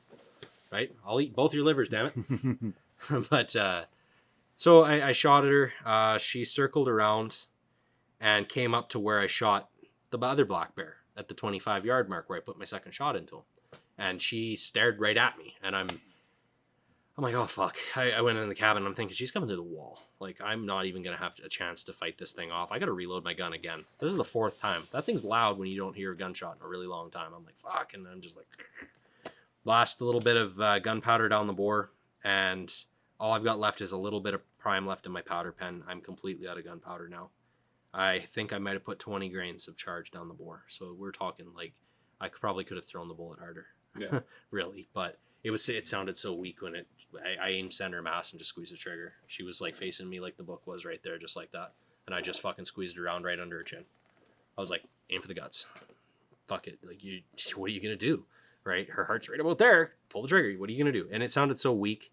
She took off to the rear of the cabin and she stopped and she nuzzled down and picked something up and chewed on it and then like sauntered off like nothing happened. And I'm thinking like, I didn't hit her? That's my first thought. Like, nothing reacts like that when you get shot. Like, most things are like, okay, cool. I'm going to, you know what I mean? Like, it obviously. So I didn't really know how I was going to handle that. I was like, fuck, she's probably wounded now for sure. But I didn't find any evidence of hair, any evidence of blood. Like, I looked absolutely everywhere. For whatever reason, I could somehow manage to make a perfect quartering away shot in the dark, but I couldn't hit that freaking bear in the daylight. Wow. I that's why it's like, what the hell happened? I don't understand. Right? Like, I don't blame the gun. Odds are it was me because I could barely hold it up. Yeah. Right? And my eyes were all mangled and whatnot. But, so I figured out after she stopped and she snacked on a ketchup bottle. Somebody left a fucking like quarter bottle of ketchup. I'm like, oh, well, she's okay. She ate a bottle of ketchup. She's fine. If she's fucking like, she's not hurting. Nothing stops and just eats ketchup after getting shot. She's fine. So I was on edge for a while after that, after my 3 encounters in one day. I took the bear and immediately skinned it. I quartered it out. Put 3, like a dumbass, I put 3 quarters in one bag and 1 quarter in one other bag. Just because fucking why not? Let's just carry all 3 and see if I fall over, which I did. And nothing like falling on your own balls. Because they're huge and it hurts. Don't do that. So yeah, I hung the quarter bags up and then grabbed the main portion of the skeleton. I ended up with the gut pile. I wrapped the gut pile up in the main portion of the hide. I left the head because I was like, I want to make sure. It was like, got to keep mine 15 above. So I didn't really think I was going to have time to eat all this shit before the bugs get it. Yep. So I'm like, I have to devour this bear as fast as I can. And I'm like, cool, an eating contest. I'm like, fucking right. So I took a stew pot that was like, they had a big stew pot in there. And every day I ate a quarter. That just like I took a whole fucking quarter and just like chopped it up and threw it all in and kept going. Boiled it. I fried half of it in a cast iron pan, and half of it I boiled it. And its own fat. And there was no fat. It was spring bear. It was fucking yeah. completely devoid of fat, which sucked because I really wanted the fat. I dreamt of the fat. I wanted that fat, so it was kind of brutal. But yeah, I managed to. It was a solid probably 6 days, and I had that sucker gone, like completely gone. Which is not really all that cool when you manage to do it. And you're like, yeah, I did it. Wait, oh fuck. What's next? Now I'm screwed. Yeah. What do I do? So that was when I was like, well, I guess I better start wandering around, and maybe I wounded that bear, and I'm like, let's go chase a wounded bear that might have got away 6 days ago. Like, your mind is just so messed up after that. How did your guts do with that much food after starvation for so long? So I was a projectile poop machine. Okay. That was not fun. Yeah. Not fun. I got to admit, like, I was bleeding internally for so long. It was just like it was bad. At this point in time, did you still have any of that 4 rolls of Charmin Ultra left? Or? Oh, actually, there was like 6 or 8 rolls left. They had a whole container, like a Rubbermaid tub of toilet paper. Oh, I was like, yes. Oh, projectile. You'd think so, but like when you're wiping mostly blood, it's not that much fun. That's not so much fun. No, like honestly, and the really bad thing that I did, I made a really horrible mistake, and we'll talk about spices now. I had 70 pounds of food grade salt. What makes anything taste better? Salt. Mm-hmm. Generally, you put salt on shit. So I was putting way too much salt on everything. And I was killing myself with salt. Yeah. My electrolytes were wildly out of balance all the time. I was consuming probably 10 liters of fluid a day, including all the meat that I was eating. I was like, I'm not kidding. When 6 days, I had that fricker gone. And then I was like, well, now what? I have no food. I dragged the hide back up, pulled it into the cabin. I'm like, well, I got a head. I'm going to have to eat this head. So bear tongue wasn't bad. Bear lips, that was a little nasty. I didn't eat the nose because I just couldn't get over the fact that it looked like my dog's nose. I was like, I can't do that. Yeah. That's just a little weird. But I mean, like, it must have been nice because I ate the bear in 6 days, so I felt like I could be a little picky. Yeah. You know, but after I got the skull all like basically shed of all of the the fur, and I had just, I rolled up the hide in the corner and I wrapped it up in a tarp, and I was like, well, I'm gonna have to do something with this soon, but I don't know what yet. I wound up taking my bear skull, boiling the crap out of it. The 2 cuts that are right above the top of the jaw are fucking like to die for. I would totally like take those cuts again off of any animal I shoot because they're really good. Yeah, they're like steak. They were really good. There's like, because there's all muscle, right? Yeah. But then the eyes were a little nasty. I won't deny that. What else did I eat that was really messed up? Well, let's talk about the brains. We're finally there. We're finally there. The bear brain. I ate the bear brain. Okay. I ate a bear brain and I used a spoon. It was really messed up. I pulled the last vertebrae off, pulled the head out, grabbed this thing and just started like scooping the brain out in the morning. And figured you use like a straw. It might work a little bit better, eh? We didn't have one. We didn't have one where I would have. But I tell you, in the morning, there's nothing better than brains. That was real good. It'll make you smarter. No, it didn't. So yeah, I devoured that. The worst thing was definitely a bear hide. Eating the hide was fucking unbearably hard. That was so fucking gross. That was like, it just put me back into perspective of what situation I was in again, which was really bad. Because like, honestly, have you ever eaten a baseball glove? Like, I know that sounds like a really stupid question, but like, come on, like, once or twice I tried it. I boiled it, seasoned it, threw it in the fucking oven. Yeah, why not? That was about the size of it. No, like, no shit. Scrape the hair off after it's been burnt in the cabin and just, let's not talk about that. So. Anyway, boiled. After No, I didn't. Because I do want to talk about that. So, like with the hide, how did I process it? Well, yeah, how did you cook it? So you could eat it. Took my Leatherman knife out. I took the serrated section. I cut it into long strips. Yep. I rolled those strips up and whipped them in the fire. Okay. And then I took that and I just started taking a stick and moving it around in the fire and getting rid of the hair. Okay. And as long as I had the dampener open, I was shooting all that shit out the fucking door and it was gold. Yeah. But if I opened the door up and any of the smoke came back in my eye, burning your eyes, burning your mouth, nothing like I burned a porcupine and that was pretty gross. But the bear was like, wow, that was nasty. So, don't do that. Anybody listening, don't eat the bear hide. They're furry and cute. Don't kill them and eat them like that. That's mean. But so after that, I went back to oats for about a week and a half, 2 weeks, and we're now into June. We're at the end of June. Yeah. So I'm like getting close to being rescued, and I didn't know it yet. Yeah. I wound up having the heli come in low. I heard a heli. First time I've heard a helicopter in a really, really long time. And I wave, and I know they make visual contact with me, and they wave back, and I'm like, okay, I now have seen this. They're here for me probably, but I don't know. They hovered over the swamp. They dropped in. An RCMP officer and a conservation officer jumped out. They came by. They were just like, are you with Evan Russell? And I'm like, what do you mean? Did he make it back? Like, where's Evan Russell? Well, where's Evan Russell? Yeah. I immediately knew when they said that he was dead. Like, that destroyed me instantly. Yeah. I was like, he didn't make it back, and there's no way that he had the luck that I had. Yeah. So, it was really brutal in that regard. I guess the other thing was like they basically just came in. They rushed me out of the cabin as fast as they could. The conservation officer, he was a really good guy. He told my family that he figured I had another 2 weeks to live. He figured I was dead in 2 weeks. Wow. So take that with a grain of salt, because they told you in 3 weeks they're gonna give up on you. And I made it a lot farther than that. But the other thing was, they got me on the heli. They brought me over, so helied me out to Pharaoh. And the COs basically just like, they put the headset on me and I'm just dead calm. Like I'm gray pale. Like I have a heartbeat of like 30 beats per minute. I'm seriously dying. I'm suffering from pulmonary edema, and I've got the chemicals in my blood that say that I'm dying. Right? Yeah. And I mean, you went into the bush knocking on 200 pounds.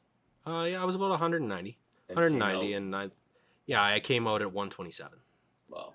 127. When they pulled me out of the woods, keep in mind, that's after me killing and eating a bear in 6 days. Yeah. So like, imagine what they found. When they brought me in, I'll just, instead of talking all about the crazy CO stuff, they brought me into the ICU. I was in the ICU for 3 days. When I first saw myself in the mirror, it's a survivor's reflex. When you go through that much trauma, I couldn't walk anymore. I couldn't stand anymore on my own. I had to use a walker and basically go through the steps of walking with a walker, and then I had to walk with a cane after 3 days, and then I was walking with a cane for probably close to 10 days. I managed to put on, they said, 30 pounds in a week. Oh, wow. Which, of course, keep in mind, I was emaciated. It took them 4 hours to find blood. And they must have stabbed me 30 times. I threatened to kill a dog in the ER room and eat it in front of them if they didn't give me peanut butter. I'm pretty crazy. I was like, if you don't... Snickers?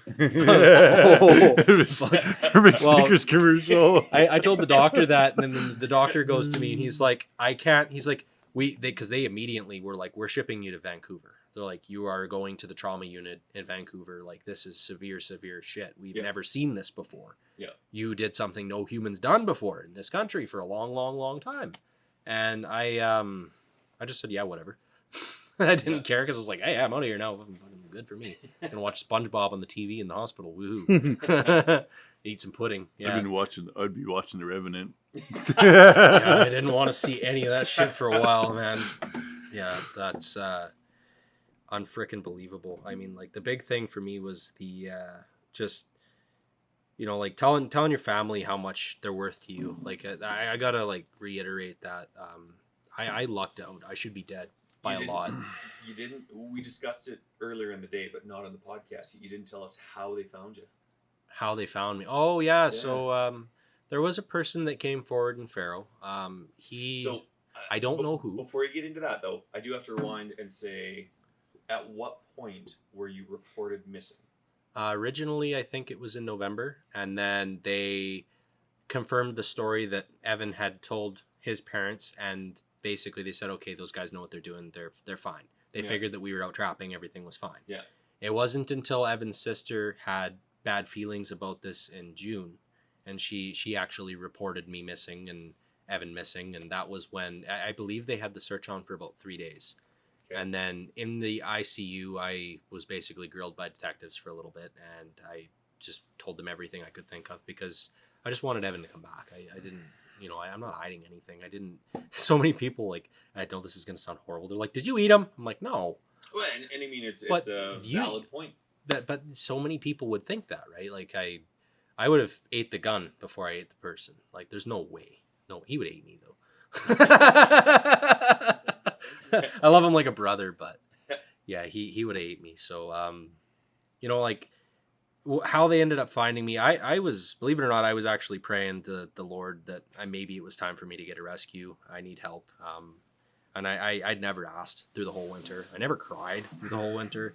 I had no self reflection other than what I've done wrong in my life and how I could have, who I should tell how much I care about. Yeah. Like one of my biggest regrets was not telling my stepdad how much I loved him and how much he was there for me in my life. And, like you saw my dad come in here, he adopted me when I was like 6 months old. So he's my father in my eyes. And, I never told them how much I love them and how much I care about them. And, like obviously you just infer these things and we accept unconditional love as being a thing, but you got to tell everybody how important they are to you while you can, because you don't know what could happen to you. You don't realize how important they are to you when you get in that situation where you're not going to make it. You're not going to be able to tell them your last few feelings, and that's not a happy place. No, and that wears you down really hard. So, if I could ever say that, it's hug the people and tell them that you love them and make sure that they understand that you care, because if I had died out there, there's a very good chance they never would have found my body. That bear that I killed was coming to eat me and remove me from that cabin. They probably would not have found me. Yeah. And there was a good chance they wouldn't have found the note because I burned it. Yeah. So, I mean, like there's a lot more to this story. Obviously, I've just kind of skimmed over it. I know this has taken a really long time, but it's an incredible story. Yeah. And I mean, this has been we're knocking on 4 hours, and there's a lot of things that when we first met, it was about an hour and a half that we discussed it, and it was a hell of a story back then, and now 4 hours, it's that much more hell of a story to get into the details of it. And like you say, there's still a lot that's been left out that now that you've got it out there, now that you've talked about it, now more people will want to hear about it, and then more will come you'll remember more things, more will come to light. The rest of the story will come out now, right? Like this is just scratching the surface. But absolutely. There's 244 days there of craziness. Like, it's quite the story. Yeah, okay. And I said back it up but get into how you were rescued, how you were found. So I won't get into names about who, like, because I wasn't told myself. They wanted to remain anonymous, but the Conservation Service was contacted in Pharaoh by an anonymous person, and they said that they had a dream that Jesus told them that I was at Glenlyon Lake at the tail end of the cabin. And the conservation officer knew about the cabin, obviously, and they were using the chopper for 3 days up to that point to try and find me. So they responded to that tip, and they showed up, and it was like the first place they went that morning right after getting the tip, and I walked out the front door and waved at them. And I mean, like, I was 3 days before when I prayed to the God and said, look, I could really use a rescue, man. Like, I didn't ask at all for a rescue. Not at all. I was like, I'm just thankful that I'm still kicking, because to me, it felt like I was so blessed just to be able to survive on horse tack, just to be able to stay warm enough not to freeze to death in my sleep, just to be able to get through having a dislocated hip and have to hike over a mountain in the dark, to handle the loneliness and to fight every day to stay alive, to manage to not fight off one but 3 bears. Yeah. But like it's shit that people wouldn't believe. Yeah. This is a story that people probably are going to want to talk about. And for me, the reason that I came forward and I wanted to make sure that this story got out was because when I was a kid, this is the kind of thing that I wanted to read about. Yeah. This was the stuff that I loved. And I was like, I ended up becoming my own hero in a lot of ways because I am the man that I wanted to become. I said that I wanted to go to the Yukon and become a mountain man in a way, and I fucking did it. There's no question about that. You can't get more mountain man than what you went through in 244 days. So yeah, it's basically, if anybody ever wants to go out winter camping, just let me know. Don't worry, I won't eat you. I can go bear hunting, you know. I need someone else for bait. Well, really had some honey and yeah, I got to get back into bow hunting now, so that's going to be fun. We'll see if I can get my pecs to work the way they used to. I used to be a really good shot with that thing, so. And I'm pretty good at sneaking up on shit. When they got me out in the ICU, I had to like isolate myself for 10 days. Yeah. Because I couldn't handle the noise of the hospital. I couldn't handle the sound of people anymore. I couldn't handle any of that shit at all. None of that. I couldn't handle any of that. I was like superhuman. I could hear a nurse drop a pen at the end of the floor shit. Yeah. And I mean, that sounds far-fetched, but when you have depended on your hearing and you have no sound at all for that long, it's like I was a machine for a while. Like my first deer, when I saw the doe, she, like Walker and I were, you'll meet my brother Walker one of these days. He's the one that bought the deer stalker for me. But I just had a feeling, and I like peered over from the binoculars, and this doe's ears are poking up, and just her snout and her head's poking up over this tiny little hill. And I just, at 300 yards, I was like, there she is.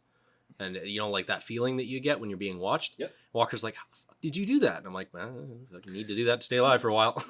It's amazing when you lose a sense. Like I lost my vision, and in the hospital, I could hear everything, even though my ears got pulled out and I lost over 70% of my hearing. The minor details of things, I was able to recognize doctors' voices from the surgery room and nurses, and even till when I got released, I was able to pick out the nurse with my eyes closed. I could tell which nurse was talking to me, and how your senses pick up, and the way somebody, you know, entered the room, and you could feel the breeze come in, and you just knew the scent of them, the sounds. It's amazing what happens when you lose one scent, one of your senses, and how the other ones take over. It's bizarre. You realize how far your instincts take you as a human being, because I think a lot of people don't realize how much we are as animals. Yeah. I can confidently tell you that you out in the wilderness have to become an animal if you want to live like one. Yeah. There's no two ways around that. I had to forgive my brutalness because I became an absolutely brutal, ruthless killing machine for a while. I was like, anything that moved, slithered, rock, crawled, I would have bonked it over the head and ate it raw if I had to. Yep. You do what you have to do.